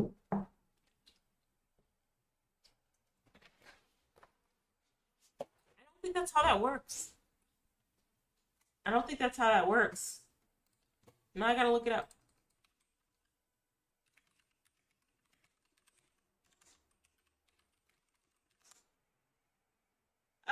Oh, I didn't know that. Be safe out there, folks. Wrap it up. That all the better reason to wrap it up. Are you guys dumb? You can get cervical cancer out in these streets. Men too. God. No 5 to 10 minutes of bliss is worth cervical cancer. Okay? Oh my God. Oh, TMI. Now that we're on the topic, since we're late, we're like 3 hours and 48 minutes in. I guess I can give my sex ed talk and like my relationships and excursions. When I was dating and when I was out in these streets, right? The amount of dudes who wanted to hit raw, and I didn't even know them like that. Like we weren't even in like a dedicated relationship. It was like it literally was like one night stands. And they're over here like, yeah, maybe we can F for all the next time. I'm sorry? Weird. Weird. You're not worried about pregnancy? You're not worried about STDs? You're not worried about getting cervical cancer? All right. Anyway, moving on. Not lifelong friendships, but I was diagnosed with brain cancer in 2015, and very soon I learned who my real friends were, and many other friends basically ghosted me over the course of the year. Oh my God. Is he good? Are people checking? Hey, are you good now? In remission? I really want to know. I want to know. All right, so she had a huge victim complex and managed to make a major crisis of any minor inconvenience. I felt sorry for her, so I was there for her, listened to her shit, and gave her advice every single day, sometimes for hours. I basically became her personal therapist. If y'all are trauma dumping for hours, no, we gotta go. We gotta go.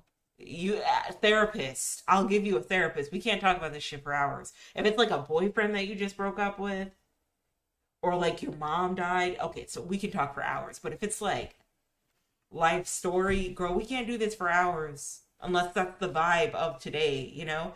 Until one day I had a hard time and she would have needed her support and would have needed her support.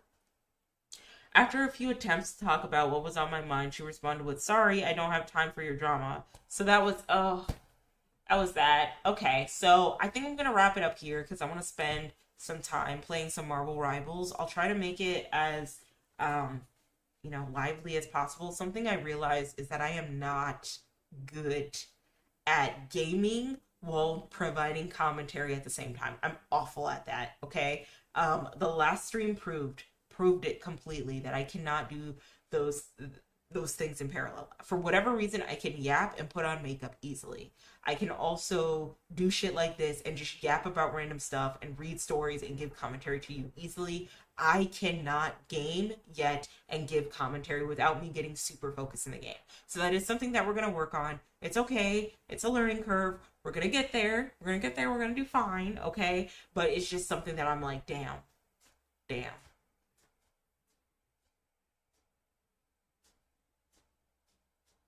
Said I deserved the death penalty for getting an abortion and meant it. See, y'all don't care about those zygotes and fetuses. Y'all care, no, no, y'all care more about those zygotes and fetuses than you do care about the actual human being on this planet.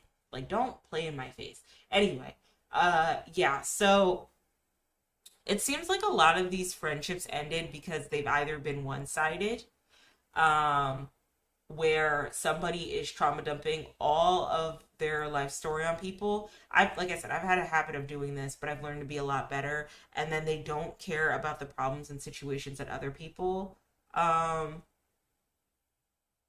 they don't care about the conversations or the issues or the drama that other people are going through. I actively try to be better at this. I actively try to be like, hey girl, what's going on, what's happening. Still I'm not the best at this, so I need to be better in reaching out on my to my friends. But something that I've improved drastically on is that I do my best not to trauma dump on people. I do my best not to trauma dump on y'all on YouTube. Y'all don't need to know everything about my life unless I'm trying to tell a story about what's going on or providing commentary, right? Like I've done that a couple times, but like when it comes to friends, it does seem like friendships fall out when you have a one-sided friendship where it revolves a lot around one person's life and the other person is just like the sidekick and they never get spotlighted, they never get highlighted, they never get celebrated. It also seems like a lot of friendships have fallen out because someone plays victim too much or never holds themselves accountable, or drama always just starts happening to them. Never like those friends, can't deal with those friends.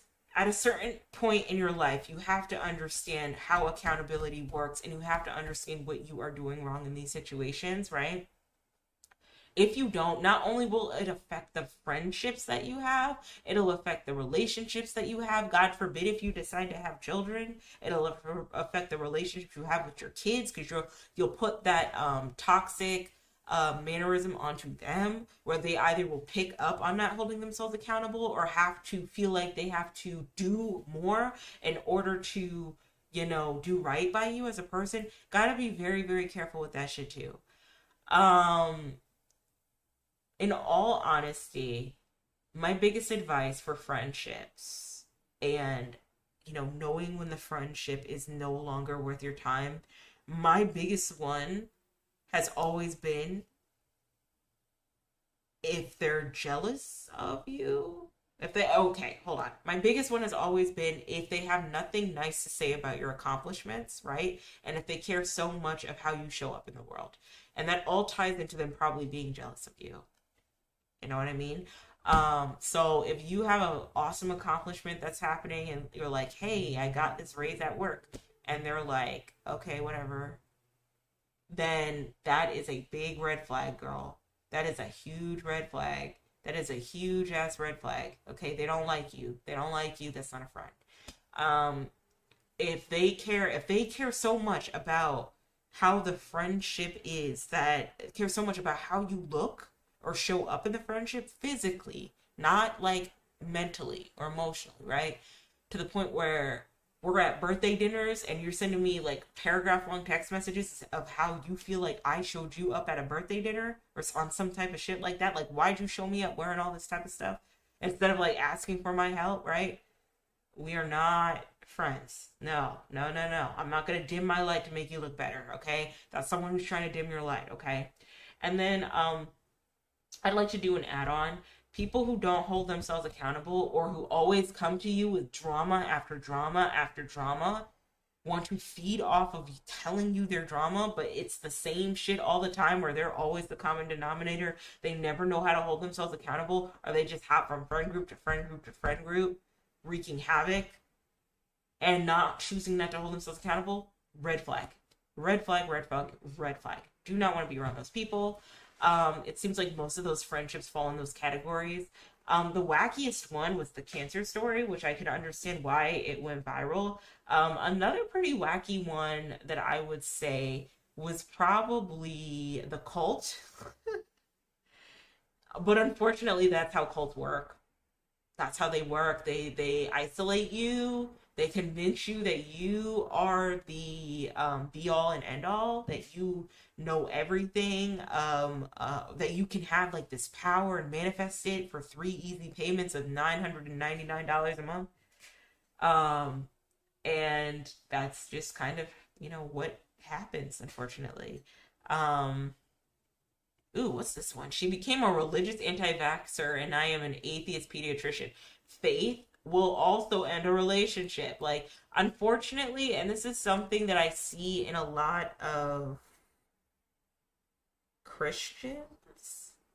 I can't speak on other religions. I can't speak on Judaism and I can't speak on Islam. But in Christians, like, especially if you're like a new born again Christian, this shit happens a lot, unfortunately. I don't want to shit on Christians too much. It's okay to have the Lord in your life, I guess.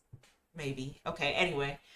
But it seems like for the most part, a lot of these friendships came from, lack of accountability, always blaming other people. The freedom of speech one was also one that pissed me off too, because people misconstrued freedom of speech for not facing repercussions. As long as you are not losing your rights as a citizen, you still have your freedom of speech.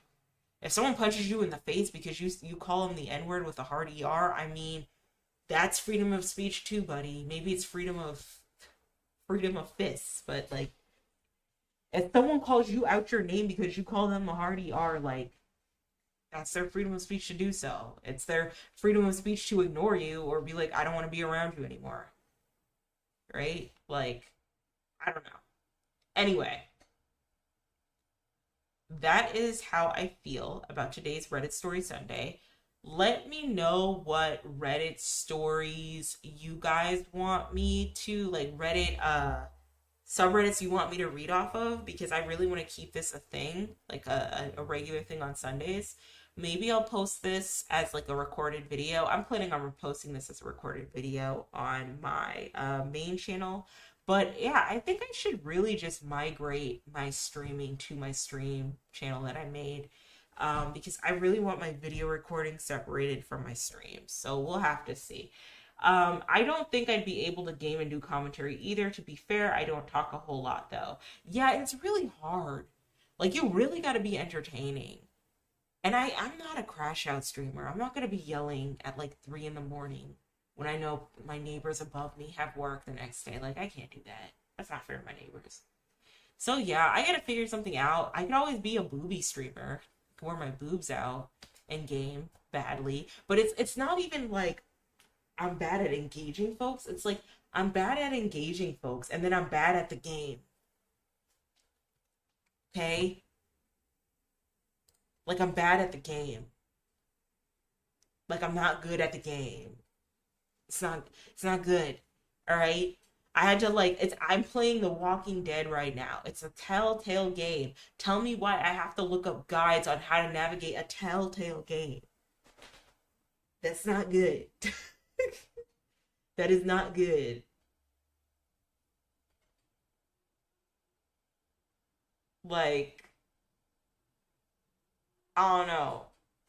I don't know. I gotta figure it out. I gotta figure it out. But anyway, I'm gonna play a couple games of Marvel Rivals, and then I'm gonna close out the stream because I want to like at least try to be here for in half an hour. But yeah, let me put the wake screen up. I have to eat, and then I have to um load up Marvel Rivals. So I will be back in a bit.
button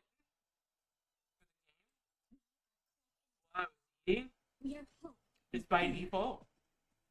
Why is everybody a duelist? You see this shit down here? I'm not healing everybody. While I was eating, I just clicked the play button. I wasn't really thinking about like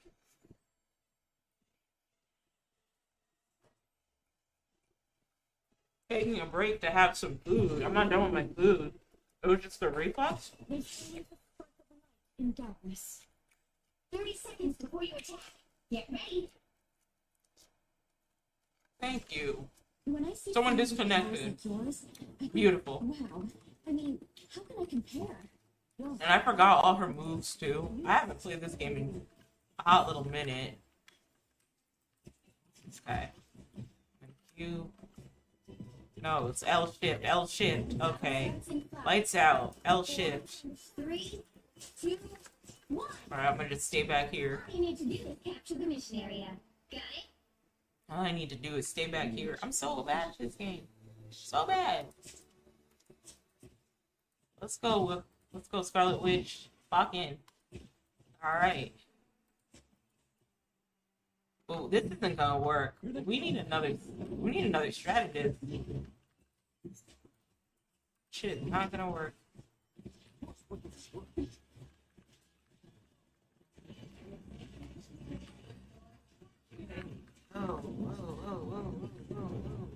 is going on? Chaos. Okay, like 4 years ago, this would have like fucked me over.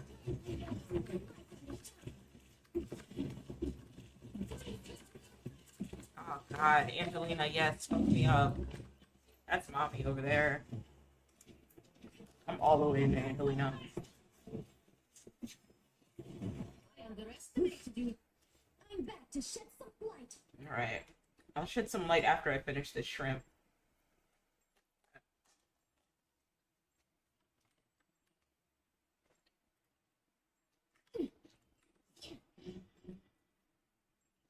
This spot gives me strange feeling. That's it.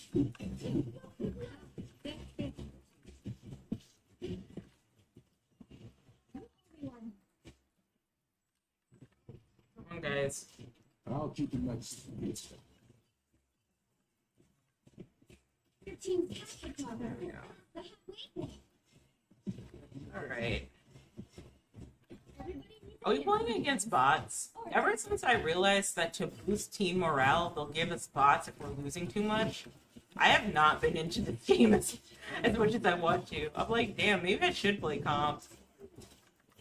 But I lose comp every time, so it's probably better for me not to do that.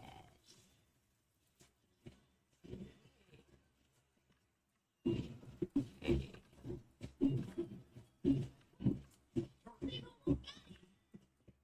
They don't almost got it. When should I do ult? Get in that, girl. That was for you. Seriously? Let's get this health back. By the eye of Agamotto.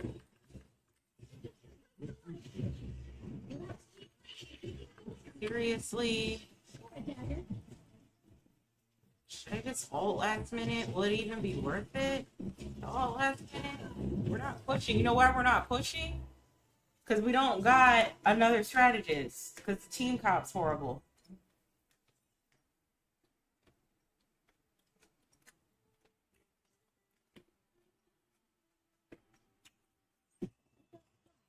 I wouldn't know the real power of the light force.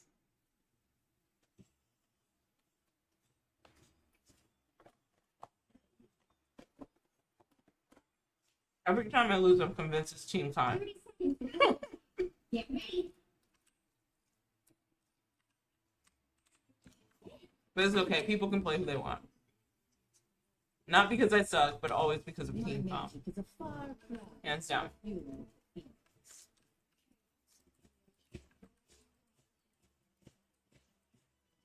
Then maybe that's how you and the battle starts in 5, 4, 3, 2, 1. One. You you need to do is capture the mission area. Got it? Even if my powers can't repair the time stream, I can still protect.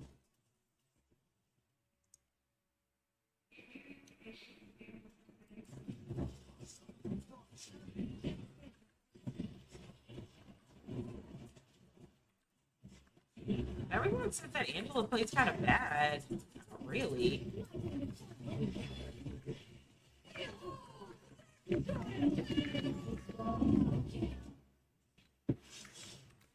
Oh, shit.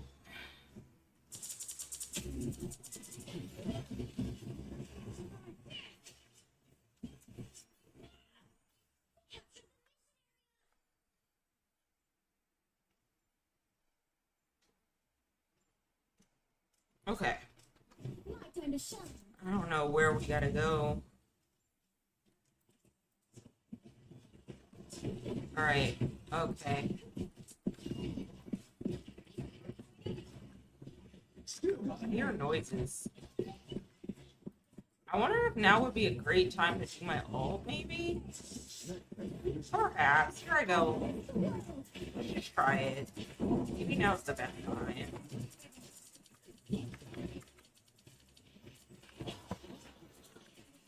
See, that worked out.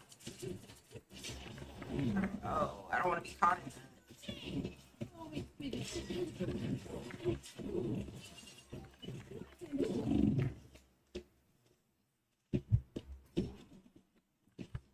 Okay, she's gonna come and find me. She's gonna come and find me.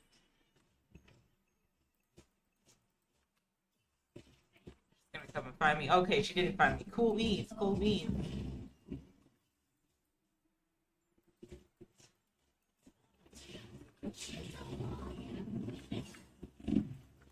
God, that Angelina is good.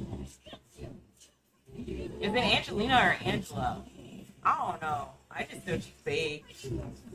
I'm into her.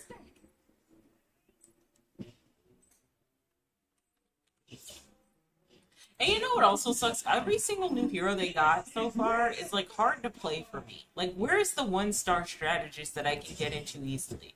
I was so hyped when Emma Frost was in this game, and then people were like, well, Emma Frost is difficult to play. And I was like, well, damn. Guess I can't play her. Nice. Okay, that wasn't smart. That wasn't smart. See, this is why I don't talk in games. I don't pay attention.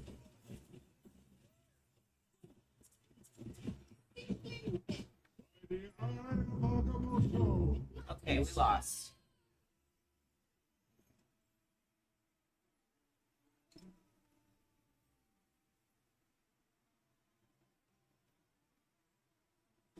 Well, you can't expect to win them all.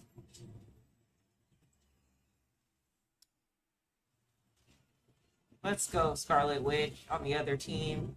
I feel like they're gonna put me in a bot game after this to boost my morale, to make me feel like I'm somebody when I play this game.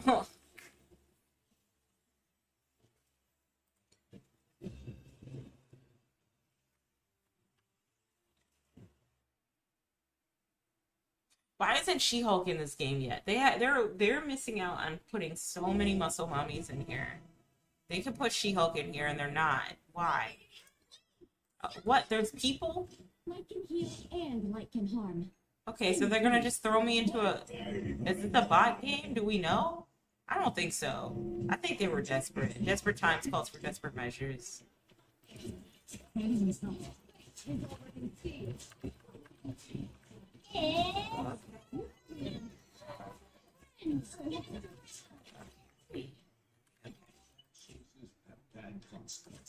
Okay, the team seems to be handling themselves. I think we're playing against bots. That's what I think. Go this way? Go this way? Yeah, look at this. That's a bot. TMM underscore? That's bot coded language. That's a bot username if I've ever seen it.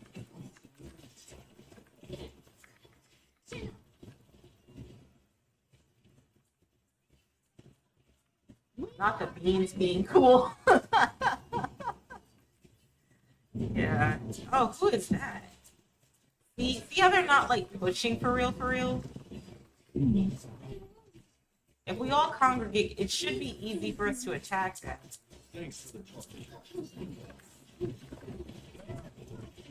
Or no, maybe these aren't bots. Wait a damn minute. No, I think these are. They're not. No, maybe they. I don't know. I don't know. Oh, I'm back? Am I alive? Oh, okay. No, I'm not.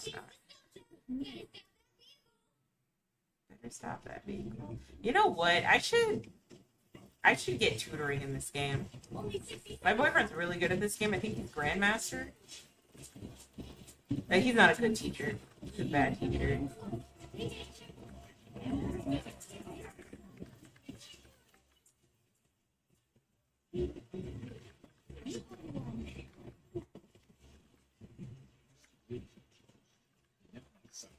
Okay. Where am I? Where am I?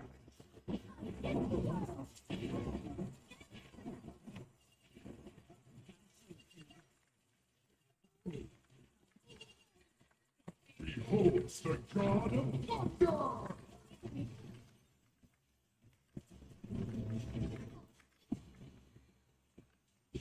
Ah, Angela, stop. She's not fun to play against, I'll tell you that much.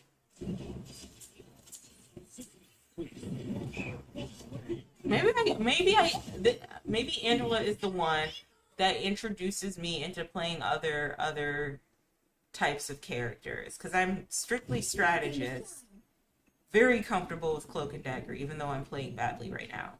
So maybe that's a sign We are that I need to play.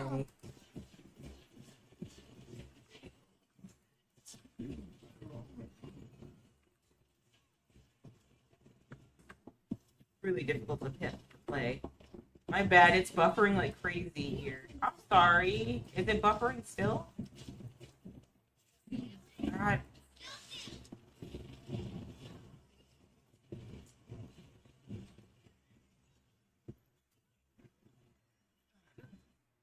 much to prove. Much to prove. And then there are some interesting characters that are like 4 stars, supposed to be hard, like Invisible Woman, but I played just fine. I got MVP with her. So, I don't know. Maybe it's a situation where I just need to try it for myself. I only play bad bitches, by the way. I don't play the dudes. I don't, no. Bad bitches here. So, Cloak and Dagger, Invisible Woman.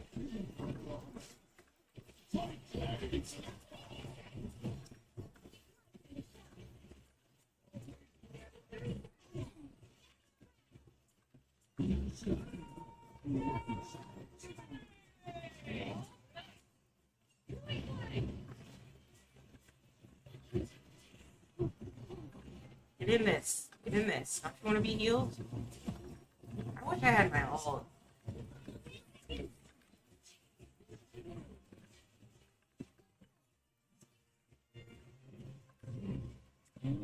it looks like we're gonna win. Yay! 3/4 of the way there, and I was helping him win. Yeah. Is it still buffering, Alex? Let me know. Let's go dab sweats. I don't think we were playing against bots. They were a little too aggressive. But sometimes they'll have you play against bots.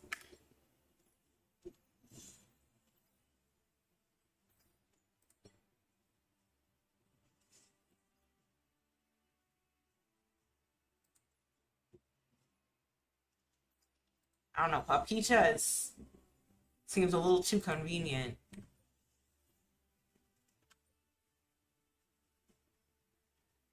How do I figure out if I played against... Girl, I don't know. Anyway, let's go back. Let's go back to the game.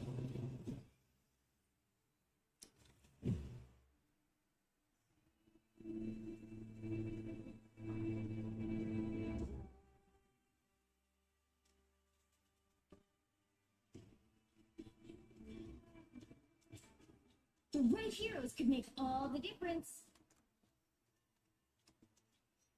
We are Cloak and Dagger. We are hope. I'm not the type who fades quietly into the background. I don't know why I chose Invisible Woman. I don't think that was the best idea for me.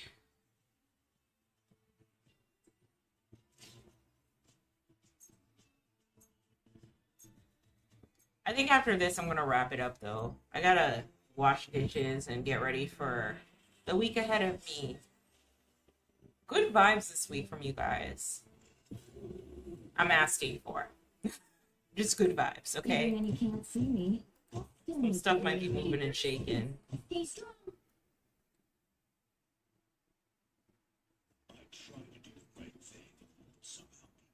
Yeah, I forgot. Oh god, I forgot how to play her. She has so much shit. Especially how you think. I think I'll figure it out. It's but she has 4 stars of all people. But Emma Frost has like 2 stars. Make it make sense. 5, 4, 3, 2, 1. You have to stop them from securing the mission area. Hey Bookie, look at Angelina back there. Bad bitch, bad bitch, bad bitch. Bad.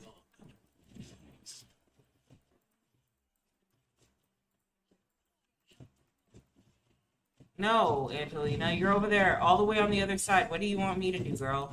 I gotta support the...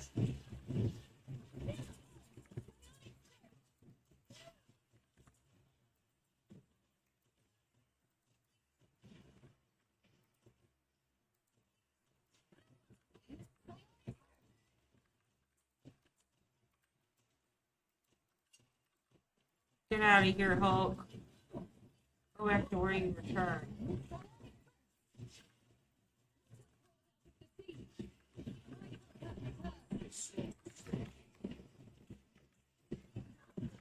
Feeling bent up.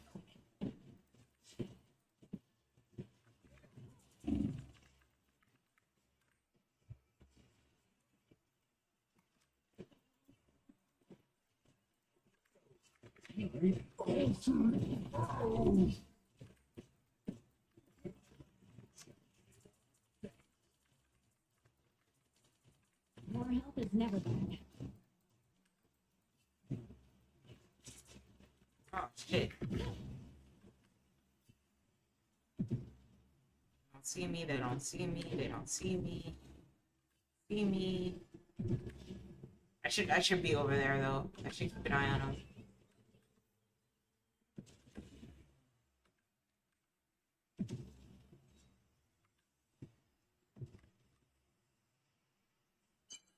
You need to stop that vehicle in its tracks.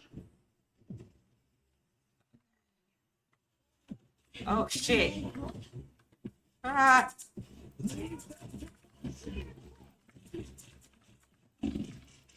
Ah shit. The Moon Haunter. It's clear. I'm Yeah, your so used to you. sister. What is it? What do they call the unaliving of another sister? I know the unaliving of a woman is matricide. Homicide, maybe? Yeah.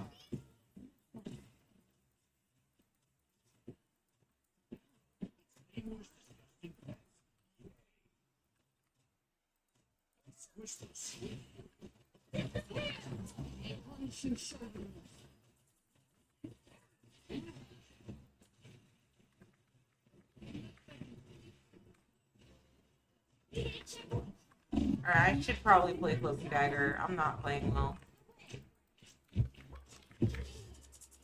Okay, so Cloak and Dagger.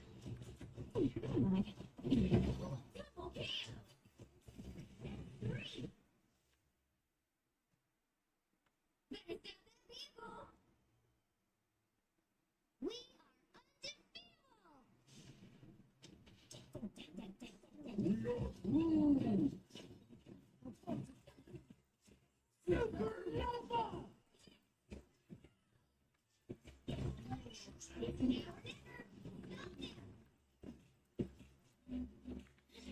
Shoot me, little guy.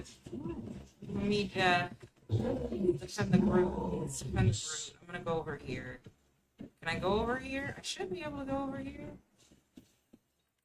Groot got it? Groot doesn't got it, girl. I did bad on my end. Bad on my end.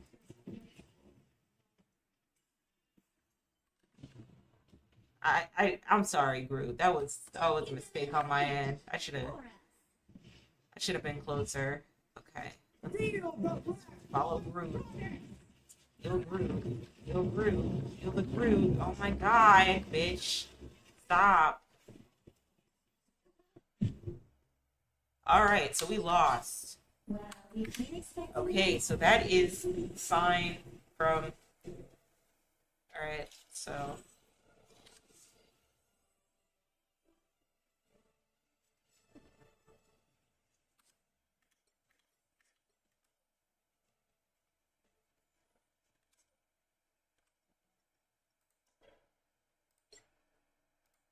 Okay, guys, so that is it for today's stream. I think I'm gonna wrap it up here. I'd like to thank everybody who stepped in and watched me today. Read some Reddit stories. I really like this segment of my streaming, so I'm gonna keep this up. I'm gonna do this every Sunday from 8 to midnight. That's a good time to get online with you guys. It's also early enough for y'all, so it's a Sunday, so I don't want y'all um trying to come in at like 10:30 p.m. from like midnight, or like 2 a.m. and you have work tomorrow. So I think this is a good time for all of you guys. But I'd like to say thank you to every single one of you who tuned into my stream. Thank you guys so much. Thank you guys for adding input on the Reddit stories that I read. And then I hope to do this next week. I have to decide how I'm going to be planning out my main channel and what I will be adding on my stream channel. So far, I was thinking about just adding all my VODs on my stream channel and then unlisting them on my main channel. That still might not happen. Maybe, maybe not. But yeah, it's all depending on what I do. But thank you guys so much for tuning into this stream, and I hope to see you guys next time. Okay, have a wonderful rest of your day, or rest of your evening, and have a wonderful rest of your week. Goodbye. Love you all so much.